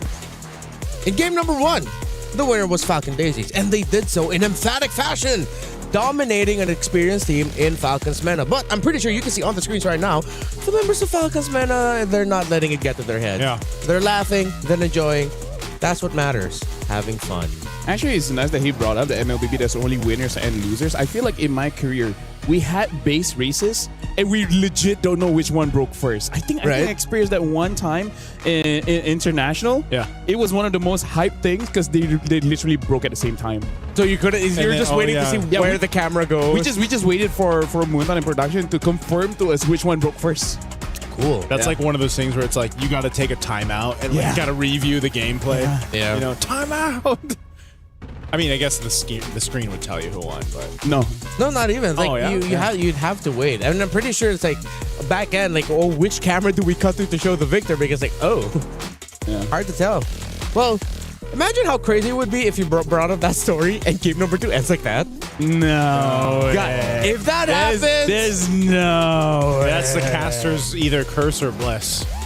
Caster's manifestation. Caster's scripting. Yeah. Yeah. Hey, we would be amazing script writers. We would. Yeah. Caster's. The only problem with us is that it will maybe not be approved. if approval already takes a while, imagine if it was the casters. This is why we're in front of the camera and not the people thinking the more important things behind the scenes. That's why we don't ask for approval. If we know it's going to get rejected, why ask for it? What's that saying? It's better to ask for forgiveness than permission. There you go. There it is. Another life lesson. Hey, you guys are learning quite a lot. You guys want to send some gifts over? But I feel like the life lessons I'm sharing are not that great. Yeah, I don't know. I mean, it depends. Depends on how you look at it. I learned a lot from you watching MLBH. Really? Yeah. Oh, I appreciate that, man. Thank you. I learned a lot from you when you're on the BM broadcast in FPL. You know what's funny? I'm not on the BM. Wait, no, don't you show up at the BM broadcast sometimes? Not anymore, no. For this season, I've been there once or twice. Yeah, exactly. That one or two times. I've never watched that. And you know what? I appreciate the honesty. I'm Damn it up. I'm like, I'm going to see him eventually. Well, Falcons Mena is going to be the first pick, as well as Falcon Daisy will be the second one. Bellary gets banned. The respect well deserved. Respect. I think we've set a precedence now of like, Bellaric, no thank you. Maybe Bellaric's a counter to Herrera. Did we ever consider that? He could be. Because it helps with the, like, even if she iframes, technically, I think she's still in the Wrath of the Dryad, depending on where she goes through. Or when she comes out, she's like immediately taunted. Yeah. And it might be just a blue side ban now, man. Oh, this is such a 2021 pick. Esmeralda Rush blue side first pick. Where you just know, okay, that's going to be a Uranus in the XP lane. Yeah. It's one of those things. Crazy the thing, not a lot of the players have been here since 2021. One of the only ones here is Jin Chao. Yeah. Yeah. She started her career in 2021 and she's still here in 2026. Good for her. I think majority of like not all of the Vitality players. Yeah. A lot of them are very experienced, but like not going back as far back as that. Look whose turn it is to run the Herrera. Hey, no Bellaric, am I right? Oh, yeah. If they lose. If they win, it's the theory is solved. That Bellaric is the counter. Bellaric is the counter. Yeah. Wait, but are they really going to pick Herrera with Guinevere still open? Oh, that's right. Well, what if they just don't pick it up? Yeah, that could be a Because maybe Gwyn is just, like it depends on the player. You like it or you don't. I think Dive would be good. I wouldn't mind the Claude, seeing that Gordon the other side. You don't have to worry about the Bellaric. I kind of wish we see more early Yuzongs. Yeah. There's not too much counter to him. And even if there is, you can just find a way to play right. I did not expect this, Remar. I gotta say, I did not expect an early Hylos and a Moskov. What are they? It's like, what are they trying to solve here? Early Hylos and Moskov. Yeah, this is very different than the patterns that we've seen. Are they going to open up the map or? What are they fighting for? This could be the Hylos could be a supplement to. Well, maybe. Oh wait, no, yeah, they can't pick up the Claude anymore. Is it a supplement to whatever they're picking in the Fanny jungle? Ban. I haven't seen that in a while. Yeah, Fanny Ban. Totally forgot about that one. So, yeah, I really. We were talking about how there was a team, was it Twisted Mind, that draft very honestly? Yeah. So now we have the opposite of that. Yeah. This is a very deceiving draft. For Falcons meta. Yeah. It's it's funny that it's a very deceptive draft with very honest picks. Yep. Actually, yeah. It's like, it's like now you're overthinking, and I can't help but overthink. For me, like if I was a coach, I'm like, you're setting something up, aren't you? Yeah, Like, Like there's something here. there must be something I'm not seeing here. Like what? Somehow I lost EXP and then it's me jungle? This is like a trust issues thing, like Yeah. a trust issues draft, where you're not 100% sure. That's another theme for today. Trust issues. Trust issues, yeah, trust issues. That Suyo ban, so really honing in on the jungle options here, yeah. Why? What's up? Are they just gonna front the back? Is it just then gonna be a Fred Kimmy here for mana? But then they're up against a Gord and you don't see the gold and carry's still open. I'm just gonna say with this kind of opener, I don't know how to finish the draft. Yeah. Actually, now with the carry ban out, I'm leaning towards the Fred Kimmy. The Fred Kimmy? Yeah. Yeah, I can see the Fred Kimmy working.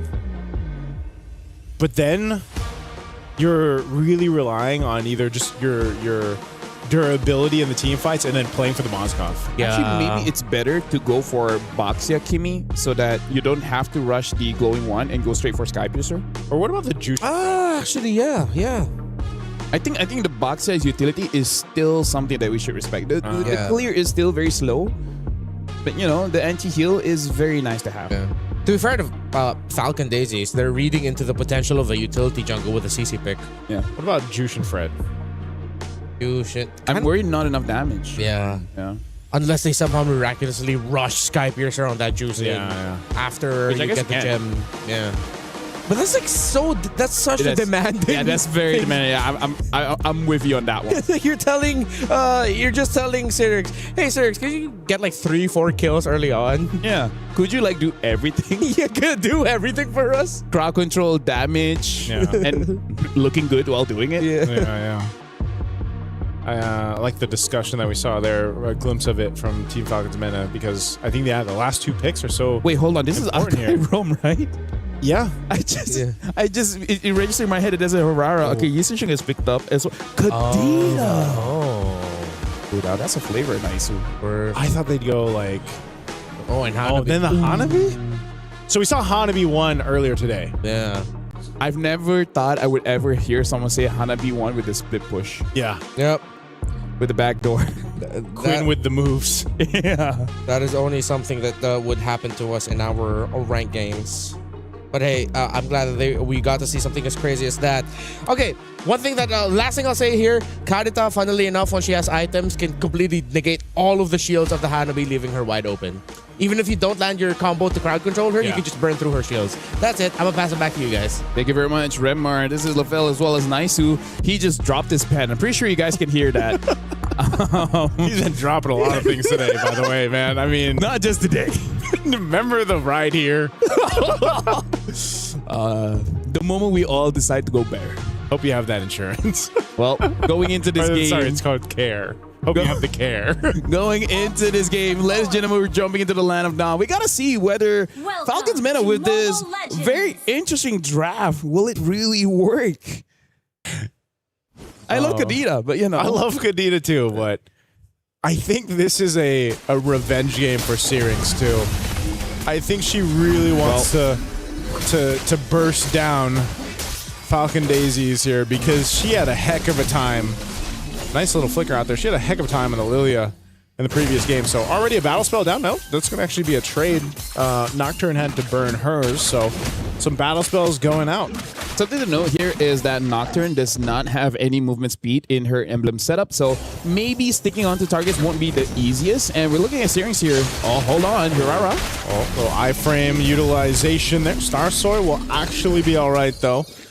But she's going to work on her purple. I'm wondering if, I don't know if they're going to be able to continue to put pressure on her, so she'll be able to secure her buff.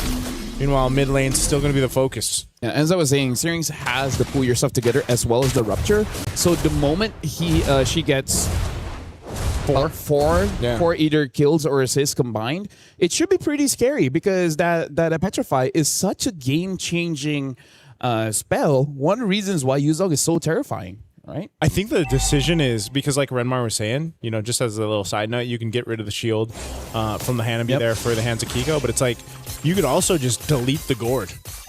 You know, and if you honestly anyone, anyone. That's the power of the Kadita, right? But there's very few teams and professional players that will pick up the Kadita. Even over in the men's league, there, it's one of those heroes. Like, you know your job, you know your assignment. Once it's done. If you haven't killed someone, you're kind of just waiting. Because the window is quite small. Yeah. Right? If you're able to do it perfect, then you're all good. But the moment you keep missing your opportunities, you're kind of a sitting duck, especially because her wave clear isn't really the best. Yeah. So once you lose, you're kind of not helping your team out that much. See what happens here. That's exactly what we're talking about. Vengeance going to be used. A good usage of the Mystic Gush, and now the engagement. They're still going to pull off here, though. Revitalize, keeping them healthy for Falcons Mena. They're going to be able to take out Jay. First blood going in the hands of Nocturne. Yeah, that was good. The extended team fight. Honestly, for both teams, the extended team fight is going to be pretty tricky because both mids really rely on their cooldown. So if they've used everything and no one dies, they're like, oh, basic attacks. Yep. It's one of those things, too, where this time around, Names stayed up on that top side of that gold lane, and I think she got a little bit of that extra gold off of the turret. So Nana will secure the turtle. So good first objective take here for Falcons Mena to get things going. But whoa, a kill in the mid lane. I guess they got the lockdown on Nucci. Oh, whoa, no, that's pretty aggressive. Haven't seen that for a while. Just because we haven't seen the flicker or not. That's right. For a minute, my brain lagged. And I was like, wait, okay? Can do that? Usually, it's the retribution. Yeah. Oh man, it's been a while since we've seen a Kai in the roam. It's been such a long time. Good attempt. Maybe it's just practice, right? Like, I will fail now, but trust me, when the Lord comes up, it will be the best flicker ult you've ever seen. Not how many heavy spins you do. It's about the one that counts. He got caught. Oh no. And runs away. Oh no, you can't get away from this. So slow with Glorious Pathway. Jay goes down. She tried. If only she had the flicker. Unfortunately, that's the punishment from Falcons Mena. If I was a poo, I would be like, I told you so. I told you don't use the flicker for that, but it's like, well, there you go. Yeah, right now, Falcons Mena, again, like I said, looks much better this time. And I think part of it is because they're not taking as much risk. Yeah. And Belleric is a good counter engage, and they don't have that. Jay on the Sakai can kind of do it, but not as easy. Right? Like, Belleric is literally press and pray. Akai press, don't move, pray. Yeah. There's a different approach to it. I mean, Belleric, that's why we saw in the last game where it's like Lima's the previous game where you were able to just walk up. Yeah, and also with the way Lima played it, it's just like you just walk up, rather try and flicker if you can. And so Jay is going to have to go into this kind of phase 2 where depending on how she builds the Akai roam, just because, again, we haven't seen too much of it, is something that can be said. Oh, Mystic Gush are going to be used. Gets the rough waves through, so a lot of ultimates already thrown out. Turtle's going to be up here. That's what they're going to fight for, though. Now Arya, she's half health. She's being focused down. Mount Shock are going to be used. They're going to go for the mid lane, too. Jay getting knocked into the air. There's a Stardom. Goes in. Wow, he had to burn the flicker. She's going to be fine, though. Sliver of health. Nucci goes down once again after burning the Revitalizer. Now still fighting in the mid lane. They're just duking it out, but Falcons Mena, hey, they won that fight. They'll get themselves the objective, it looks like.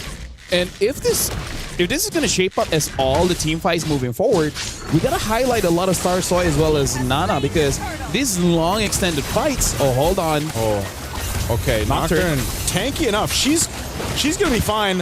Has all the shields in the world that we're going to work with.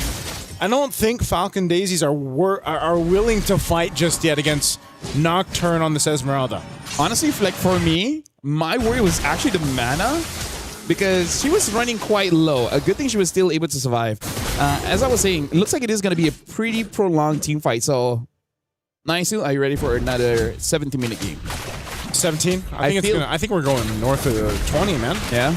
I think it's going to be one of those cases because it's just both lineups. I mean, even so, like Kiko on the Hanabi, she's going to pop off later.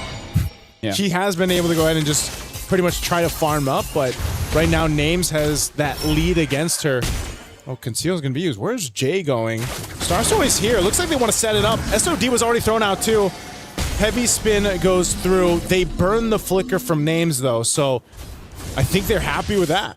I would be happy for that, yeah, because the Conceal is only like 1 minute, so it's really not that big of a deal, especially because, you know, around the turtle, you don't need it just yet.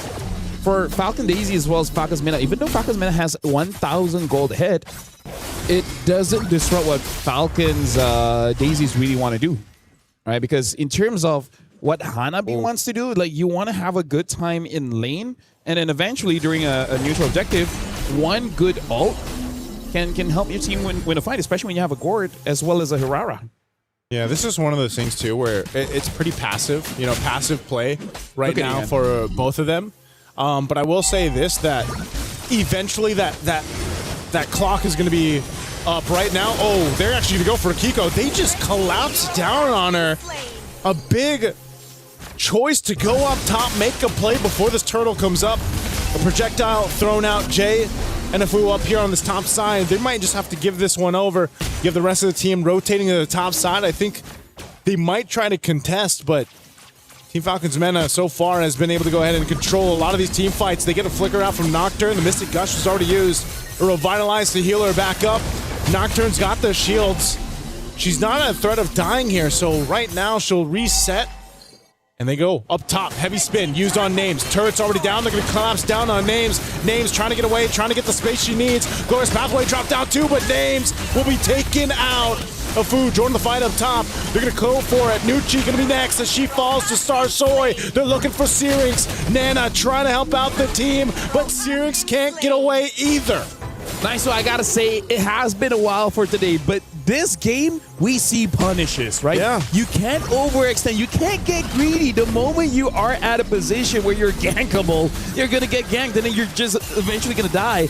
Right now, Falcons, Starsoy is there, so they should still be able to get this. Oh, SOD. Oh, the SOD comes goes through. in. Names is joining the fight. Mystic Gush already gonna be used. She flickers forward and Afu also tries to survive, but with a falling Star Moon coming through from Nocturne. A big setup. Falcon Daisies, I didn't know if they wanted to commit to the Lord and they just made a mistake.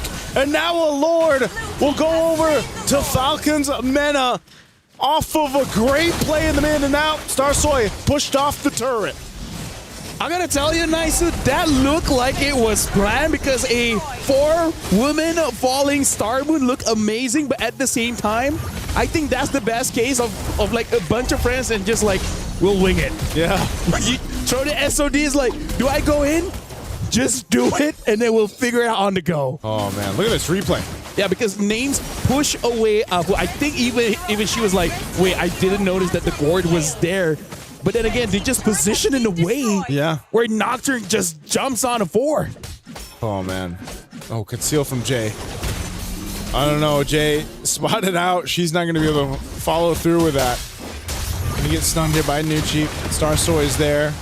Bit of poking, but man, you can just see the damage currently isn't where it needs to be. I mean, even there's a lot left to see from Kiko here on the Hanabi, man. I think that's a bit of a mistake because looking at Afu on the Gord, went for the Ice Queen 1. Ice Queen. It's not a bad item, but not what you need right now. I actually feel like getting a damaged item would be much better. Even the Lightning Trenchant would be able to deal more damage than the Ice Queen.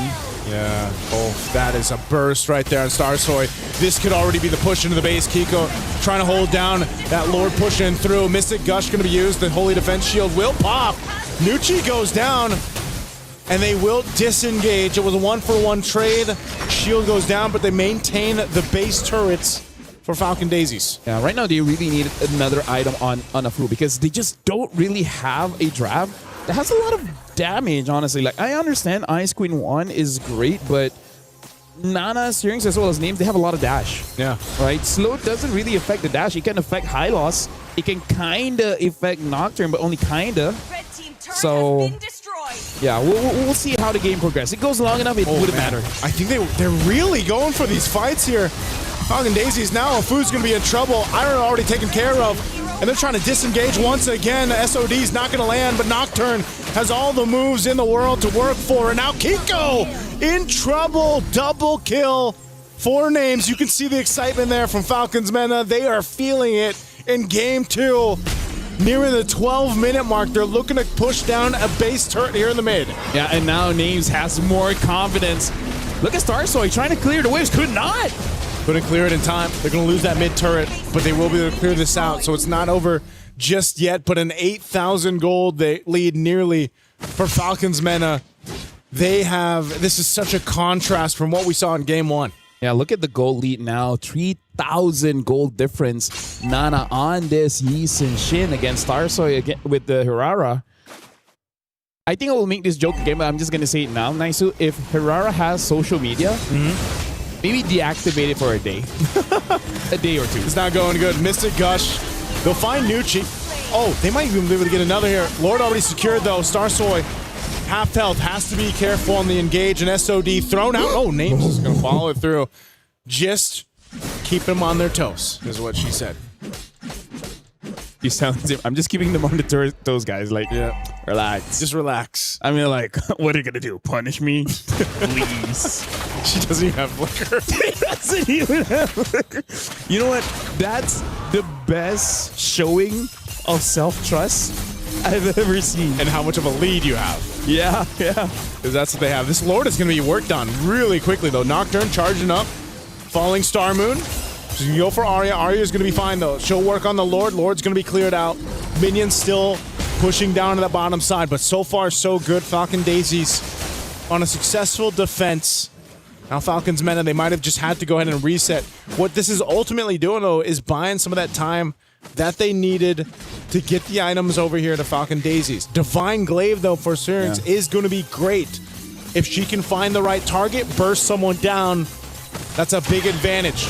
Mount Chakra going to be used. They're going for Jay. She's trying to hold up on that front side. Falling Star Moon on the back. Kiko is gone.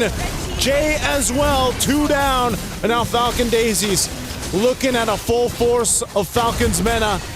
They don't have a wave just yet lined up. They'll wait for the mid wave. And it's going to be 5 versus 3. Falcon Daisies, they got to clear this out. They still have a Mystic Gush. They can throw it down in that mid to clear the wave. And Arya popping the Vengeance. There's the Mystic Gush. They're going to focus on the base anyway. Starsoy trying to help them out. Here's another wave. This should be it as Falcons Mena take us to our first game 3 of the day.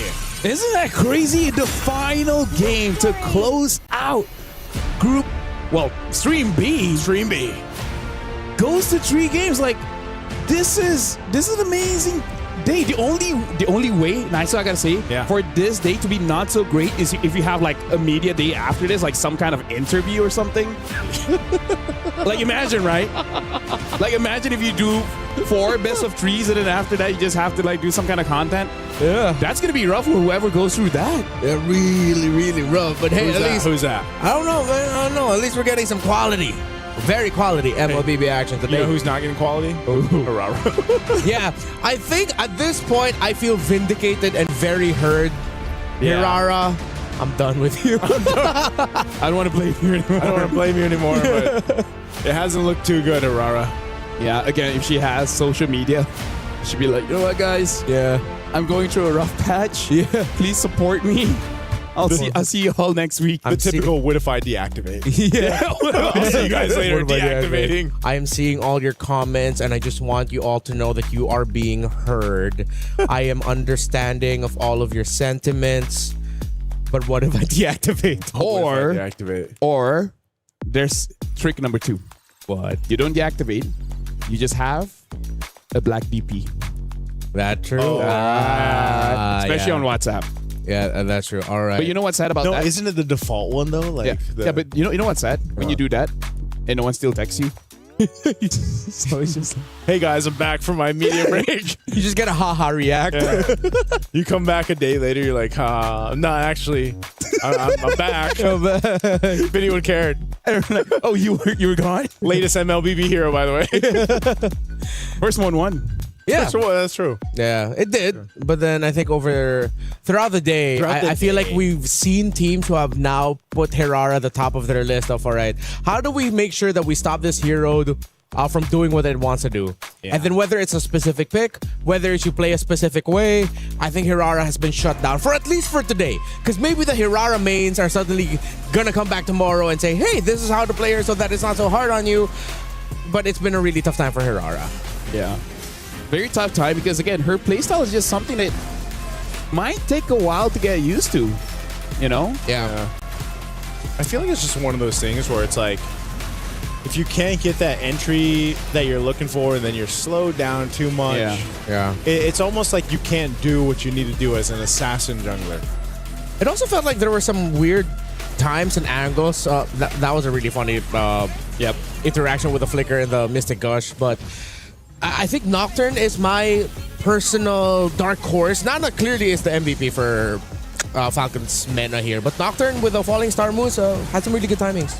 Yeah, I really feel like Esmeralda won quite a lot in this patch. You know, more HP, more shields, really make her super viable, especially because apparently some of the EXP laners here, they actually really do like using Esme. The only reason they don't is just because she's not part of the meta. Now that she is, they're having quite a good time. But also, let's talk about how Falcons Mena, the way that they just came back. Like, yeah, we had a pretty rough game one, but now we just bring the heat. Yeah. Again, when we came back from the little break that we had after game number one, when we saw the little nice shot of the players over there, the members of Falcons Mena, they were laughing. They were still having a good time. It didn't look like that the loss from game number one got to them. It seems like they already knew what they needed to fix, what they needed to adjust, and then just like, let's just apply it. Let's just have fun. And then even the way Name celebrated, that was like, Her and Nucci both. I mean, you saw the celebrations on there because I think that's what's important too. You know, if you have a rough game, you go back into game two, you kind of have to reset mentally. This is something we always talk about too on these international tournaments. You got to be able to reset really quickly, and you know, to see them have their smile on the face is good to see. Yeah, these are players that have been very uncomfortable when they lost. And now they've slowly gotten comfortable with it so that it doesn't bother them anymore. That's probably the best thing about experience, right? Because if you're inexperienced, you lose one and you feel like it's the end of the world. Yeah. But if you step away, it's like, no, it isn't. You still have chances. Yeah. That is another life lesson for you. If you fail, don't be afraid to fail again. Because if you fail 5 more times, you're not a failure. You're just a loser. But every loser eventually becomes a winner. There's a whole lot of life lessons today alone. Yeah.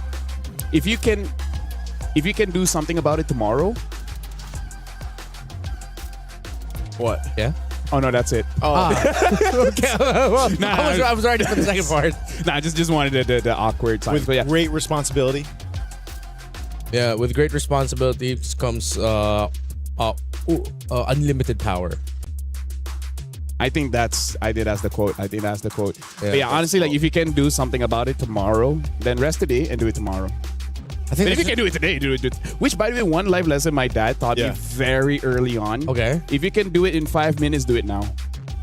If you can do it in 5 minutes, just might as well do it now. Yeah. That's Meaning actually like pretty good. Meaning like if you can complete it. Yeah. If you can like complete for the task. example, is like the reason he asked me to do is to throw away the trash. You know, like take it out and put it at the trash. Like if you can do this in 5 minutes, you might as well do it now. Because during that time I was like, I'll do it later. It's like, and honestly, that really changed a lot of my mindset doing things. Because at that point, I'm like, actually, I can just do it now. Yeah. Makes sense. Makes you very productive. So does that mean you never procrastinate? If it takes longer than 5 minutes, then yeah, I'll procrastinate. If it's like 5 minutes and like 5 seconds, like, nah. It's like way too long. That's over the 5 minute threshold. I look at the dishes and there's like 20 plates. So you calculate each plate. 6 minutes, I'll do it tomorrow. Yeah. And then the next day is just more. Yeah. I'll do it at night. But then the kids piling up. So now let's talk about this game right now. Falcons, man, and they're like, you dealt with us at 20% of our strength. Yeah. Now we put 25. I think it was more than 25. That was a pretty dominating That was a pretty dominating game, They looked pretty sure. Although there were some moments where you could see it was like a little bit of a coin flip when it came to the very specific fights. There were some sequences definitely where it looks like Falcon Daisies could have won it. But then eventually they were just able to eke it out and just survive longer, which I hope this time around game number 3 isn't a sweep stomp. Isn't a stomp? I hope it's like a back and forth. A swamp. I like swamps. Swamps are nice. A steep. The what? Yes, a steep. The one with the STE double PE. Steep. All right, Swamps. so yeah, as we teach you more about land, we're gonna go on a short break. Wait, that's the...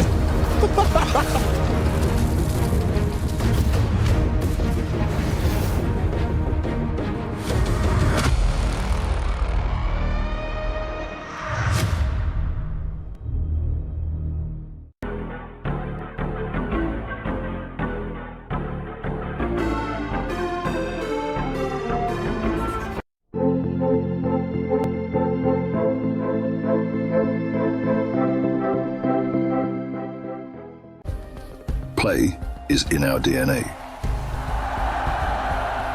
Whenever we let it out, it becomes our superpower. Now imagine an entire city being built to supercharge it.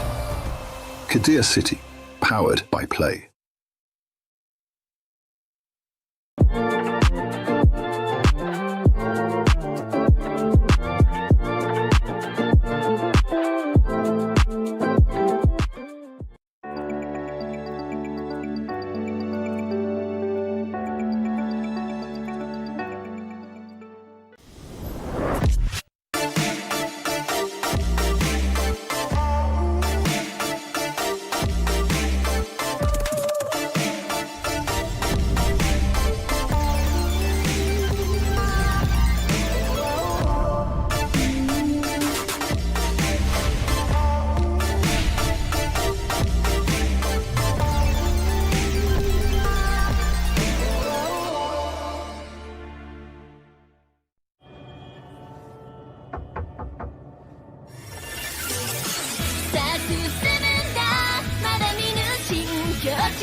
First impressions last. If there is that little haunting memory in your brain where you're reminded and you're thinking, hey, did I make a bad impression? You probably did. But the women of MLBB today definitely made a great impression to everyone here with the unique picks, the unique action, and now we're going to be closing out what has been a fantastic day here on Stream B for MWI 2026 with our very first third game. I didn't expect this. Well, Hirara made a bad impression. Yeah, she definitely... Wait, no, funny enough, she made a good impression. She started it off with a win today. But then it's like... She catfished us. She catfished. That's the best way you can describe it. She catfished us. Hirara's like, look at me, I'm such a great hero pick. Look at me excel. Nope. Well, now we're jumping in the draft here pretty fast. Looks like Falcon Daisies will be the first pick. Expanding Rivers, by the way, Falcon's Mena is on the second one. Banning out the EXPs here. Looks like Falcon Daisies just want to make sure that Aira has a good time in the EXP. And we find ourselves in a similar scenario as game number 1. Falcon Daisies on the blue side, Falcon's Mena on the red side, and we're in Rivers, as you pointed out. So in that time, it was Paquito, Fovius, Akai as the bans of Falcon Daisies. It seems like they're going to be going a little bit of a different route. They'll open up the Akai and ban the Esmeralda instead, which I feel like was warranted. That was a great Esmeralda game earlier by Falcon's Menace Nocturne. Belleric is open. I wonder if it's first pickable. I would. I wonder, are we in that age, in that era? Oh. Huh. I mean, Alice is a very good hero for sure. I feel like it's because it's one of those picks where they know that there's a lot you can trade out. Yeah. So they just pick a really stable one and just build around what's left. So I wonder if eventually Falcon's meta will still go for the Belleric, just to make sure that if Falcon Daisies wants a dive-heavy hero, well, dive-heavy comp, then it could use Song early pick. This is what I've been asking for. Finally, like you just said it earlier. Yeah. Like, yeah, okay, good. They rewatched the series like, oh yeah. There's not a lot of heroes, honestly, that could match it. Although Alice did go back as an old classic counter to the Yu Zhong. Some Lapu-Lapu players can play it, but it's a little bit up in the air. Because for me, really, like, Yu Zhong doesn't have... Like, he has winning matchups, but he doesn't really have losing matchups. Everything else is kind of like skill-based. If you're good enough, you're definitely going to win. And if you're not good enough, then you just lose the trades. Hanabi this early, though, is it... Be honest. It's... I don't know how to feel about this. I'm not super against Hanabi, which, by the way, who made the joke in Moonton to be like, you know what would be funny? We create a ninja hero that can't dash. Yeah. Somehow she makes shields for herself. Oh, or here's is it the Belleric. wrong headset? No, it's that one? All right. Belleric's here. Belleric Yu Zhong Gourd. Pretty interesting Ling ban. I can see it, but at the same time, it's like, I don't know how the synergy works. What's up, Naisu? What's up? Yeah. Wait, why would they ban the link? Did they think the producer wanted to have a cam follow you just to make sure that you're safe? Yeah. Yeah. Good thing I'm safe. It is a good thing you're safe. We were so worried. How can you protect yourself? Yeah, but the camera didn't follow you. So if there was another dude with a camera that was following you, that wasn't not us. Good to know. Well, Haru gets banned out here. Yeah. It's crazy about that guy being like, you know what's funny? We created ninja here that can't dash. Yeah. That can't dash. Wait, why are they thinking they're gonna go Harris? You already have a Lilia, you have an Atlas. Even the Hanabi's okay. It's like, why would you ban it out? Hey. I'm thinking, looking at Falcon's meta, that they're just gonna go for a traditional marksman also to match it. They just go, what, a Moskov? Yeah, I think eventually the Moscow will be okay. Yeah. Moscow's alright if you want to play the front to back with a chance to go for some unique angles. Oh my god, I just think of a good line, but I think it's too late now. What is it? I feel like in game number 1 we have like Freya and Ling and everything. Yeah. I could have delivered a line where like, we came here to take names and kick ass. Yeah. And they took names. Oh. Missed opportunity. Missed You opportunity. get another chance, maybe. Yeah. In the days. You say maybe or baby? Maybe. All right, thank you very I'm much. not calling you baby. Maybe. Not on broadcast. Not on broadcast. In MLBB. In MLBB. MLBB. Well, Moscow gets picked up. I knew it. You are so smart. Yeah. I No, knew but it, were you man. suggesting the Moscow for the other team? No, they have a Hanabi. Oh, right. My bad. It's been a long day. It's a long day. In MLBB. Hey, it's a long We've day. been on the same amount of matches here, Redmar. I get it. Yeah. Thank you. You know, Moskov picked up, but yeah, and there's They picked up Herrera. Meta wins. No, we're not dogging on Falcon. We're just dogging on the Herrera. On the pick. Herrera. It's On been the a Herrera. bad day for Herrera. What if it's like you open with the win and you end with the win? Oh. So that's how you make yourself memorable. Yeah. Okay, I'm alright with It's not about winning or losing. It's the friends you made along the way. That's true. And hey, This is such a crazy lineup, by the way. Yeah. For Falcon Daisies, man. I'm like, This is the kind of draft that makes me go, this. ooh-wee. This. And Well, maybe we there's rock- a secret to it.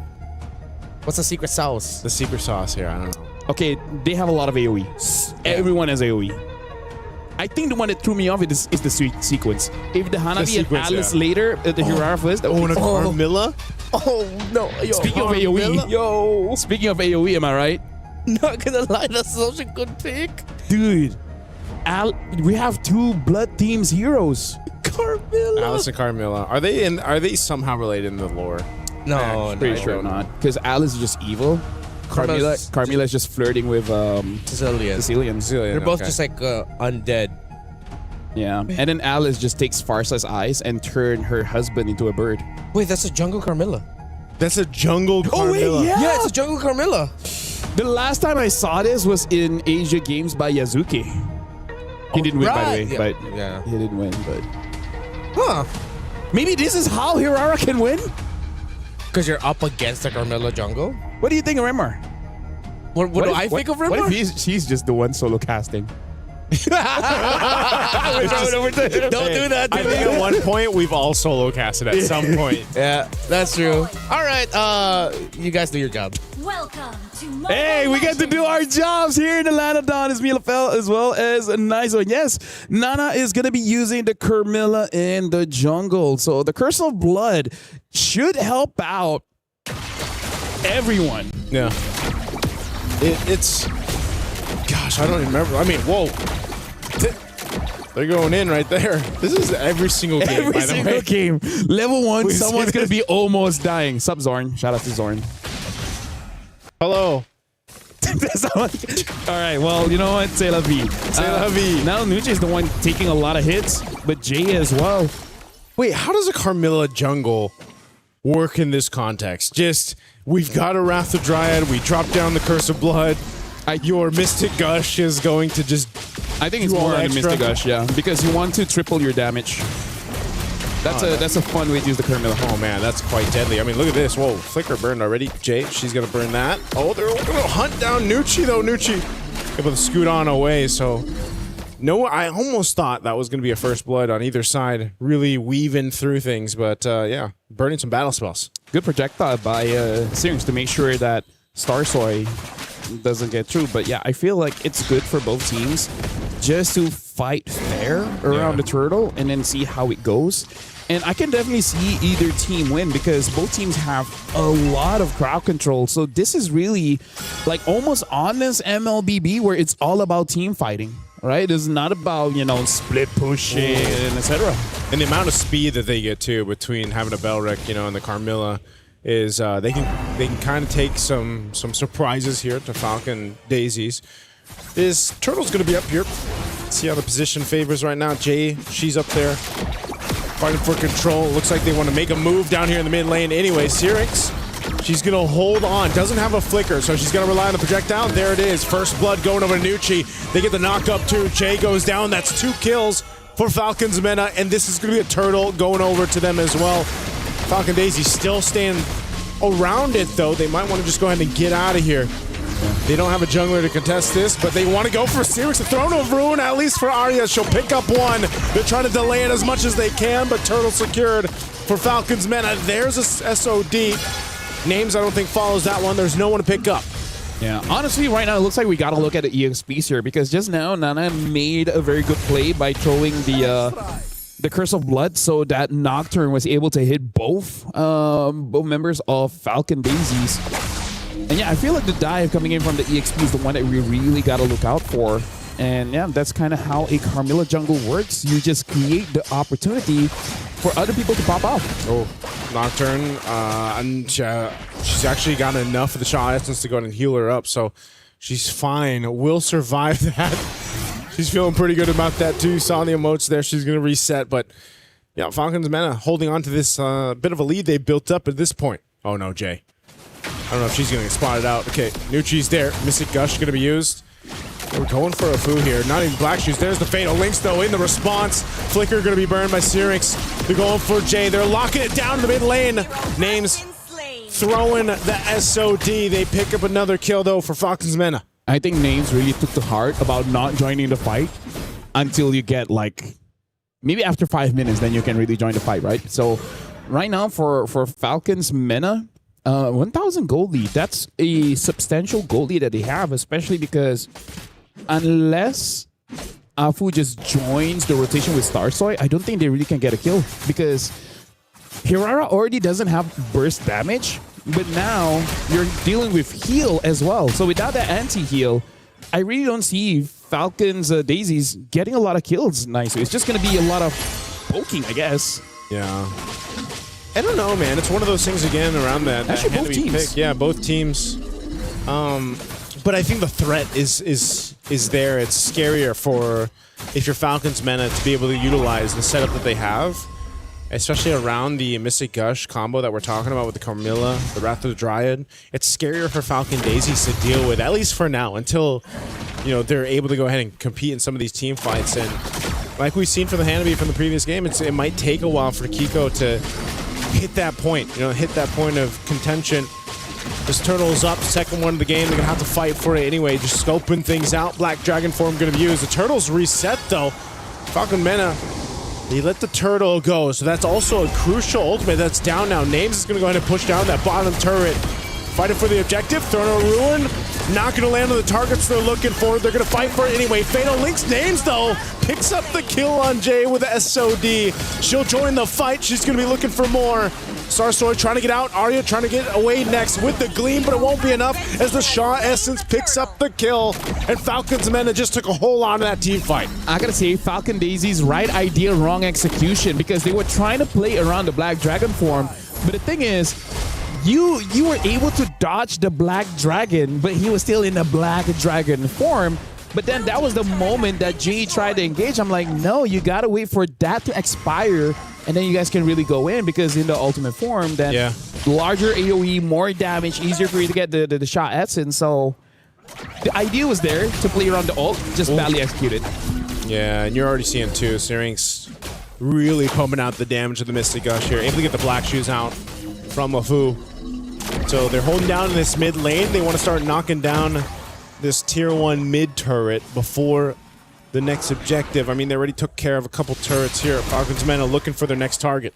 Look at this. This is very interesting. Era understands that they really need anti-heal. So instead of going for the Oracle, went for Dominance Eyes. I actually feel like that's the correct play, because they don't have enough damage, and then the opponent has a lot of heals. Yeah. That's not a good combination if you want to win fights. Yeah, a lot of that. Plus that Revitalize that they're working against. It's just, it's weird. It's one of those cases again, just because you haven't really been able to see Starsoy utilize this Harara just yet. She's kind of weaving in and out of the fights, but there just isn't enough damage. And at some point, as you can see, even Kiko, when she attacks Nucci, it's just like a sliver of HP that goes away. So it's one of those things where it's a lineup, a composition that needs some time to build up. Well, nicely, let's talk about this, right? All right, let's talk about it. Herrera, what she wants to do is she wants to get maybe Syrinx, maybe Names, correct? Yeah. How are you going to do that going up against a Yuzong, Carmilla, and a Belleric? You're just going to be locked down. Right? So I kind of feel like she wants to do something, but there's just so many ways to deny it. They want to go for Names right now. She's got the Fatal Link. She's popping the Purify. She's going to be fine. They wanted this turret, and they got it. Falcon Daisies will get an objective now. In the mid, Arya goes down. Nocturne will pick up that one. She's having a hell of a game on this Yuzhong, and also a turtle going. Starsoy trying to take it down, and she won't make it happen. So 3 for 3 on the turtles here for Falcons Mena. Yeah, it's just unfortunate. I just feel like the synergy of the draft of Falcon Daisies really isn't there, Naisu. Yeah, we talked about it in the draft, and you can see it. It's so apparent here. Now in the mid lane, the taunt for the Wrath of the Dryad, bringing Jay back. She's gone. Kiko's gone as well. Falcons Mena picks up 2 in the mid lane. They can't get the turret just yet, though. There's a sliver of health left. Right now, Falcons Mena, they're in such a dominating position because Nocturne is having the time of her life right now. Starsoy trying to get a kill. Oh, Starsoy. Oh, Nocturne. Oh, and she knows it too, man. 4-0-2. Confident as hell on this Yuzhong. With the Mena emote as well. What do you call it? Like exclusive? Region exclusive emotes. Yeah, so I do gotta say I would do the same thing too. Like, I'm almost dead and you still didn't have enough damage to take me down. Like, that's a bro. Yeah, she is massive right now in the Yuzhong. There's just, whether it's Black Dragon form or not, she's able to provide so much value. Mystic Gush dropped down. They get the flicker out from Jay early on. That's not available now, so that's a big battle spell out of the picture. They're going to continue to stay on this side of the jungle. Look at that. That's very interesting. Nocturne went for first item Queen's Wings. So not even going for the War Axe, and then she's still such a menace, non-damage, just surviving. She wanted those wings, man. Dragon wings weren't enough. Against Alice, like, I will take your wings. I need my own. Technically, That is her item. That is her item. Those are her wings. It's like the War Axe to the Alice. Yeah, that's true. Yeah. Look at that. Look at the build, too, from Nocturne. Yeah, like, again, just focusing on the defense, because Queen's Wings is still a very good first item just because it has a lot of stats and it makes it so that, say, the first 8 minutes of the game, you're very difficult to take down because during that time, there's not a lot of ways to reduce your heal. Yeah, right now, too, they're looking for another pick in the mid lane. A Mystic Gush dropped down. That's actually a big ultimate not available for Syrinx. But still, the Fatal Links are there. There's no flicker for Jay. Falcon Daisies. How do they want to approach this? Do they actually want to fight? Jay might have to be the one to look for a potential pick, but you have a Purify on names. They're relatively safe. Half health from the Lord. It's going to go for a reset. I got to say, Aira and Starsoy, they need to team up. Be like, let's dive and kill someone. There to use the Black Dragon form, too. Now they're going to be sticking on Starsoy. Nocturne's cut off from the team. They're going to try to blitz this Lord, and Nocturne holding on. 1v3! Fatal Link's going to be used, but not before she takes someone out with her. Lord's still going to be worked on. Jay's gone. The trade is 2 for 1. Nocturne knew the assignment, and she got the team the Lord. So I'm going to be looking at Naisu as well as Remar. You guys just give a thumbs up or thumbs down. If we had an MVP, Nocturne. Yep, there you go. Thought so. So now, Aira does have the Oracle, but at this point, you kind of need a Chastise Pauldron. Right? So losing by 6,000 gold at this point, looking at the items that, oh my god, that's even a Sky Piercer from Starsoy. She's really trying to create some kind of miracle, hoping that she gets one. And then another, maybe like 3 stacks with Hirara should be enough. It's just, you're seeing it in the team fights, man. I think this composition from Team Falcon's Mena just doesn't even give them the opportunity. You know, the opportunity to get in range. Even if they see Starsoy get in range or someone from Falcon Daisy's get in range, you have so many tools to deal with it. Wrath of the Dryad alone has been devastating. Nucci is pretty much just been able to post up, drop it down, revitalize as well. Lord's going to go ahead and get this charge up on the top side. Pop in this last shield up. There it is, top turret. They still have that bottom one. It goes down as well as it's pushed down by Names. She's going to work on this turret too. She has no fear right now.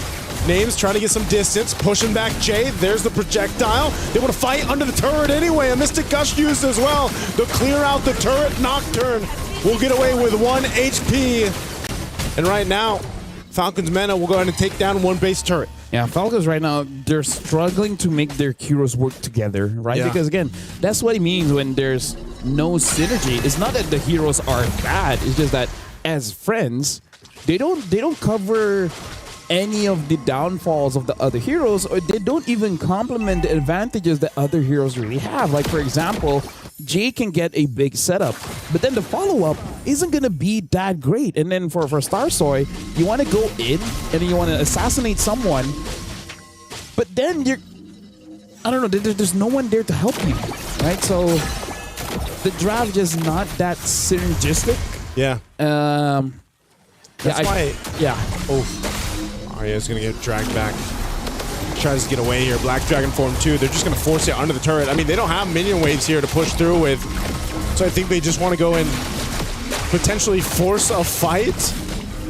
So Falcon the Mena won't be able to get anything off of that. 30 seconds for this Lord to come up. What I was going to say is, you know, it just feels like at this point for Falcon Daisies, if they want to turn this game over, they need a whole lot to happen. A lot of that has to be Kiko too. She has the trinity of items. She needs a bit of defense, but maybe. I think she's going for the mythic gun. Yeah, she needs that range. That's what I'm saying. It's so difficult for them to actually get into a team fight and get through that kind of wall that's set up by Falcon's Mena.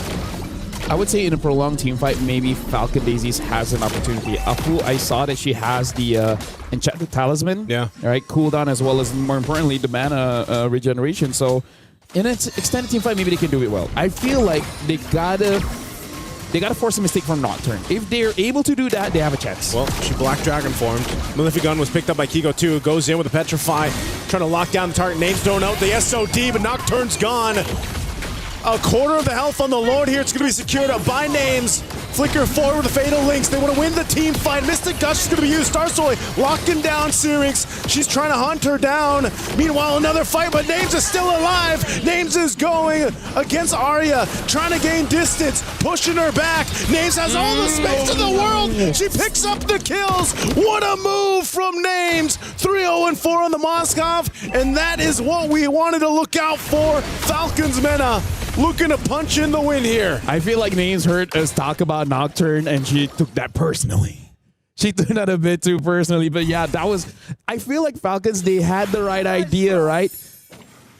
But Hirara just didn't have enough. Although I do have to say, I feel like that was a skill issue. Yep. Black Shoe's going to be used. They're going to clear it out. Mystic Gush, that's just overloading with damage. Falcons Mena with a massive lead at the 15-minute mark of this game. They'll win the series against Falcons Daisies. And again, I feel like maybe that's why they were in such a good mood, because they immediately understand after game number 1, it's like, yes, we lost, but it was our fault. We made one mistake and never again. And hey, this just shows that the veterancy that they have, calm under pressure, and then execute when it's really needed.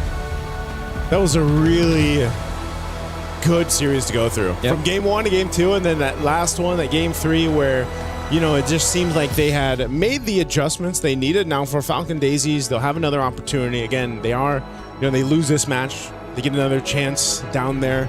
Again, it's the teams that need to go forward. They need that 2-0 to go to the knockouts. If they go 0-2, they are out for contention. But there was good promise on both sides, but I think it's still the same thing, man. Hirara doesn't seem to be the way to go, at least for now. Yeah, started off the day with a win, but ever since it's just been L after L for the newest hero in MLBB. Meanwhile, Falcons, Vega, Mena, they had to recover, and they did after a surprising result to start it off, getting dominated early on in the series in game number 1 by the Daisies. But then you mentioned the veterancy. I feel like they all stepped up. Syrinx, Names, and Noiji had to lead Nocturne, had to lead Nana in their first international tournament appearance, major international tournament appearance. They led the way, and they did so really well. Gentlemen, this is going to be a bit unfair, but after today, we're going to need a Hirara win rate and a Belleric win rate. Just to see the contrast, right? I mean, like, we're a professional tournament. Doesn't the fans deserve this kind of knowledge? We can request memes, right? I would want to see a meme of Belleric's head on Hirara's body. Yes. What? The real Hirara is Belleric. I have a wild imagination, but I can't see that. I cannot. All right, what about... No, it has to be Belleric's face on Hirara. I'm okay. I'm not saying it's a bad idea. I'm just saying it's a long day for me. Okay, for you? Hey. It's been a long day for them too, man. Oh, that's true. For all I of had us. to cast 2 best of 3s, okay? For all of us. And he was on. It's a long day for all of us. That's true. That's true. Yeah, but it's been a long. For some, it's longer than others. That's true. That's true. That's true. It's been a great day of MLBB action, and just when we thought we'd be seeing another surprise to end out the day, sometimes you just gotta go with like what's the usual results that we're used to, and it's Falcons Mena being able to get the win over a relatively younger team, and I want to say inexperienced, but a team that is, of course, here on I their think very first. they're going through growing pains right now. Yeah, growing pains. Yeah, both of them. Yeah, for sure. But it seems like Falcons Mena got to recover a little bit faster, while for the Daisies, at least it's happened. Yeah. At least you got to get a win. So you could at least go into the lower bracket portion and at least have a lot of things to be proud of, because you were able to get that win. You know that you can play really well with a dominating lineup that likes to bully. So why consider Hirara? No more Hirara. I'm good with Hirara. I want to see them with like snowball, aggression, fast pace. So like, right now it's like good news, bad news. Good news, you're not eliminated. Yeah. Bad news, you can never lose again. Yeah. That's true. That's true. That's the way to look at it. And maybe, I think maybe, I don't know, bring out the Ling, bring out something else. Yeah, their Ling was great. Ling was great. The Ling was great. Well, to be fair, Falcons Mena started taking away the Freya after. That's true. That's true. Because I feel like now that was back-to-back games losses for Hanabi, for Kiko. Yes, it was. Yes, it was. And I just feel like Hanabi, even when it was played by Quinn earlier today, it's like it was doing okay, but they won because it was a split push, right? And it was a decision for a team fight that happened before that. But Hanabi just hasn't been working in terms of like how long it takes for the Hanabi to build up to that power spike to actually be utilized in some of the team fights. And also, yes, Belric just seems to be the little thorn in the side of a lot of these heroes right now that have been tested in MWI so far. Because I feel like Hanabi wins, but they didn't win because of Hanabi. Yeah, right? That's It just so happened to be there. Yeah, it just so happened to be there, and I really feel like Hanabi's strength isn't actually the late game. Her strength is really just the laning phase because you just get good trades. Yeah. And then maybe in pushing. But again, that's the kind of gimmick that will eventually phase out. And the thing is, other heroes can do the same, but sometimes better. Yeah, you really have to build around the Hanabi, and then you make sure that it has a strong front line, which is what Team Rayong was able to do earlier. They paired it up with the glue in the roam, and they were able to hold down a strong front for it so that the Hanabi can just freely hit, which is why Quinn ended up with a really good KDA. I think close to 10 kills, less than 3 or 4 deaths, and a great handful of assists for her also. Because that's what we were saying in the draft. Like, in order for the Hanabi to most likely work, like, you need that certain condition, and which is like everyone's gonna protect her and give her the space where she can shine. And it just felt like, you know, in these matchups, this case from game 2 and 3, we didn't see that for Kiko. And it was a very different game for Kiko when she had the Freya in game 1. Well, we didn't. It's because I think I'm sorry to really keep pinning it on the Hirara. But poor Hirara. Hanabi It feels like playing 4 against 5. Hey man, when Team Rayong won with a Hanabi earlier, their jungler wasn't Hirara, it was a Lancelot. Their roam was a glue. So that's a lot of space creation. And then Lancelot can be independent. While Hirara, sometimes you mentioned about the 2 different schools of thought of like when to play Hirara. I feel like that's like sometimes that can be a little bit of a decision overload. Yeah, of like, I agree. do I wait? Do I go now? While Lancelot can just go. Yeah. He gets the dash resets anyway. Yeah. It's like he can be self-sufficient. Yeah. Yeah. It really does seem like Hirara right now is like when you pick it up, it's like a missed opportunity. Like it's a slot that could have been something else. Yeah. That whatever you wanted to do with Hirara could be achieved with a different hero, and either it's easier or just straight up better. Yeah. I wonder what we're missing though. Like why are or maybe it's a day one thing. Like why are teams, because we saw this in Wildcard too. Yeah. Why are teams really trying to make the Hirara work? Like is there something that just isn't clicking? I have an answer. What's the answer? It looks good in scrims, but somehow in stage it doesn't. Yeah, that's what I was saying. Like, is it just a scrim happen. thing? Yeah. There has been a lot of moments in MLBB history where in scrims it's good. Yeah, scrim results great. Whether it's a team, whether it's a hero, and then once you get onto the stage, for some reason it just something doesn't add up. I feel like it just needs something a little bit more. I agree, putting more damage on Hirara might push her too far ahead. Yeah. But something else has to change, because I've even seen some charitable, live streams of scrims where you win with the Hirara, but even your teammate is like, bro, could you get off that hero? Could you not play it? could you carry this time? Yeah. Huh, maybe it's just too demanding a pick. Maybe it's just such a I different think it's factor. fun. I think it's fun. Right? It's fun? It's fun. It just doesn't always gives you the win. I think it's fun, but you need the support. It's not a win condition to make it work. To be a win condition. It's not a win condition. I think that's just the baseline. It's not a win condition. Okay. It goes in as a distraction. This is going to be such a meta point discussion, like throughout not just MWI, but eventually MSC. We sound very smart, huh? Talking about this. Yes, sir. Yeah. Hopefully we get to talk to Stream A later on about how their Rara performed there. But before we move on, let's go on over to the stage with Leo for an interview with the winning team. Merci, gentlemen. We have here on stage one of the newer members of Team Falcons Vega Mena, their gold laner, Nocturne. Nocturne, congratulations. A 2-1 victory over Falcon Daisies. Very well deserved. It was a long match. The only 2-1 on Stream B. Your thoughts on the match? How was it? I think the game wasn't hard. It was easy for me. But I need to say something about first match. Of course. We didn't expect it, by the way. So we lost, but we know we will come back stronger. So we won. You reverse swept it. 1 game 2, 1 game 3. Yes, you mentioned we didn't lose our hope, Yep. You mentioned something to me. This is your very first offline tournament. Yes. Playing on stage with your new team. What was it like? Were you nervous when you first played? I was very exciting, but when I sit here, I was feeling very comfortable. Very good. It was good for me. Yep, especially I saw that in game 3 when you played the Moskov.